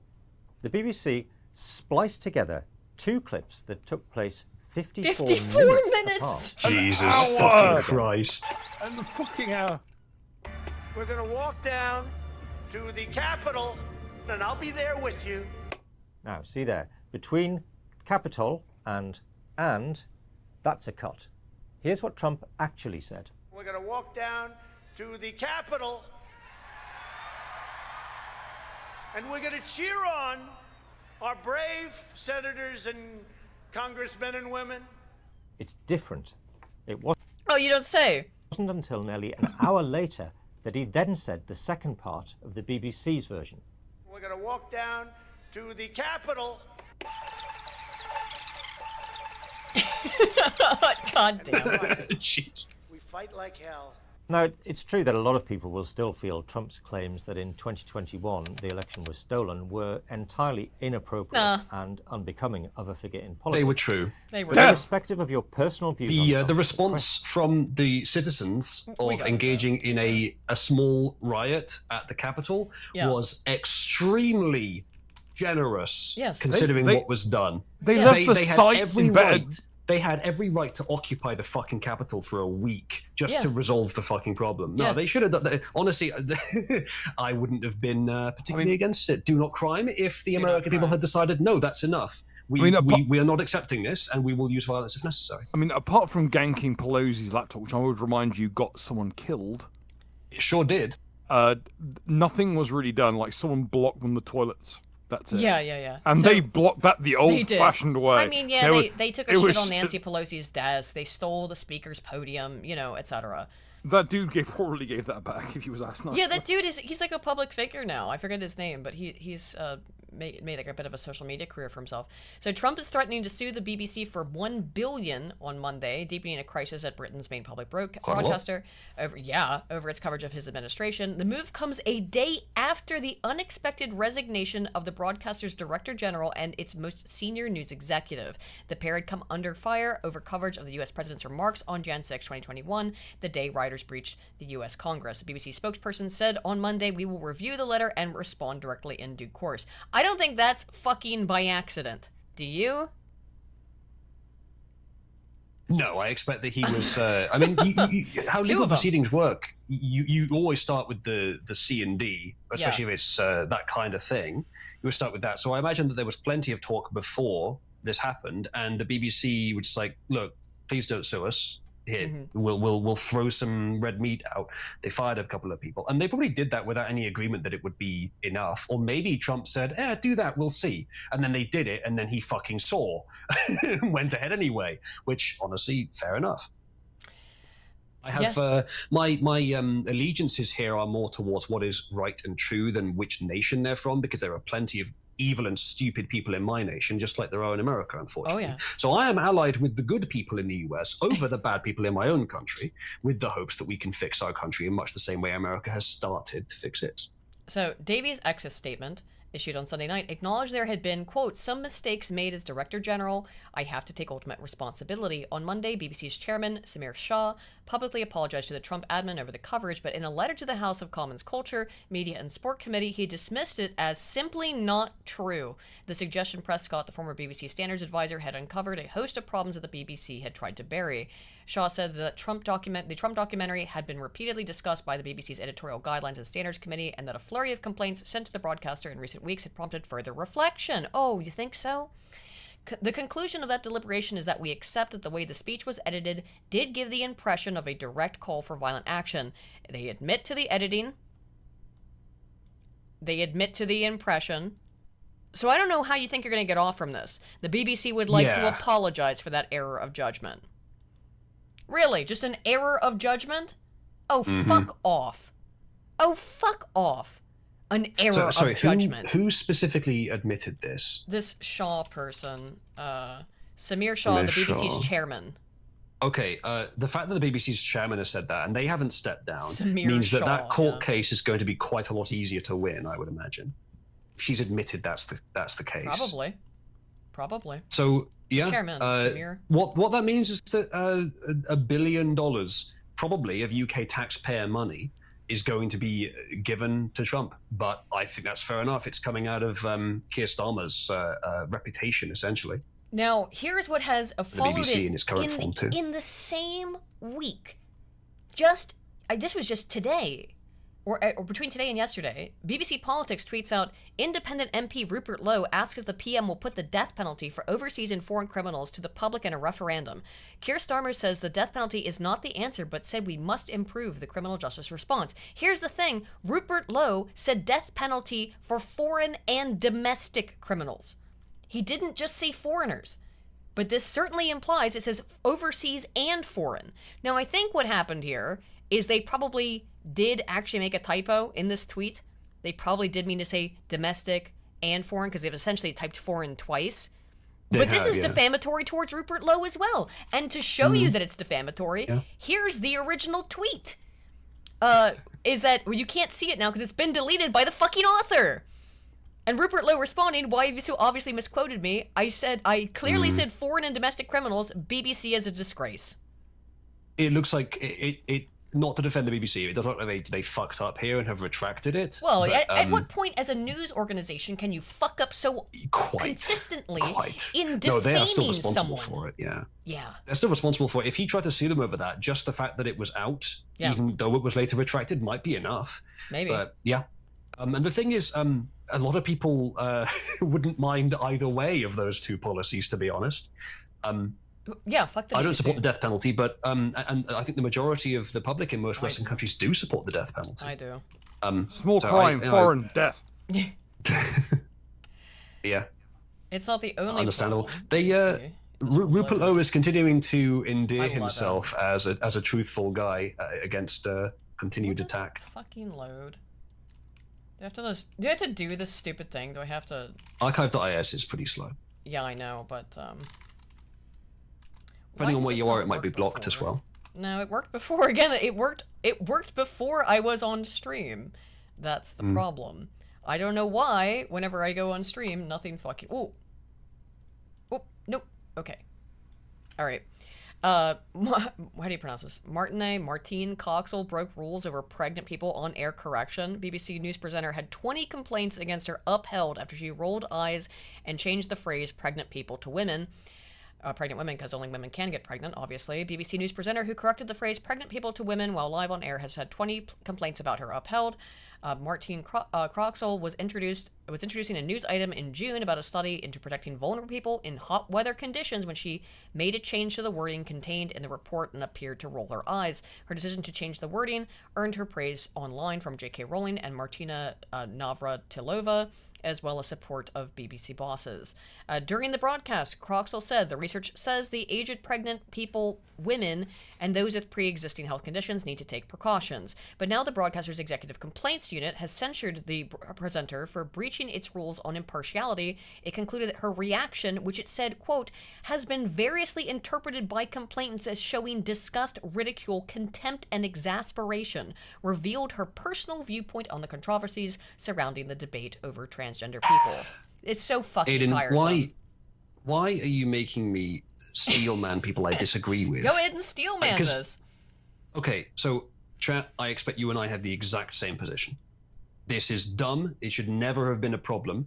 It should never have been written as pregnant people. It should have just been written as women. It was offensive. However, the BBC has rules about impartiality, which are very strict. People work hard to follow them. Very impartial in their coverage of Trump there. Aiden, see if you can.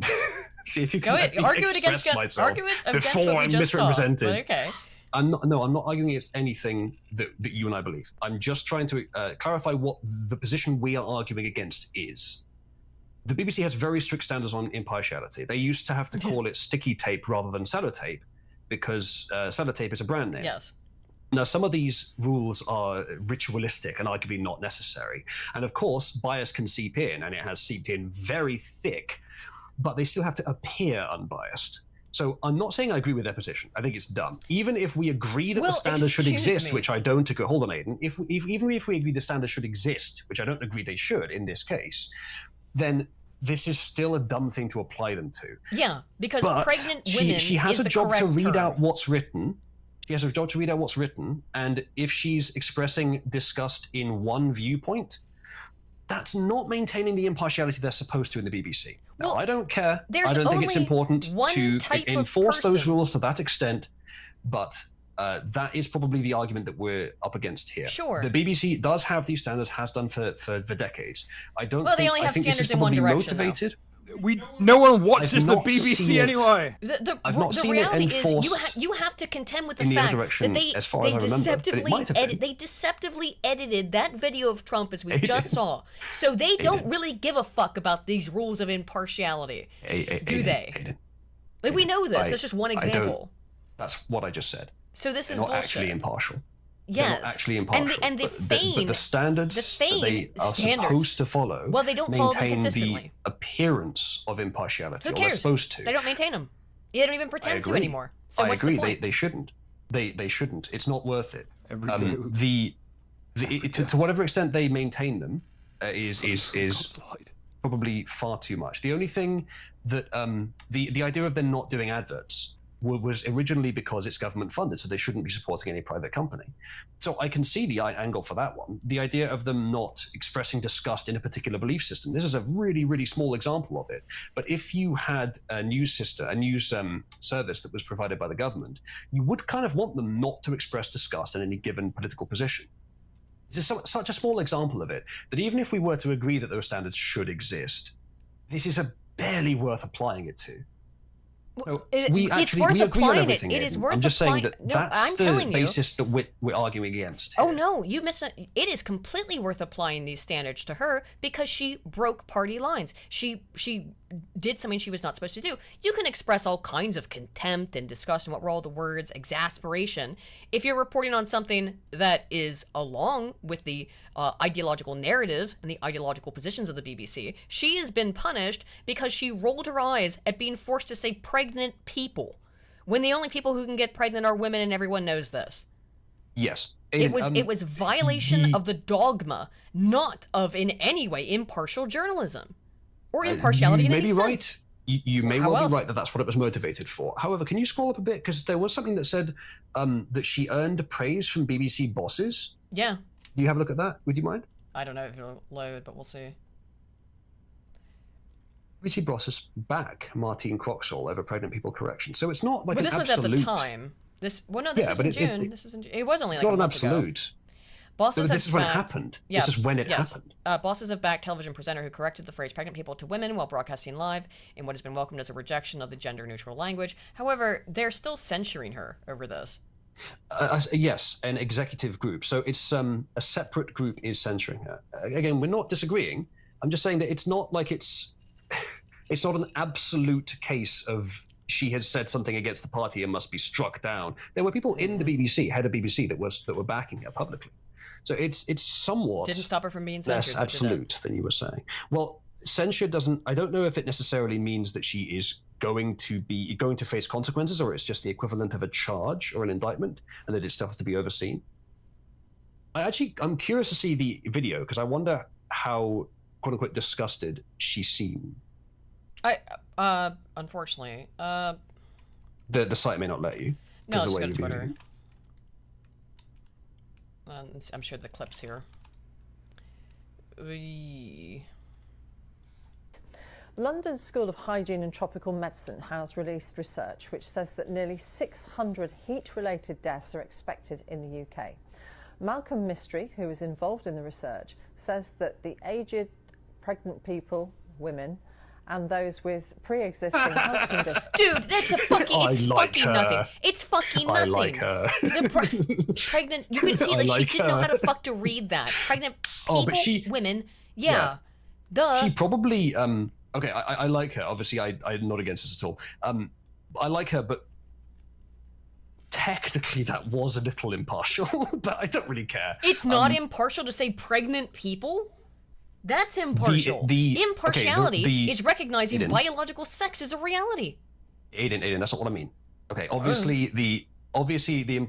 So impartiality is part obviously, Aiden, let me finish. Okay, go ahead. Obviously we agree that women are the only gender that gets pregnant. But what was written was, yes, arguably impartial, because it was being way too clinical and separating from gender for some fucking reason, because leftism.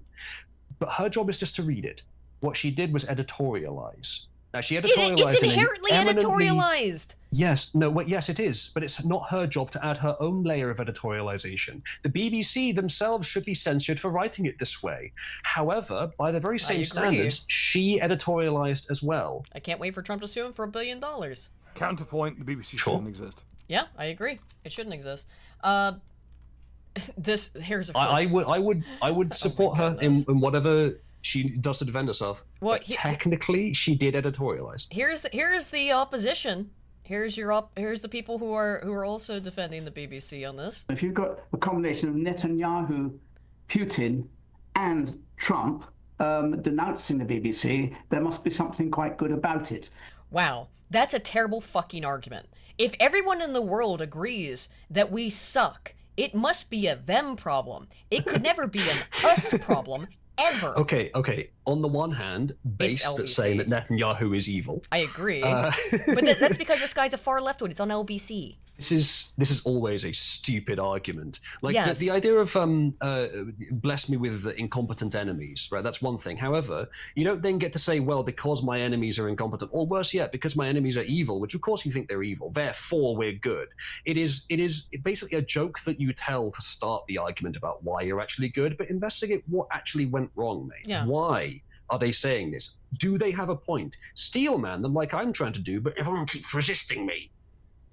I mean, like, because, well, you understand why. Because she didn't fucking do anything Because wrong. No one involved in politics wants to steel man the opponent. This guy included, but why would you? And some other people included. Look, at this point, it is unquestionable. These Because people the want truth you is more dead. important to They me want your anyway. children brainwashed. They want and raped, and they think it's funny. Some of them do. A lot of Some them. of them do. And look at this. I've spent the last 15 years of my life studying leftist mentality and psychological profiles. They do. Mhm. Sam Hyde was right. If I steel man my opponent, it is likely I will find that. My and steel I often man is do. that they want you dead, your children raped and murdered, and they think it's funny because that is what their If revealed I'm preference trying to shows every establish, time. if I'm trying to establish what they truly believe, then that is what I'm going to tend to find. Steel manning them allows us to prepare for the most effective possible among our enemies. If we only respond to the least effective, the most obvious, the most harsh and evil of our opponents, we're not prepared for the best of them. This is their best, homie. Actually, we're going to get to their best. Hassan Piker here in just a minute. Exterminate all life, normal structure. Hassan Piker is their best. Not their best. He's the Joe Rogan of the left. Why have they been trying to? He is one of their most prominent, but he is not their best. But they have been pushing him as their best for years now. And we're going to see how much... Look, Hassan finally got to get the communism he always has demanded and begged for. And it seems he doesn't like it too much. Yes. Another clarification, just because I care about what's true doesn't mean I don't care about what's strategic, but I think I always prefer to start on the truth, and the truth is something I'm more focused on than strategy. Obviously strategy is a big part of it as well, so I think you've got to have both.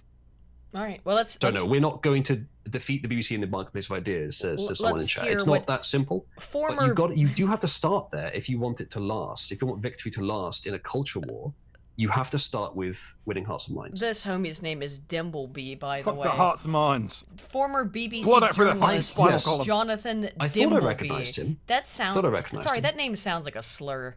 Anyway, Dingleberry. Yeah, it's too close to Dingleberry or something. I recognize him. Yeah, I don't, but I don't watch LBC or the BBC for that fact. Salvation of the BBC will be that as we kind of... Actually, I watch LBC more than the BBC because LBC is hilarious. Gain a little bit more perspective, people will recognize that it is actually the most trusted and impartial broadcasting institution in the world. So's the Washington Post. The problem with that, Dimbleby, is it's a So very CNN. fucking poor field. It's a very fucking poor field. Any broadcasting institution these days is absolutely untrustworthy. What the BBC does that's different from the others is it's not quite as commercialized as American ones, so it can appear a little less impartial, and it has those impartiality rules, so again, it can appear a little less impartial. On paper. It also makes sure to spread its influence around the world with the BBC World Service. So that's probably why. It's because of its structure. It has nothing to do with the ideology. The ideology is But the ideology is baked into it. It stinks. Yeah. Dimbleby. We need to fix it. Even if the BBC is the best, it's the best of an incredibly fetid field. Oh, you know what it is? It's too close to Bumblebee. That's what I... Journalists... You like bees. I love bees. I love We could bees. be bees. Be bees. Yeah, I see Aiden 30 showing that one as well. As a pet. As a pet? For 30 years. This is good. Frankly, This I is think this might be good news. This is good news.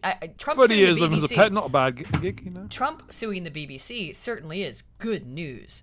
Davey, whom I confess is a good friend and who I think is, I'm really sad that he felt he had to go. It does make sense that he would have friends in the BBC. He's worked for the BBC for decades. Yeah, but why? Of course. He's biased as fuck.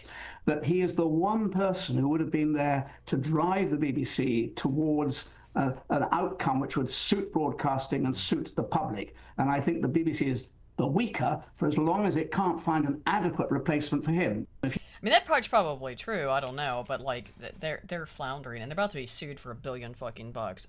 Now I know we watched this on your stream. Oh, boy. This is extremely all right. Everybody strap in, lads. This is really depressing. I did, by the way, when I talked to you the day about this news, though, I did mishear what these people said. I reinvented it in my brain to be way more excoriating and gaslighting than it really Manipulating, was. yeah. I do think it's manipulative.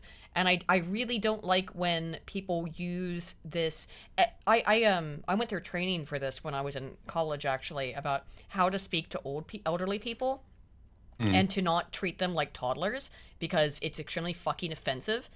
Now, you you have to. There's certain things you need to accommodate elderly people over, but they talk to him like he is a child, and I really don't appreciate that. And this is not the BBC.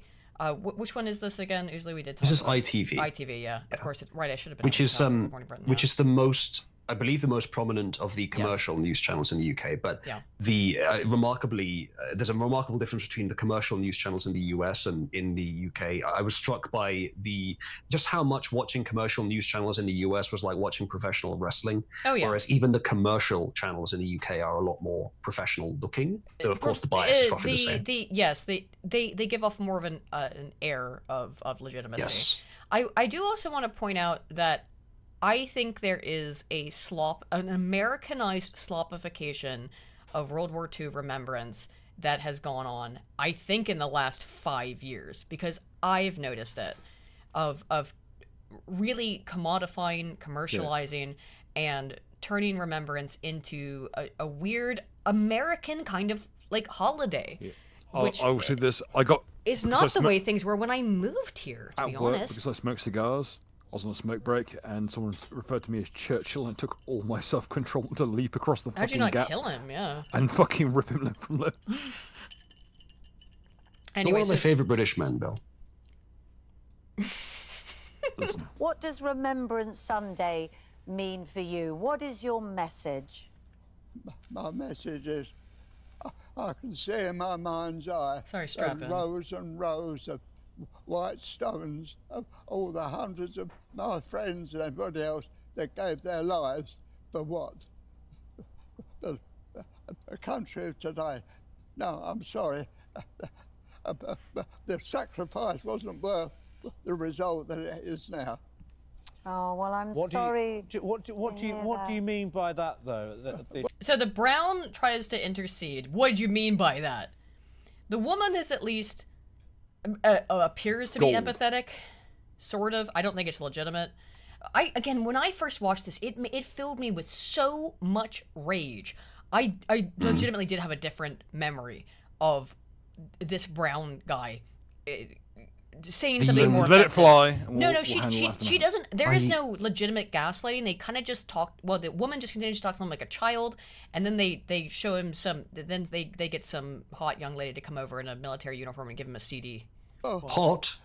The journalists, I don't think, had malicious intent. I think they didn't expect him to say worst you can say. No, the worst you can say is they were trying to bring him back essentially on script.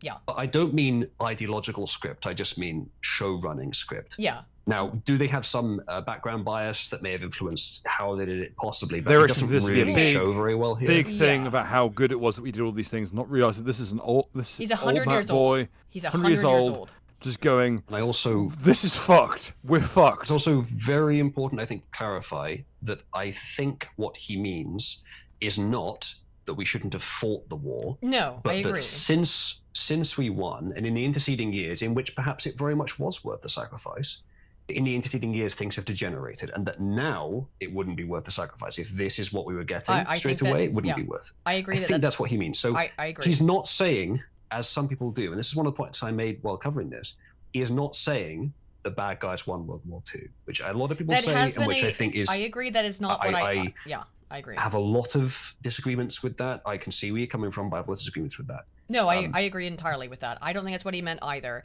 He means since the war, everything that he thought he was fighting for has been lost, or much of it. Yeah. And I also think one of the things we talked about kind of why we're here. Yeah. And kind of why we're here, because those principles are essential, and they have been attacked and eroded. Another thing that we brought up when we talked about this before, Uzalu, is that it sounds to me like that the Brown guy, he was about to go off, but they both have to have people behind the scenes screaming in their headsets, being like, "Oh my God, code red, abort, abort, abort, abort, pull up, pull up, pull up." Like, you got to find some way to get out from this, because this guy who they thought they were going to bring on to have a wholesome little Remembrance Day celebration. Look, he's 100 years old and he started selling copies at age 14. Like a fucking prize sound. And he comes out and says something real, and they went, "Oh shit!" So I think a lot of this is a fumbling, because everyone they could not have expected this. We don't want to be the center of a fucking historical incident. Unfortunately, this clip is going to be played for years. And the rest. And I think the maybe idea somewhere of, in the back of their empty, vacant skulls, they recognize that. Oh shit, I'm in a clip that is about to be played over and over for years. The idea of at least we aren't speaking German, I can definitely see why people are coming from with that, but the deeply flawed argument, because how do you know that there were only two options? You're assuming the very best of what happened otherwise and the very worst of what has happened in fact. How do you know it would have gone so well? Probably what would have happened is the regime would have collapsed about as fast, and then we would have got to the same place, or perhaps even worse. Britain has long been the bulwark against European collectivism, and it's European collectivism, unfortunately, that we're dealing with today. But it was not Britain the goal being of the whole Nazi and program. intact and of its own kind. Look, England is the best defense against this collectivism. England was not in Germany's Lebensraum, right? Just everything saying. Was. Not really. Now that is some historical revisionism. And didn't stop you leaving us to starve. Who's us? Guernsey. Guernsey and the Channel Channel Islands were occupied with What's- Germans and left to starve. What's Guernsey? Guernsey's a crown protectorate. The slab of fucking granite that founded your miserable excuse for a nation. I don't think so. No. The Norman invaded. The Normans. The Norman invaders. They came from Normandy, who were Scandinavian, Norwegian, essentially. Yes, and who were given a chunk of land in France from by the Guernsey king and who Jersey, surrendered not it to them. from Normandy proper. Yeah, and I don't know about that. moreover, though, the point that Bill is bringing up, and what is not British soil was occupied, and you abandoned it. British soil? For years, yes, because it's a crown protectorate. Yes, it was. So you are British. Yes, his passport. Yes, he is Because British. who fought your wars for you? Who were your privateers? Who were the ones who reaped the fucking whirlwind when And the they fucking left- French came a cropper? And Mostly the British, but And there's lots of despite others the too. fact that the Channel Islands are in the English Channel, as the name implies, we're left to sit here without basically France any assistance. was taken already. But it was the years after the war. There were still Nazi war criminals over here raping people. Do you understand? Like, there's a reason why Bill is so upset about this, and as he should be. That's crock of shit, but... Well, allegedly. I mean... No. What boiled down to is that the 4 fucking Germans who were stuck over here were just kind of left to batten down with us and hope we fed them enough to keep them alive too. But it was long after the war ended, before all the Germans got the fuck out. It was years. It wasn't until VE Day, long after France had been taken entirely, that we were freed. Mm-hmm. You just abandoned the Germans here and didn't leave them in exfiltration. I lost my place, damn it, because I accidentally clicked on the wrong thing. Anyway, where was this at? Okay, around here. All the generations that have come since, including me and my children, are so grateful for your bravery and all that for service personnel, and it's our job. Dude, like you can see him looking. Shaking. He's looking. Yeah, and he's looking off into the distance. This poor old guy, like, and I really don't like her kindergarten teacher voice. I understand why she's doing it. She's like she is. They are all. They I are think she's totally doing off her the script. best, to be honest. I know. I think agree, she's doing her actually. best. I agree. Like, but okay, I've seen this. I've seen this presented gross. before. That's how she speaks with everyone. That is not some denigration on his part. I may have seen her, but I'm sure I have, but I don't know. I'm willing to steelman this because I feel like these two presenters like, oh, right. Fuck. I do I'm agree about with to that. be in history books. I know. As I said before, there's no way, and as usually you and I talked about before on your stream as well, they had to have people literally screaming in their ear. Probably, yeah. What? This is one of the men who dutifully defended his own Ireland from people who were trying to get into it. Ireland. Just like every island should do. Yeah. Now, isn't it, to make it the country that you fought for? You absolutely fought for, is it. and we will do. We want to. I'm so wonderful to know there are people like you. And this part makes me really sad because he is old, and he might think that maybe this lady has some capacity to, I don't know, put a good word in with Herr Starmer, that like maybe you should deport some of the fucking migrants raping women every single fucking day. He's clinging and committing crimes. He's clinging to the barest vestige of a chance. Well, because he's hoping that what he does here will, seal in the minds of people watching that it's worth fighting for, which it is. I don't think this. I think at that age, he's extremely trusting. Yes, and as I talked to you about it as well too, probably the idea that he would ever be on television is incomprehensible to this guy. He's just a normal dude, you know. Maybe and to him, maybe trust is worth something, We used to be high trust societies. He's thinking to himself, maybe if I've got nothing else to give. She must just not know. I have nothing else to give but the trust I have in my heart. Maybe if I give this to this woman, maybe it will stick. I think it very much What else have I got to lose? I think it very much is, maybe they just don't know. They have not seen it. Maybe they just need someone to tell them. And he's like, oh yeah, thank you for listening to me. You probably haven't heard about this, but it seems like things aren't so great right now. I feel really bad. It's why it's a very harrowing interaction. It's very sad. It's very, very disheartening. Spread the word around. We will do. Younger generation. And I guarantee that everybody watching at home will be wanting you to send lots of love. We've got another... This is the part, though, and this is where what really makes it look so grotesque. But they had this planned, and then they didn't expect him to say that, but they already had this planned thing to happen, and it makes it look so grotesque, so just sickening, of like, oh wait, go jangle some titties, keys in front of him. That'll get him to shut up, because that's how it comes off, which I do not think was intentional, because again, I know this was planned to do this little shit that they're about to do. They weren't expecting him to say that. They had no idea where to go with it. They already had it all planned out, so they just had to run. A little bit special thing for you, Alec. We've got she the D-Day she messed up whatever she was trying to say there. And Yeah. I as so on my stream, I suspect she was trying to form a sentence while And had also someone dealing screaming. with Yeah. people shouting in her ear. Yeah.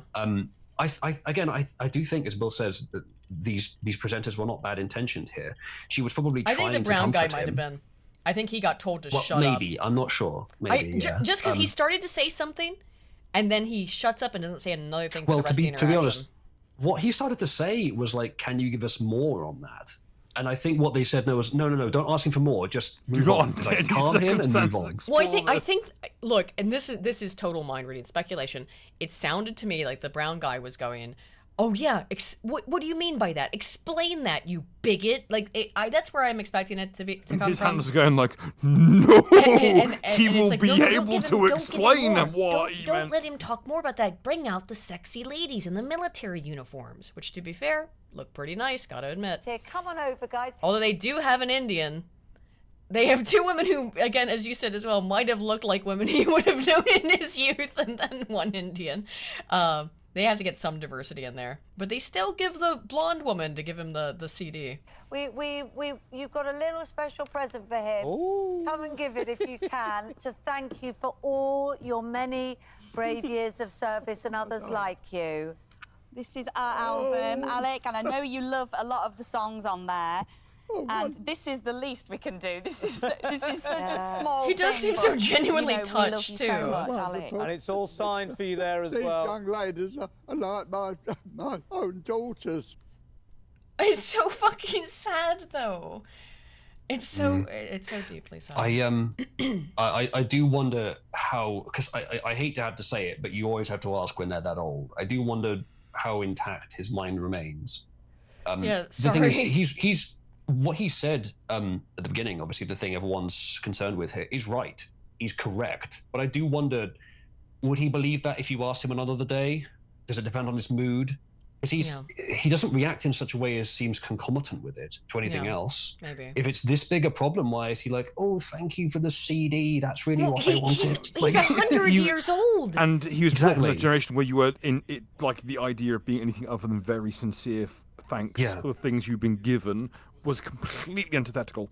Well, yeah, they distracted him. They I was they brought up jangled like a that. pretty young lady in front of him, and he They forgot about they it. dangled politeness. Yes, in front of they him. dangled They civility. They dangled Yeah. civilization in front of his face, and he went, Yeah. "Oh my god!" Like what he was presented Great. with, he could have no other reaction than Yeah. this.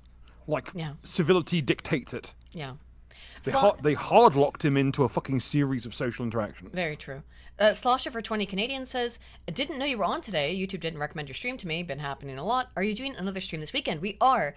Spoon's not here today, but I wanted to make up for us missing some streams. Well, I missed some streams because I was traveling. So I thought we'd do a stream today, and Uzalu offered to come on and essentially replace Spoon. So here we are. And then Rat Bartholomew Cheesington for 2. It was somewhat mutual, actually. It was. I did also ask. I think I actually asked you first. Rat Bartholomew Cheesington for 2 says, please don't. I can't bear to hear this again. Beg. Sorry that I played it again. It is very difficult to hear. It is. And it's going to get difficult. A bit worse, as I must also move to this story, which is in other news. Asylum seekers can be housed at Epping's Bell Hotel. Judge rules. Labour accused of putting rights of illegal migrants above the rights of British citizens after council's challenge rejected. And they did just outright reject it, and oh great, cool. I'm not paying for this Telegraph. Actually, Jesus Christ, this one also worked earlier. Fucking so stupid. That's odd. It also did not give me that kind of, is this not it? I don't have permission. Try the other options. Yeah.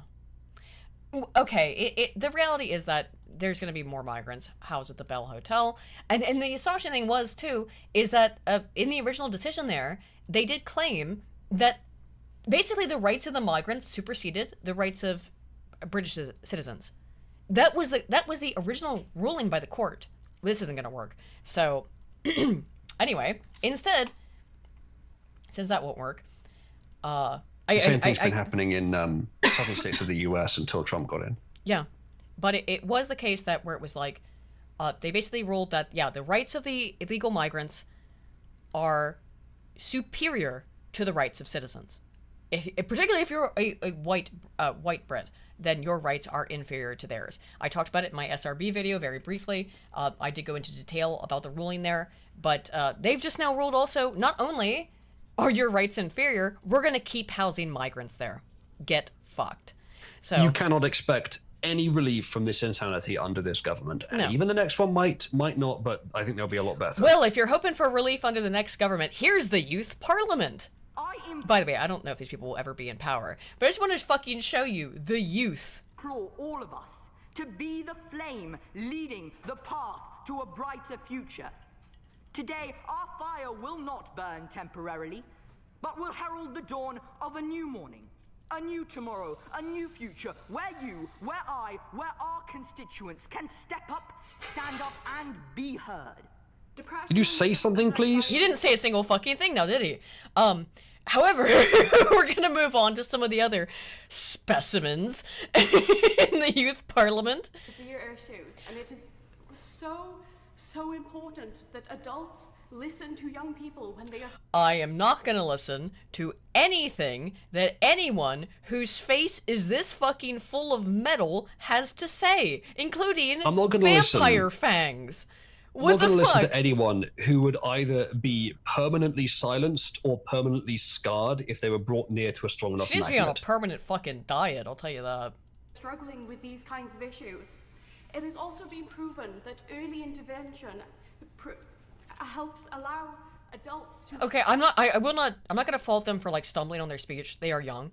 I'm gonna blame them. I'm gonna judge them for other things, like some of the arguments going to be made, stumbling and stuff. That's natural. The other guy, he was at least a good orator, I'd say. Help to support young people better, to give them the resources, and it improves the effectiveness of the treatments they are being. Look at this white kid in the background. He looks like he wants to die so much. He just like wants to be anywhere else in the universe. Given if they are caught on early. Are she, her, and I have mid-length black hair, and today I'm wearing a maroon top, which. Oh yeah, they have to do this where they have to like describe themselves for the deaf, or excuse me, for the blind. Not for the deaf, that wouldn't make any sense. Maybe for the deaf. However, I think they just want to talk about themselves. I think I don't really think this is to facilitate blind people to be able to better understand what's happening while they're listening to the youth parliament. I think this is totally about, let me describe myself, because all of it is me. Well, I'm sure they're happy to do it for that reason.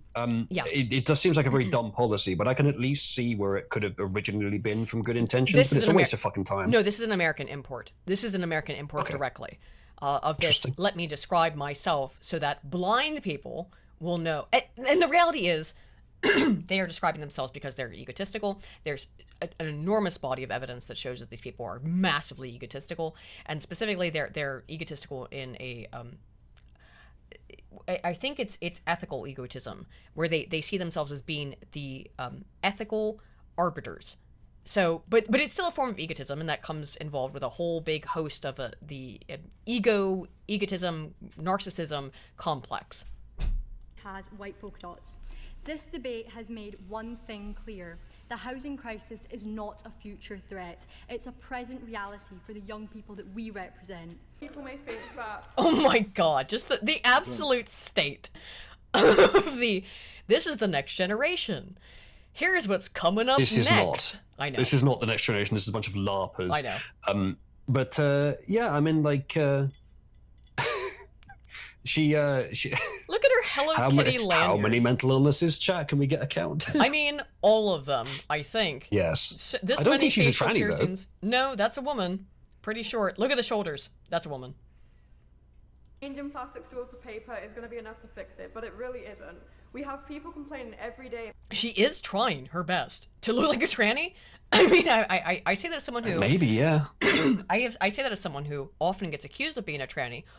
By the way, I have never been accused of being a tranny by rightoids. I have only ever been accused of being a tranny by leftists, who have used it, tranny, derogatory as an insult towards me, which is like, excuse me? In 8 years of doing this, 9 years nearly, I have only ever been accused of being a tranny by leftists derogatory, which is fascinating to me. I'd like to note that this may mean nothing, but like the two black women and the black guy in the background there, they have the stick-on poppies, which I noticed the other one did. Get the 3D one if you can, and the previous one does as well. Get the 3D one if you can, because it costs a bit more. It shows a bit more effort. She doesn't have one. I don't know if you can infer that to mean anything. It I might don't know. Not. But if you're going to appear in public in a political context on the 11th of fucking November, then you absolutely should be wearing the nicest poppy you can find. Well, why don't you, dude? They sell them on any fucking street corner. What are you doing? Yeah. About how hot the summers are getting, but they're doing nothing to help with the climate change. In fact, they're getting in their car and they're going 10 minutes down the road, and that's an easy walk. People think that we're doing things, but we're not doing enough. There's not enough being done. About what? Of our climate. Oh, the climate. She's talking about climate change. Thing about litter on the ground, but are they who's responsible for the litter? Who is responsible for the litter? Why'd you have to get... The total contribution of the UK to this problem is minute, and it's a world issue, so there's no point us bothering. As long as China and India are continuing as they are, even if every part of the climate change narrative is true, there is no point us fucking bothering. You cannot be a fucking environmentalist and not be racist. I cannot fucking... Okay, I do know the reason why, but it is insane to me that cities like Manchester have removed all of their fucking public waste bins. That's ludicrous to me. If you've got some sort of waste, of trash that you need to throw away, you gotta just carry it with you until you can get to a place where you can dispose of it. And yet, and by the way, last year, the garbage back up in Manchester, it was literal piles and piles of garbage, and in Birmingham, or was it Manchester or Birmingham? Both. It was Birmingham. I think it was Birmingham, maybe Manchester as well. I think it might have been both, but it was really bad in Birmingham. And all these places are places that have had major terrorist attacks. Yes. The whole point is to prevent an avenue by which people can store an explosive device for detonation in a crowd of large people. And understand how fucked that is. Maybe, well, whether that's the argument or not, it is probably true. But yeah, I mean, the solution, let's just not therefore, I mean, the solution to prevent Islamic terrorism is less Muslims or no Muslims. It is indeed deportation. That is the most proximate and sensible and easy solution to reduce it. No. And once you've done that, the most proximate, easy, and sensible solution to reduce litter is always more bins, which, yes, the taxpayer and the council will have to pay for. Well, but it's not that much compared to the benefit of clean streets. And I can tell you this. And then the second easiest way to deal with litter is a homogenous populace. There you go. Of high trust people. But I can tell you that similar things happened where I grew up in Baltimore, for example, where they just, yeah, they did keep the trash, the bins around, but like they didn't collect them very often. They overthrow. And what do you end up as a result? When you don't have bins where people can dispose of waste, I know this sounds like such a really minor nitpick, but it is serious. The everything around the city ends up full of fucking trash. Yes. And they don't apparently have the infrastructure in some cases to fucking collect the bins anymore. I think that's why they got rid of them more than anything. But no, let's care about the environment. These wins every time.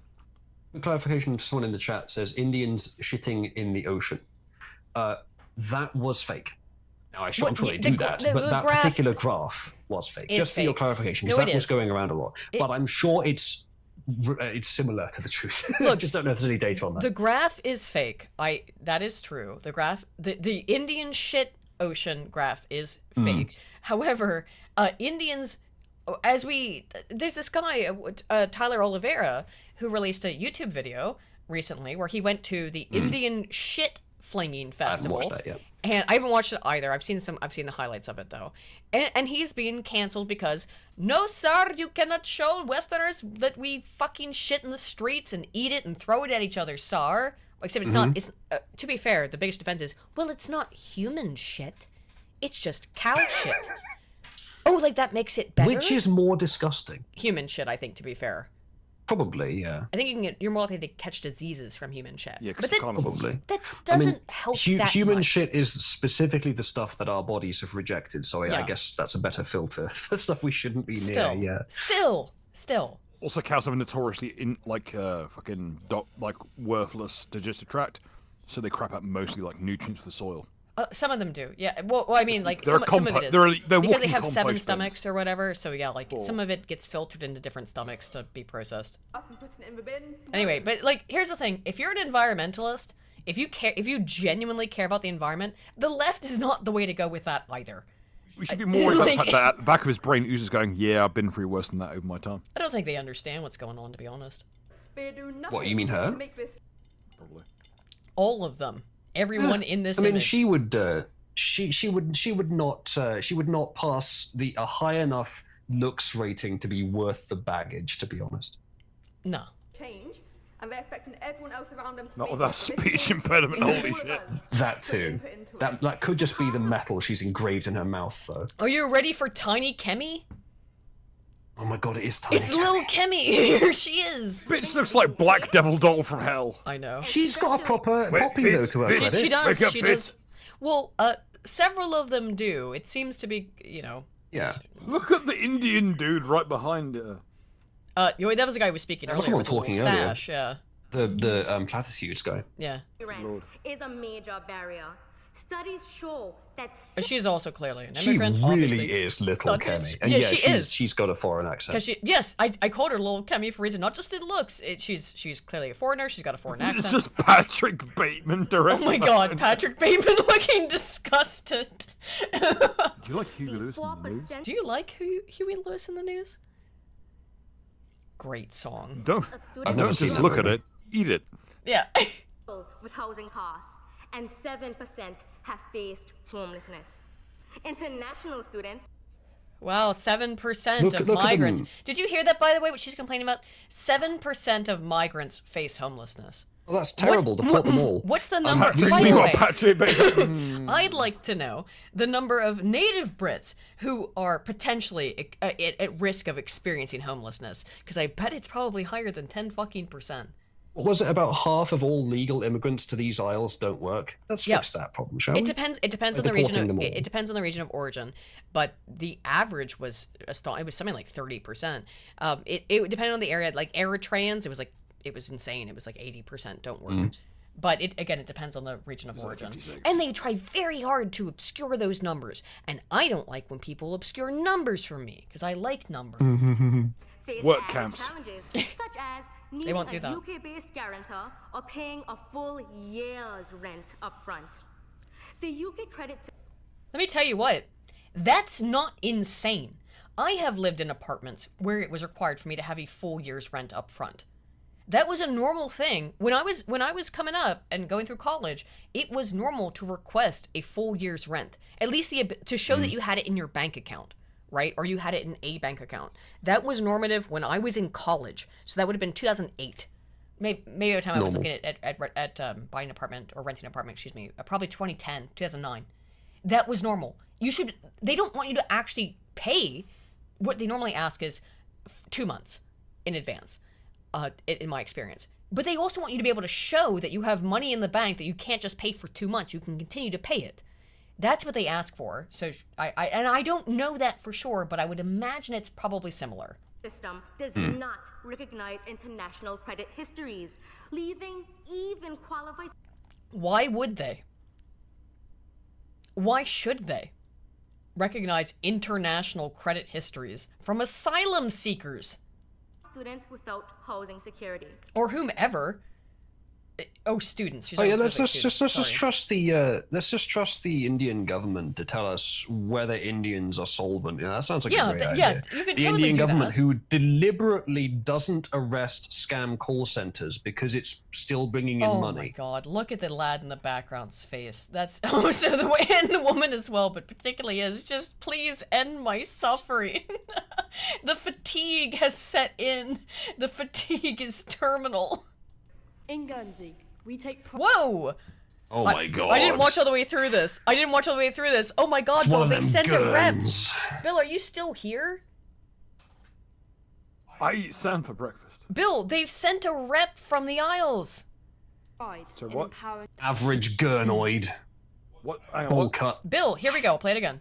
In Guernsey, we take pride in empowering our young people, giving them independence like. Oh wow, he can speak. And responsibility through work from as early as. What do you mean by that?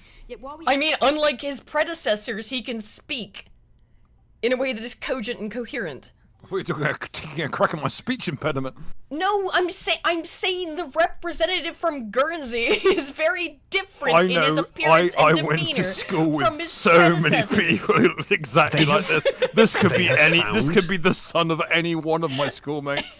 They have found a conservative for this clip show. Fantastic. All it took was them to go to Guernsey to find the Guernsey boy. Dude, ABC is right. It's just Johan, but younger, from the anime Monster. We've been watching that recently in Cabal. What can we say? We were occupied with the Germans for a little while, weren't we? I did look into that a little bit while we were talking, and I kind of understand the reasoning. Yeah. We too often. They would have had to. They would have had to use potentially a lot of bombing, which would have probably killed more people than the Germans did. I mean, if you just it would have had to be like a beach insurgency, which would have resulted in loads of soldiers dying in the middle of a war for saving a couple of tens of thousands. It's not nice, obviously, and I expect people living there. But at the stage of entrenchment we were at, it was literally like things were so bad. Then you should just. Your best bet was airdropping supplies, saying the war's over. Just fucking give it up. But you can understand because both us and the Germans were going like, we're fucked. You can. We are fucked. We're going to have to start eating each other. The point is, you can understand, however, why there might be some resentment in the channel against the English. Especially when it's purely emotional resentment. Yeah, but if it's it is largely there shouldn't be any resentment. Our major issues with Churchill, who said let them starve. Yeah, let them starve. Yeah. I believe he was like that. Obviously, that's the whole thing is callous, but strategically, it does make sense to starve out the Germans. The fact that the Guerns would also be starving is obviously horrible, but the alternative is more deaths. The issue is that Churchill had a lot of entanglements because of Operation Ambassador, which is one of his. I think that was the third ever commando raid he organised, and it was a fuck up of monumental and catastrophic proportions. And he got a lot of egg on his face because of it, and he took that very personally. I somehow doubt the guy that presided over D-Day would be concerned about the concept of doing a beach landing. However, the practicality of doing a beach landing is very fucking difficult. If those of you home, look up Operation Ambassador. It's not a meme. Like, he's serious. It's not like it's like Google this and find pornography, comical. you know. But I believe you. I don't see how it could be relevant. Because this kid's from Guernsey. That's the only reason why. That's not what I mean at all. Churchill was notorious for holding grudges. Well, yeah. If he was meant to have egg on his face, and I think there were talks. Bill's just going on a tangent about Churchill. How does it relate to Guernsey, though, the ambassador thing? Operation Ambassador was on Guernsey. That was Yes. the precipitating incident that kind of had us be put as like a low priority. Okay, I can see how that I can see the argument that could have been a factor, but I don't think it's necessary for that to be true to explain it. And things that people don't know, which maybe I detect. I have that exact tie. I've realised. Maybe I detect more as a foreigner is that when it Independence Day is what day is the Independence Day of Guernsey? It's 9th of May, I think. 9th of May, yeah. We had people ready to defend these islands, armed Yes. and trained. I know. In Guernsey. Yes.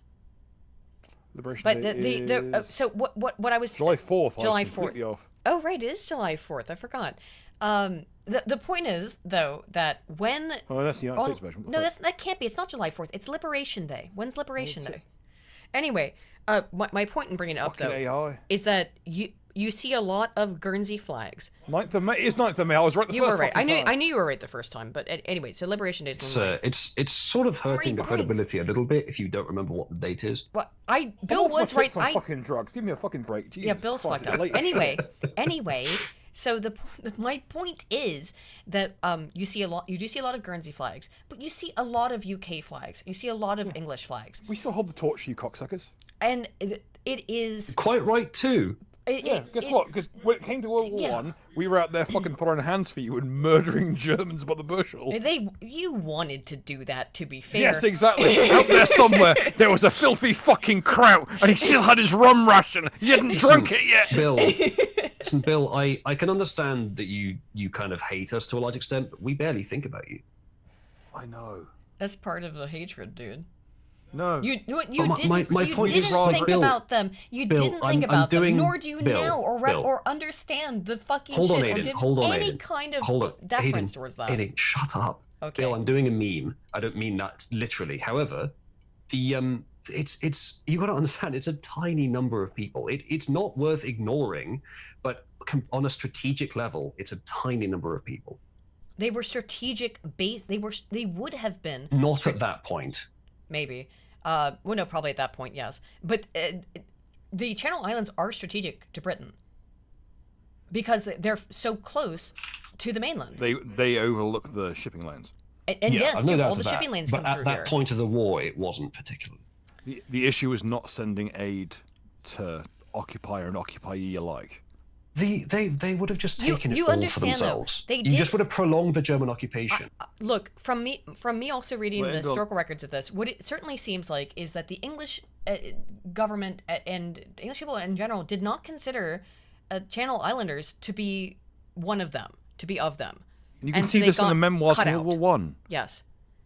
And that's. I think I'd have to look into that, but they were British nationally. I just was responding to some shit on Twitter the other day where they got it was what is considered. A lot of people did. I was just looking at a thing on Twitter the other day, and it was like what is considered to be the British Islands, and it includes the Isle of Man, it includes Scotland and the Hebrides, and it doesn't include the Channel. I couldn't fucking believe that. It didn't include Guernsey, Jersey, Sark, Alderney, nothing. And I was like, why the fuck does it not include the Channel Islands? And every response I got by making a post about it was, well, that's France. No, it's fucking not France. So, yeah, it is. I can understand absolutely why Bill also is angry about this. Let me cut just to the chase. The consternation is that we work for France, we work for England, we work our fucking fingers down to the bone, and we never get any recognition either way. Yeah. And that's going to be how we are. We're always going to be we're always going to be attacked. Look, as a West Virginian, I understand this plight.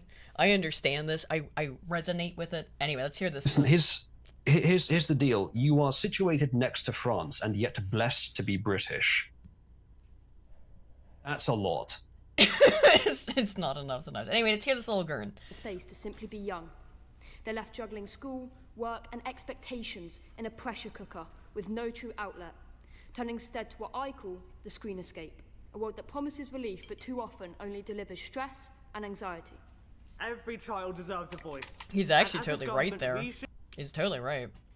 Is get distracted, get distracted, get distracted. He was the most conservative so far. Yeah, I mean it wasn't much, but the kids. How old are these kids though? Like 16, 17. If that. Like I'm not trying to go too harsh on them, Some of the ones who have already fucked themselves up for life, I will be, but you know. We should see it as our duty to speak for the speechless, and it needs to start by putting the people first.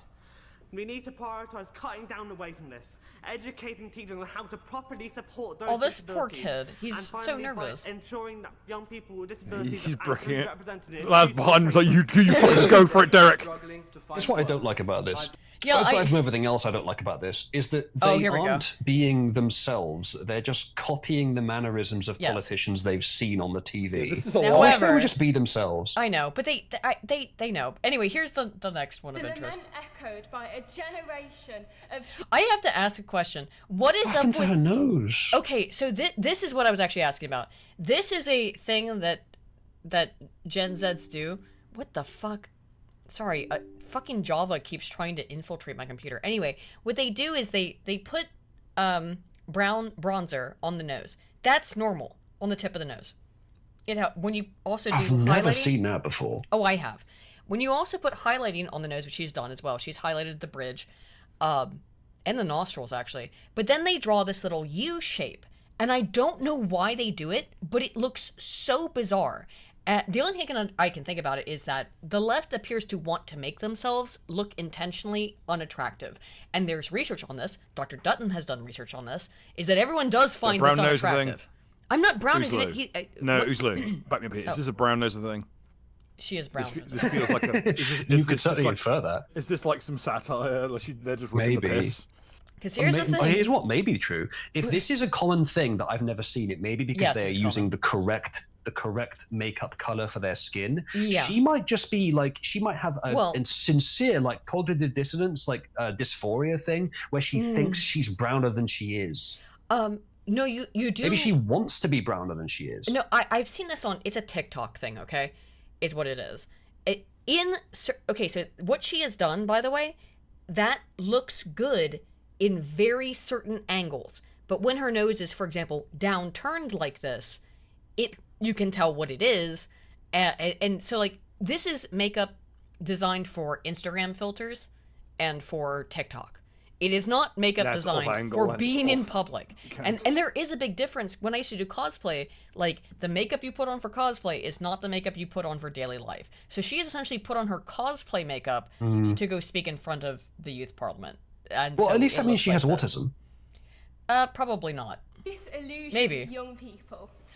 It looks fucking awful, though. It really, looks really bad. Who knows? The point. Who knows? It does look like poo nose. The point, I think, is to give a kind of little heart shape on the tip of your nose, but instead it looks so fucked. It makes you look like a little it's up weasel. someone's ass. It does. It looks really bad. I'm not listening to what she's saying at this point because it looks so bad. I know, but this is my point. I don't really care what she's saying either. These are children. I don't care.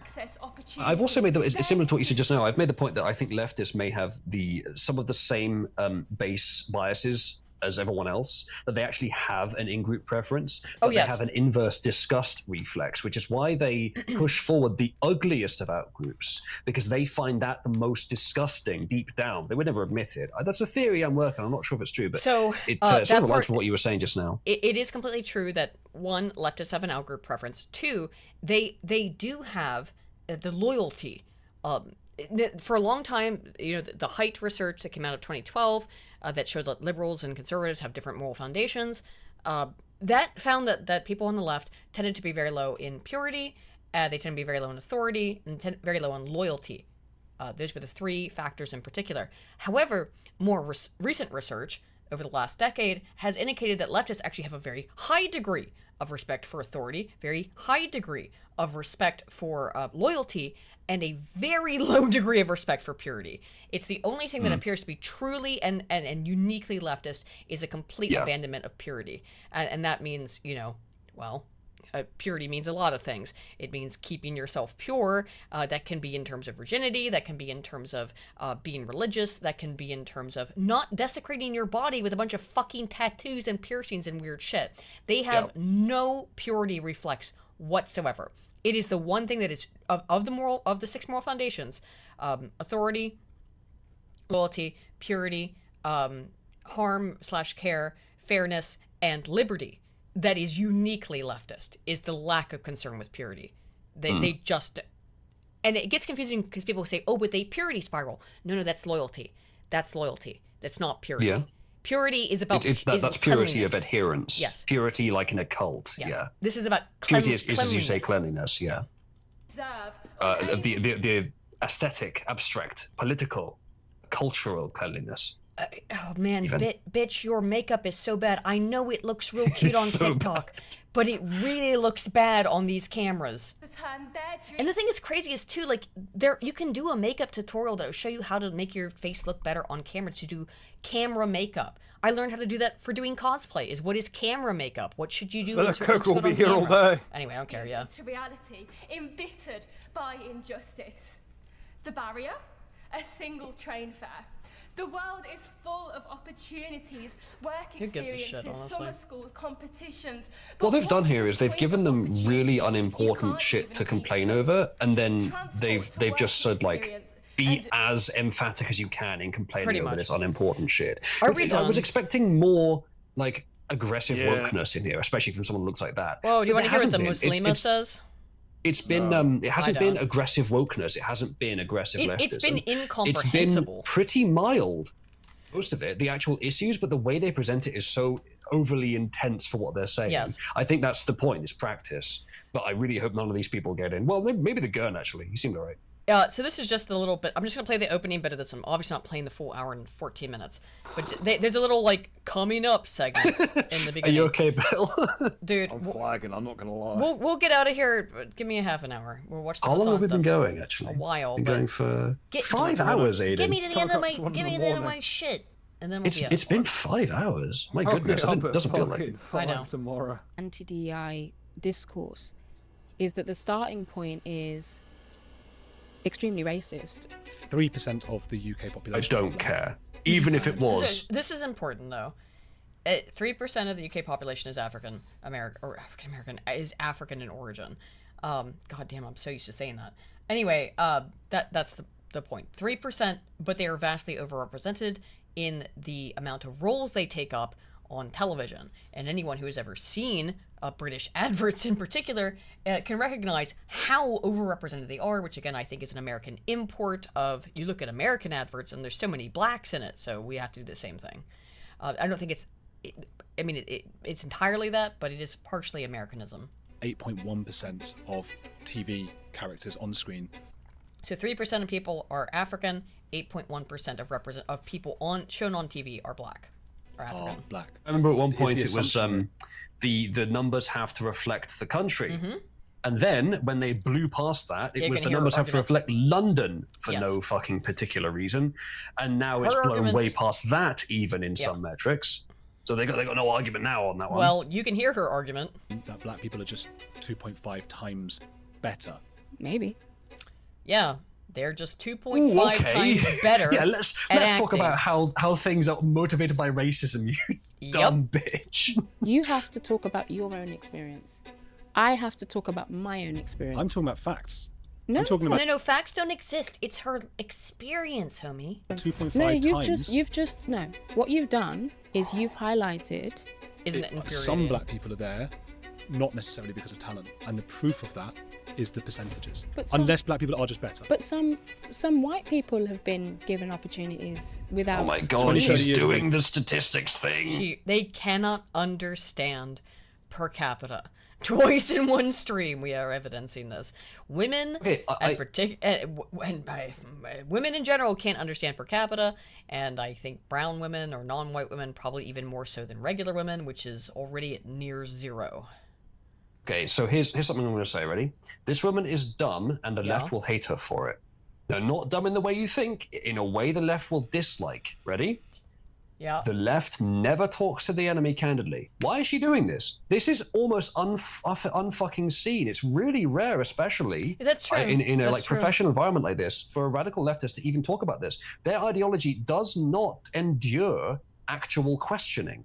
No. It never does. It always looks worse, which is why they don't need to. That's the point. So maybe that's this why. Ideology only works if it's enforced from an elite position. Yes. It doesn't work from grassroots. Yes. So why the hell Has she done this? I commend because she thinks she's really smart. I guarantee it. She thinks she's a fucking That's my genius. point. That's the reason she's done. Yes, she's stupid because of her ideology. She's stupid in general, but the stupidest thing she's done here is to talk with other people. Strategically, that's stupid. Yes. I commend her for doing it, but strategically for her and her side, it's I commend stupid. it for doing it for my amusement, but yeah. And the left will not be pleased with her for talking like this. Oh, I'm sure she'll be excoriated for it, yeah. I mean, let's talk about... Well, no, you can't say that. But I can because of the stats. No, maybe they're just the best. Right, well then I agree with you. And Like- let's all scrap the policies then.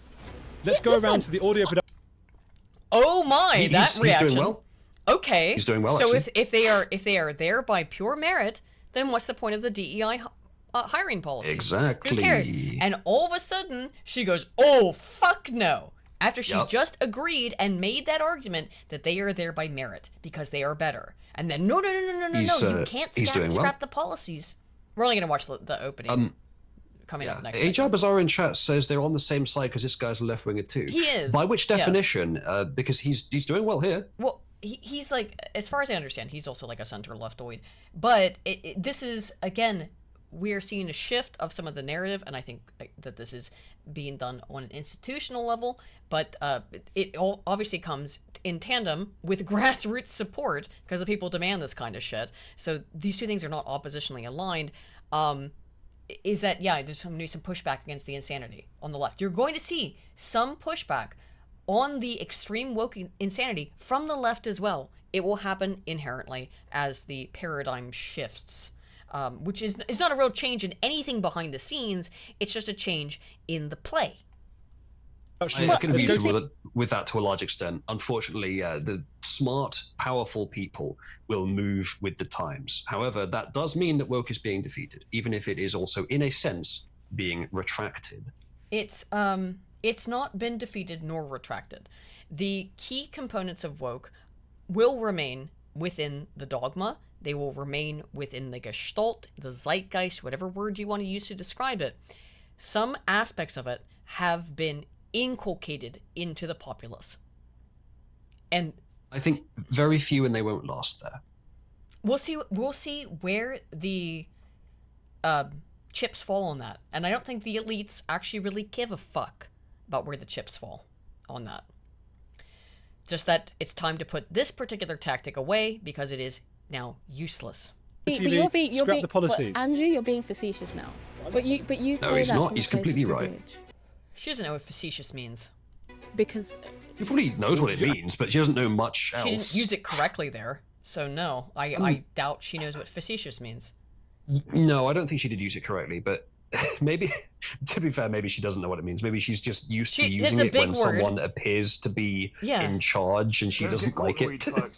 Yeah. Get on with this. All right. Hang on, but you're the Sky Sports presenter, and I'm not allowed to sign things in bookshops. Well, I've earned it. We both earned it, but Right. you got the job. Oh my fucking god! I know, isn't that insane? I earned it after admitting, one, that there's overrepresentation, and two, and that it's because you're better, and then two, and it has nothing to do with anything else, but also you need these DEI hiring practices in order to be in those positions, and then three, no, you're superior. I earned it. And that's because of our skin color. So, and yet you're calling me the privileged one. I think it's very racist to assume He's doing very well. It's extremely actually. racist, and if there's one thing I can say on this podcast.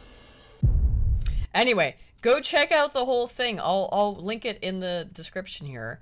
Yep. He was doing surprisingly well, despite chat saying he's leftist. I listened to a good portion of it. It is interesting if you're interested in this kind of thing. But yeah.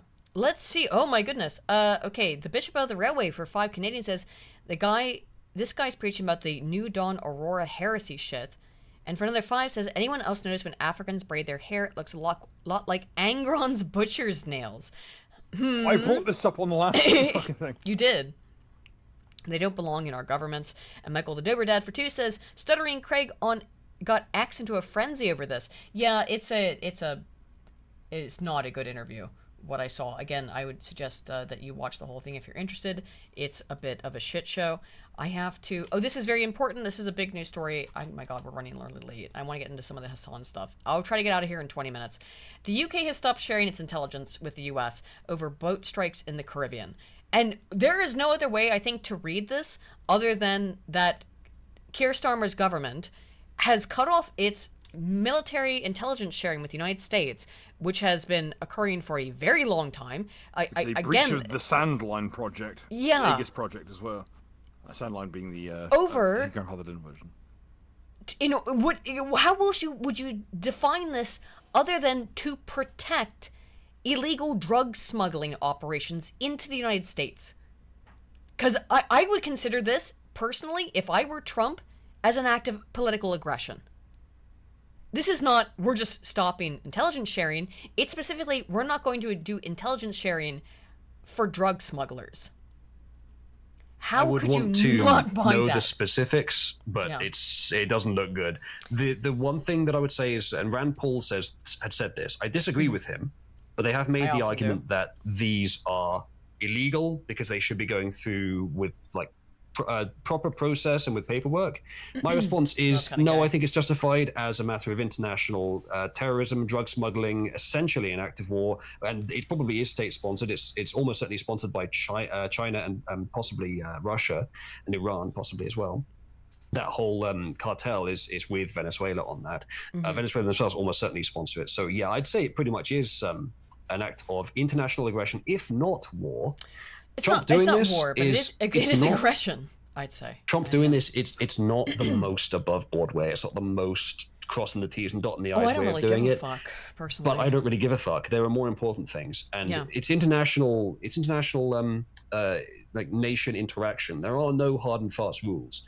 So Starmer retracting some intelligence sharing, he better have a fucking damn good reason for that. Like that he knows something that we don't, and I doubt he does. Yeah. And Michael the Derberdad says you're going to get Adam and Sitch to watch that interview. Actually, I would watch that. I would like to watch them review that entire fucking discussion, because what I saw of it was abysmal. So, U.S. has reported carrying out 14 strikes in September on boats near the Venezuelan coast, with the number of people killed rising beyond 70. Downing Street did not deny reporting by CNN that the UK is withholding intelligence from the US to avoid being complicit in military strikes it believes may breach international law. Yeah. So that's what it is. Yeah. However, Starmer should be standing with the US against the fucking UN. Unfortunately, it's Starmer. I guarantee you Farage would make the right choice here, even whatever he ends up doing, but he would make the right choice here. With Farage, I would agree. Now, you know why I don't like Farage. I think that he's... there are many good reasons to doubt him. Many reasons. I think he's disingenuous. I don't think he's legitimate. I think he may be paid off to a certain extent. I don't like Nigel Farage. And you and I do disagree to an extent on those, but I do agree there are some valid criticisms, definitely. I don't trust him. No, I could be wrong. I do not trust Nigel Farage at all.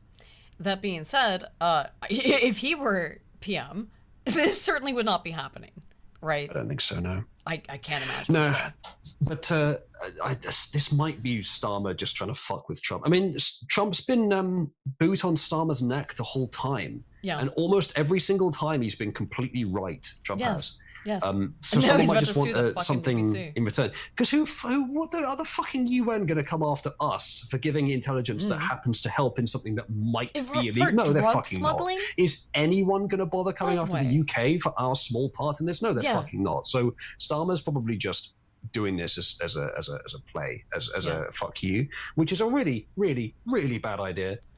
Number 10 needs to go straight away. Number 10 spokesman did not deny the move when asked about the pause in intelligence sharing. We don't comment on security or intelligence matters, the official said in response to repeated questions. The U.S. is our closest partner on defense, security, and intelligence, but in line with a long-standing principle, I'm just not going to comment on intelligence matters. He added that decisions on this are a matter for the U.S. Well, no, you not supplying intelligence is is kind of an international matter, but whatever. Okay, let's do the Hassan Piker shit and let's get out of here. So Hassan Piker has gone to China. He has finally gone to glorious communist China. The PRC. Well, actually, so I also learned that they have specific terms. They don't like to say CCP. They say CPC. The leftists do. I didn't know this. but until I read a study, the Communist Party of China rather than the Chinese Communist Party? They actually take a lot of umbrage with calling it the CCP. Hang on, I have to clear my throat again. Oh my! I wonder why. Oh, where is it? Because it's similar to the CCCP? I don't know, but for whatever reason, they take a lot of umbrage with the term or with the acronym CCP. So they do not call it the Chinese Communist Party. They call it the Communist Party of China. Anyway, so here he is in beautiful the child porn party, Tiananmen Square, talking about child porn of how much he fucking hates America, as if he's not said it enough times. I don't have any sort of patriotism in my heart. We know for any, for America, but just in general. I'm not like a very, I care about people. Yeah, no, I can explain that. The reason that he feels no patriotism in his heart and says he cares about people, it's not because he's a traitor. It's not because he loves China. It's not because he hates the US. It's because he's a sociopath. Yes, he is a sociopath. More important, he's Turkish. It's a given. So he goes There's to also Tiananmen that, Square. yes. He goes to Tiananmen Square. He says he doesn't feel any loyalty to America.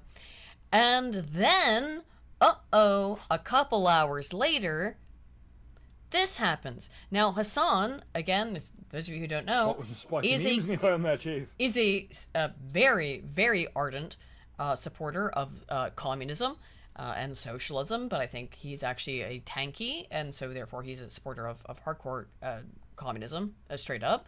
Now, I like some communists, Commie Mark, friend of the channel, but like, Commie Mark's honest. Hassan is not. And I don't know if what happened here is that Hassan actually didn't know what would happen if he ran his fat fucking mouth in China versus how it works in the US, just being funded by China. But you can't do the shit you do in the US in China, my dude. And he was in for a rude awakening. Roger, you seen this? Oh yeah. Oh, how cool you're on the news on YouTube, on Chinese YouTube or whatever.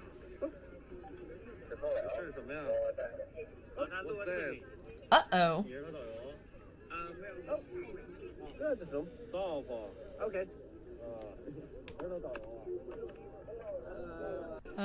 This could have been the last time we ever saw Hassan. It very much could have been, but it wasn't. It wasn't. He was detained.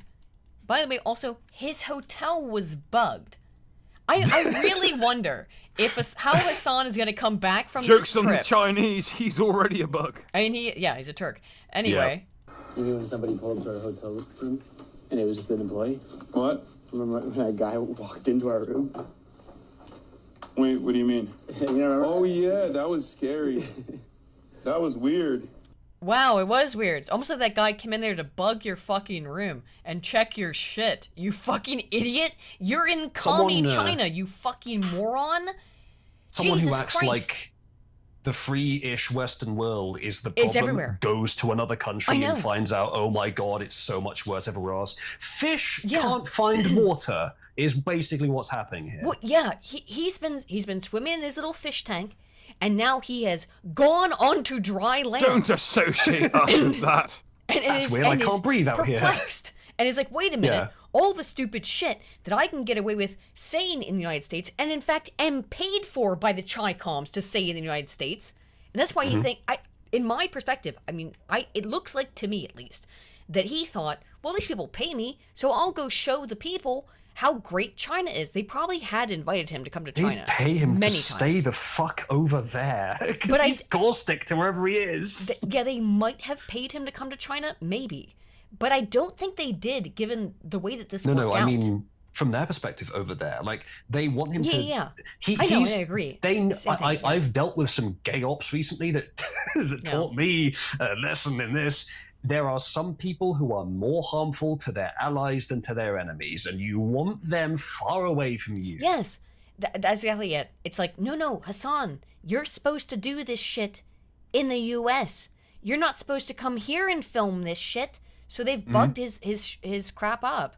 And again, you have to understand also from Hassan's perspective, if he is legitimate about what he says, which he's not, but maybe he believes some aspect of this, that the Chi-Coms are his greatest ally. That these people love him and will let him do, if he thinks he can get and does get away with anything in America, well, he can do 5 times that in China, right? Because he's their guy. Oops.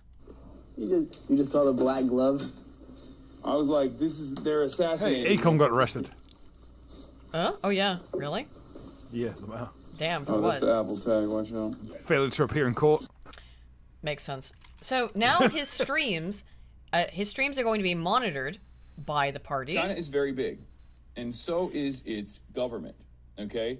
And from what I understand, and I'm not entirely certain of this, but like a lot of the stuff that we're doing, we're getting checks. Like we're not, like we're getting pre-clearance. We're not. I know he means checks as in he's checked through. Yeah, I heard it too. But it really sounds like he means like, well, we're getting paid from these people, which they are as well. So I think I mean, that's obvious. So there's a dual meaning that we're getting checks. So I didn't think they'd be rude to me. I didn't think the rules would apply to me because I'm getting paid. I'm on the payroll. What are you talking about? Just fucking rolling up, chatters. Okay? Like, we're not just going, ugh, what's up, everybody? Like that I think is how you showed up, yes. And then you realized, oh no, you're in fucking commie China, you retard. Like the thing that we did in Tiananmen Square, that is actually, at least like being able to live stream that was a very unique experience. Okay, checks they're paying you. No, dumbass. Checks as in like pre-clearance. Yeah, but let's be clear. As I also got, but everyone also noticed that that's a double entendre there. Yeah, it won't be that like direct. No, but in a Hassan sense, it'll is be kind true, of a retard, and yes, he is. He may have had a little bit of a Freudian clip there. We're checking everything and getting assurances beforehand. Okay, we have an entire team. And yet, they detained you. They made you shut off your. They made you put your phones away. I didn't play through all that, but they made them put the phones away. Wonder why. Curious. You got detained by the Chinese police. Sounds like you're a bit controlled, huh? Team on the ground. Nowadays, whatever I do on the stream, it's like I could have the best time ever, but let's say I stub my toe while I was walking by something, they'll clip me stubbing my toe and be like, Hassan almost dies. Hassan almost gets killed by the Chinese. No one's okay, doing shut that up, shit, shut up, you Hassan. fucking retard. I wonder if, and this is just hypothesis. I wonder if the Chinese arresting him was just a good excuse to have a chat. Like that was their way to launder him into the presence of party officials. Yes, that is my thoughts. Exactly. Now I doubt he'd need to. I don't think you need to. I think maybe he's not up on it, but no, now you're going to have a talking to. And I do want to explain or demonstrate the difference in how Hassan talks about the United States police versus how he talks about the Chinese police. Honestly. Oh, this place is good. Honestly. Oh, this place is good. So, honestly, I think. Like a shout out. How you doing? Hey, what's going on, man? Hey. Please. Happy New Year. I think this cop recognizes him or something. Yeah.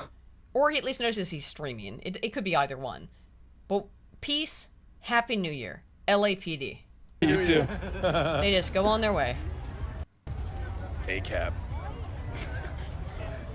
All cops are this place is. So that and he even whispers it. A cab. Pussy. Because he won't. He's such a Why pussy don't you say it louder, bitch. you pussy? He won't say it. He won't say it with this nice black man anywhere near his vicinity. A cab. A cab. Here he is talking about the Chinese police. As foreigners in China, at this like national event rather than an international one, where as you guys noticed, like they didn't have any like foreigners there at all. He thought he saw something on the phone. He thought he saw something on your phone, He thought he saw something on the. That's why you got detained. Why? Do you think so? He appears to be crying.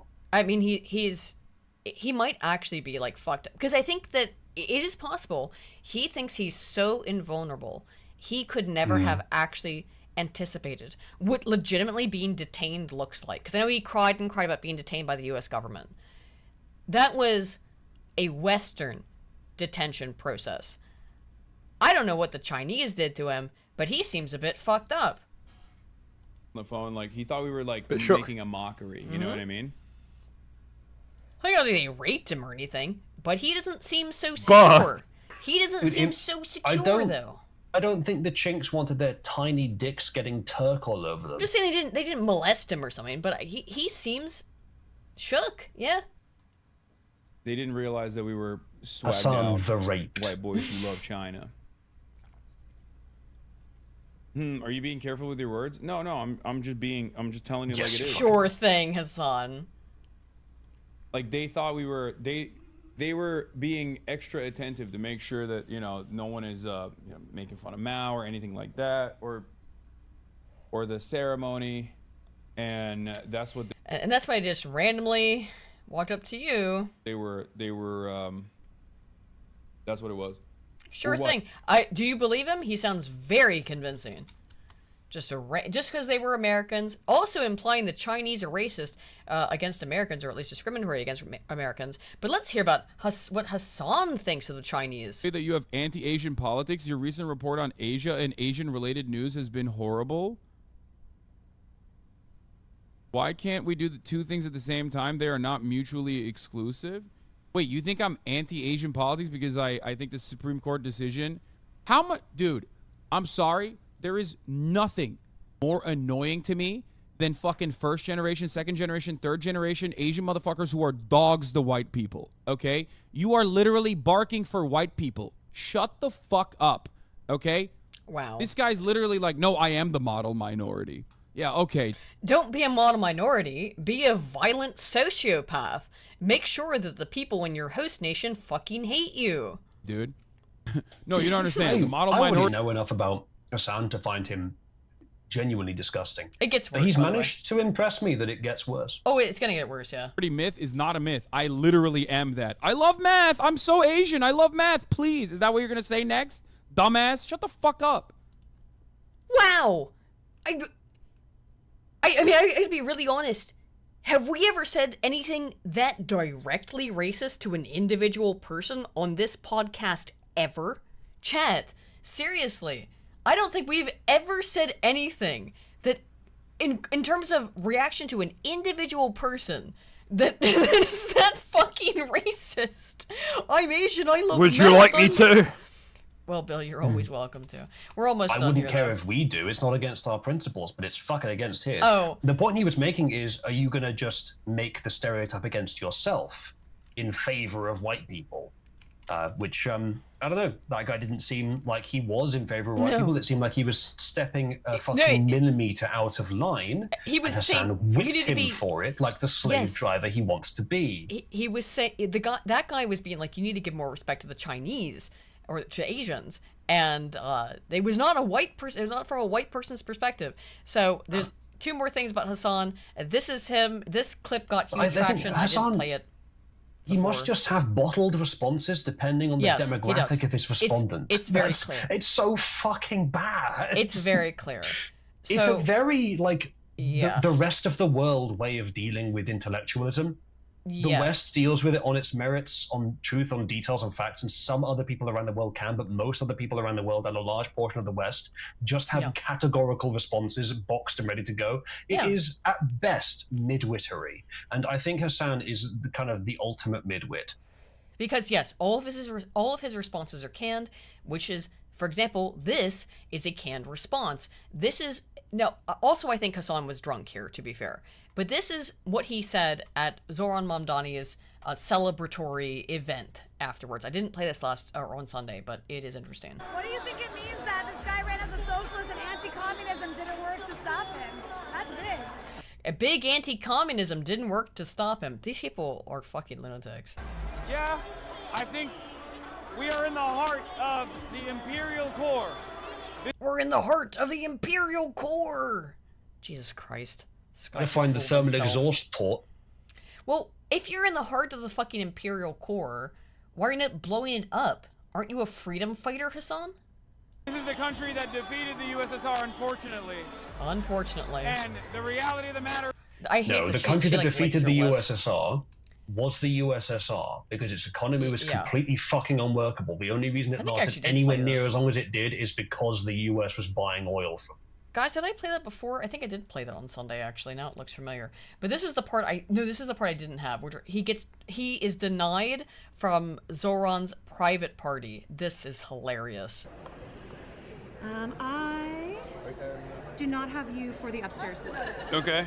Can I see your ticket type? Oh, I'm staff. Oh, okay. Oh, okay. If you're So we can't escorted? go upstairs. So they're not on the list for upstairs? I do not, but do you have this wristband? I can also just... Do you have this wristband? Well, so I thought no those could go upstairs, no? Okay. Yeah. Damn. But I can double check and just make sure upstairs, on my end. More seating area. More seating area? No, that's the fucking Coke party is upstairs.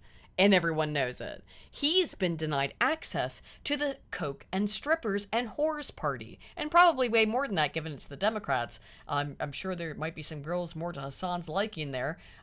Just There's any number of reasons this could have happened. One of them is just, well, we didn't know he was in town.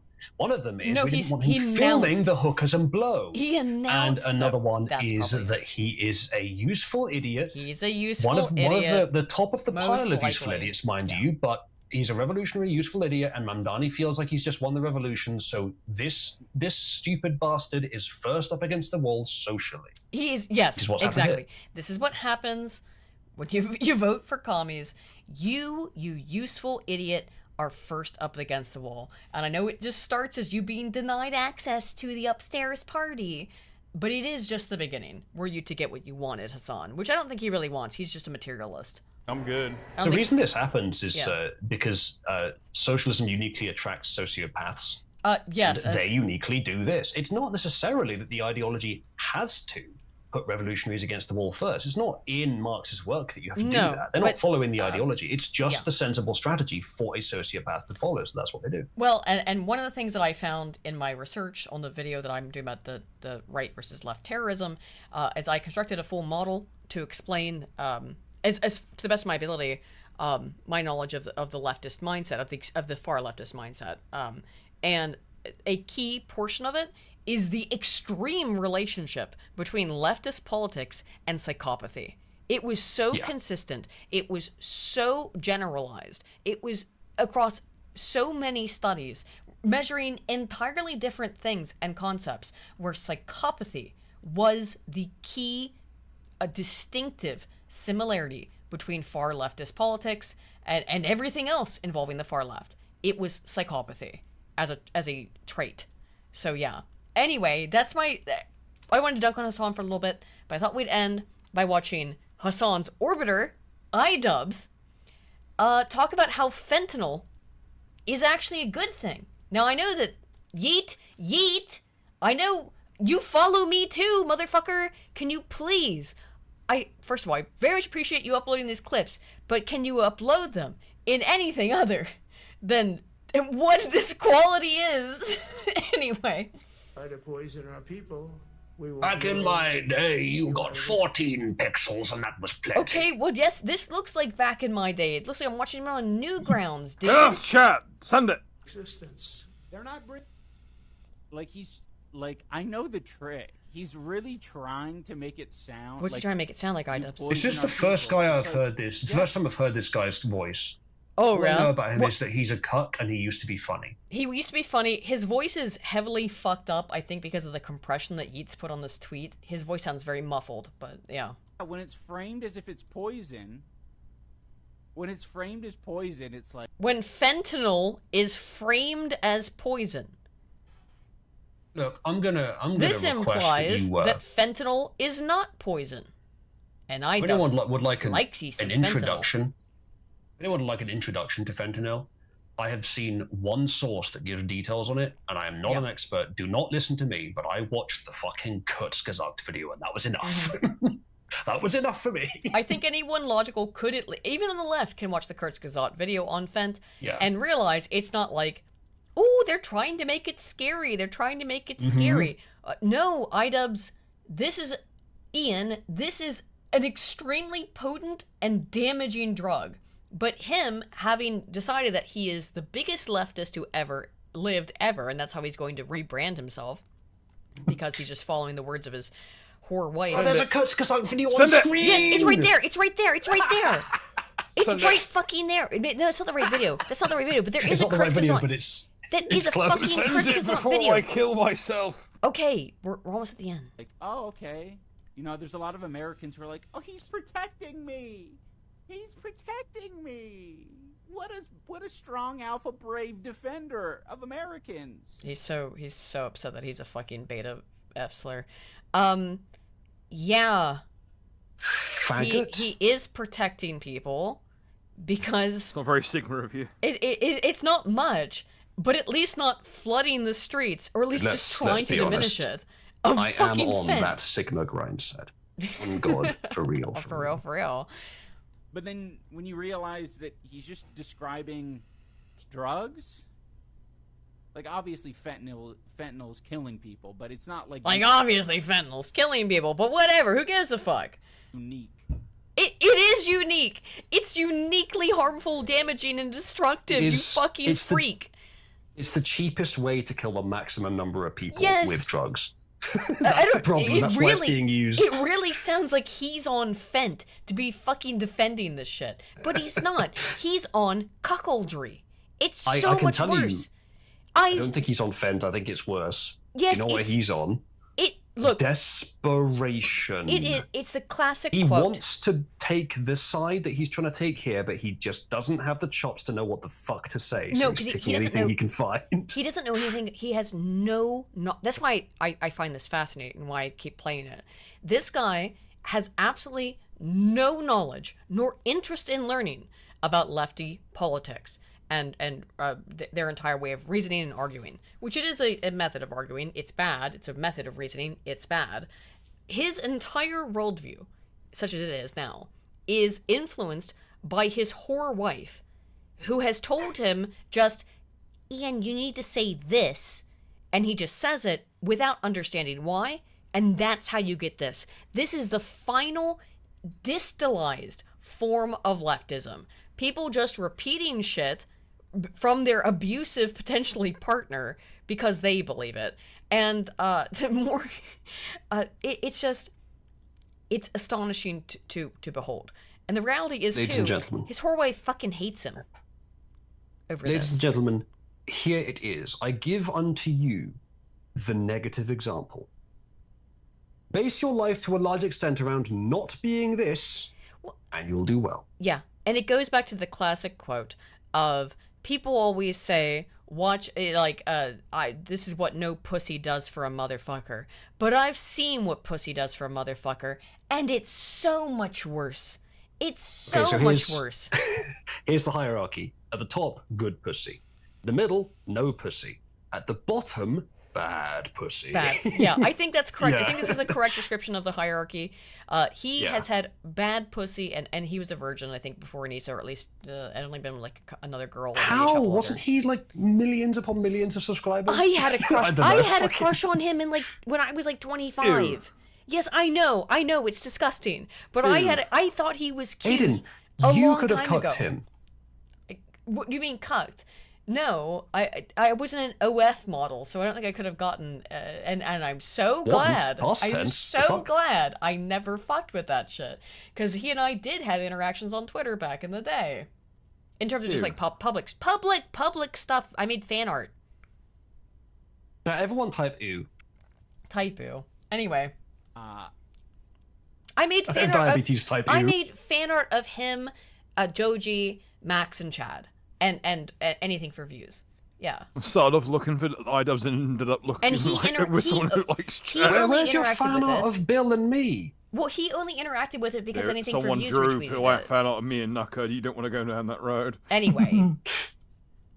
Uniquely distributed from people off the coast of Venezuela. This is well over a lot decade of ago them at this are also point. just in the Caribbean as well. The whole thing is fucking bad. It is fucking bad. But yeah, you frame it as poison instead of drugs, and it's like, okay, I wouldn't want to be poisoned. It's fucking poison! This really guy's is not so much brain different. dead. This guy's so The only difference brain is dead. that The only difference is that poison is designed to kill you very quickly. Fentanyl is designed to kill you very slowly. Yeah. It's And it arguably worse. How could you? Does it not? How could you possibly hear this clip and not think this guy's a fent addict, right? I mean, if you heard me defending alcohol like this, He's on outside something. of my demonstrable behaviors, would it not seem as if were an alcoholic? If I were like, We oh, have an well, example it's of not this, poison. which is Alcohol your like is stolen poison. bit from fucking Legend of the Galactic Heroes. Alcohol is humanity's friend. It is humanity's friend. I do steal that all the time. You got to look at the fact that all successful societies have correlated with alcohol consumption. It's true. However, alcohol is a literal poison. So is fucking fentanyl. And although as much as I enjoy alcohol, I'm not going to say it's not poison. And this is the kind of thing that only the most extreme addict of something would say. Okay. We should probably move things along. And they're doing all these like Almost at the bullshit end. projections as well. Funny. They're like, oh yeah, for every drug boat blown up, that's saving 50,000 American lives. It's It would like, be an exaggeration, but there is some math there. The for sure. thing is that he finds that hilarious. He finds the entire concept hilarious. No, you're saving them from being able to have a cool high, bro. fuck off. Painkillers in hospital, yes, exactly. Painkillers in hospital equals medicine. Painkillers out of hospital equals poison. Yes! Yes! Yes! Pretty much. Painkillers do you know why outside they of a have hospital setting. experts? And Do you they know why they have experts who dedicate their entire professional lives to pain tolerance understanding and pain medicine? exactly how much what's it called knockout drugs? Exactly, I can't remember the word for it. Exactly how much of those a body can take and how much is too much and how much is too little. And do you know what they use for lethal injections? Those exact same chemicals sometimes. Yes.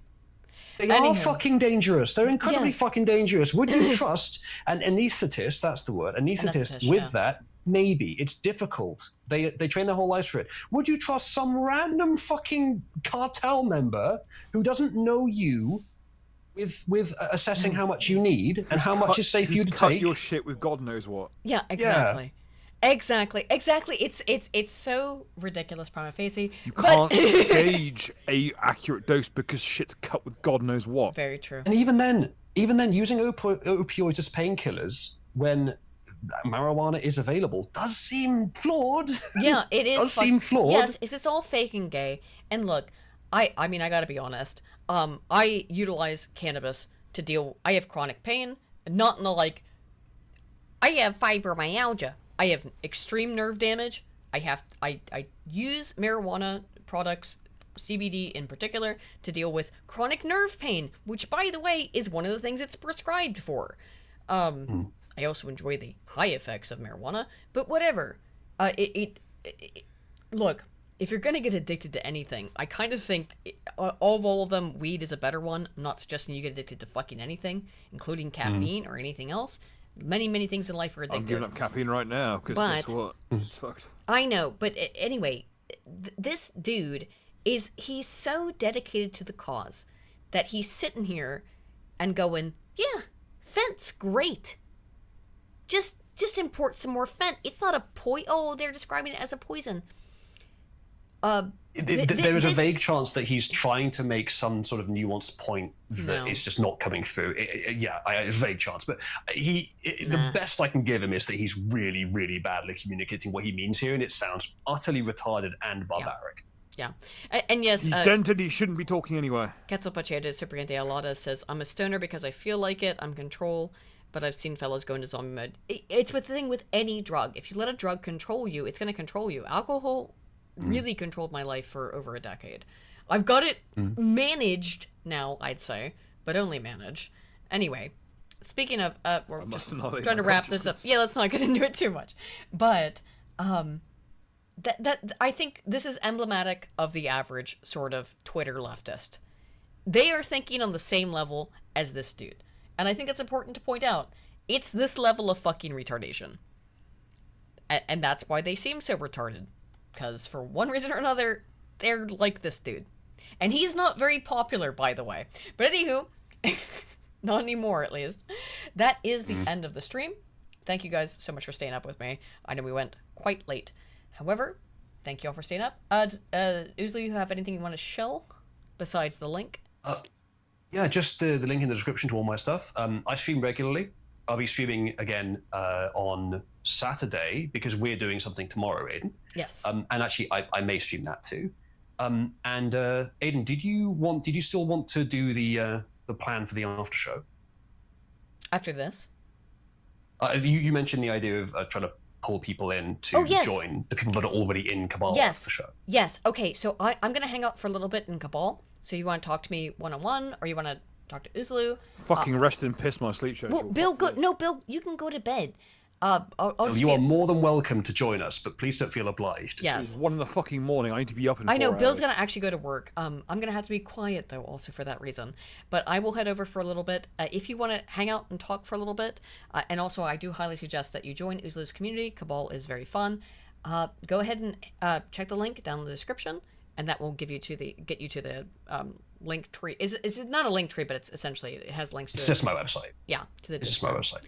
Anywho? If you, Aiden, could you give them the direct link to my site? Just read out what's the direct link. Okay, so if you want to get to the Discord, it is this. I will read it out live on air. It is cuck, C-U-C-K dot short, S-H-O-R-T, fat, F-A-T, otaku, O-T-A-K-U.com. And then cuck.shortfatotaku.com will always get you a link to Cabal. So you can check that out as well. I will stay there for a little bit. I won't be up too late.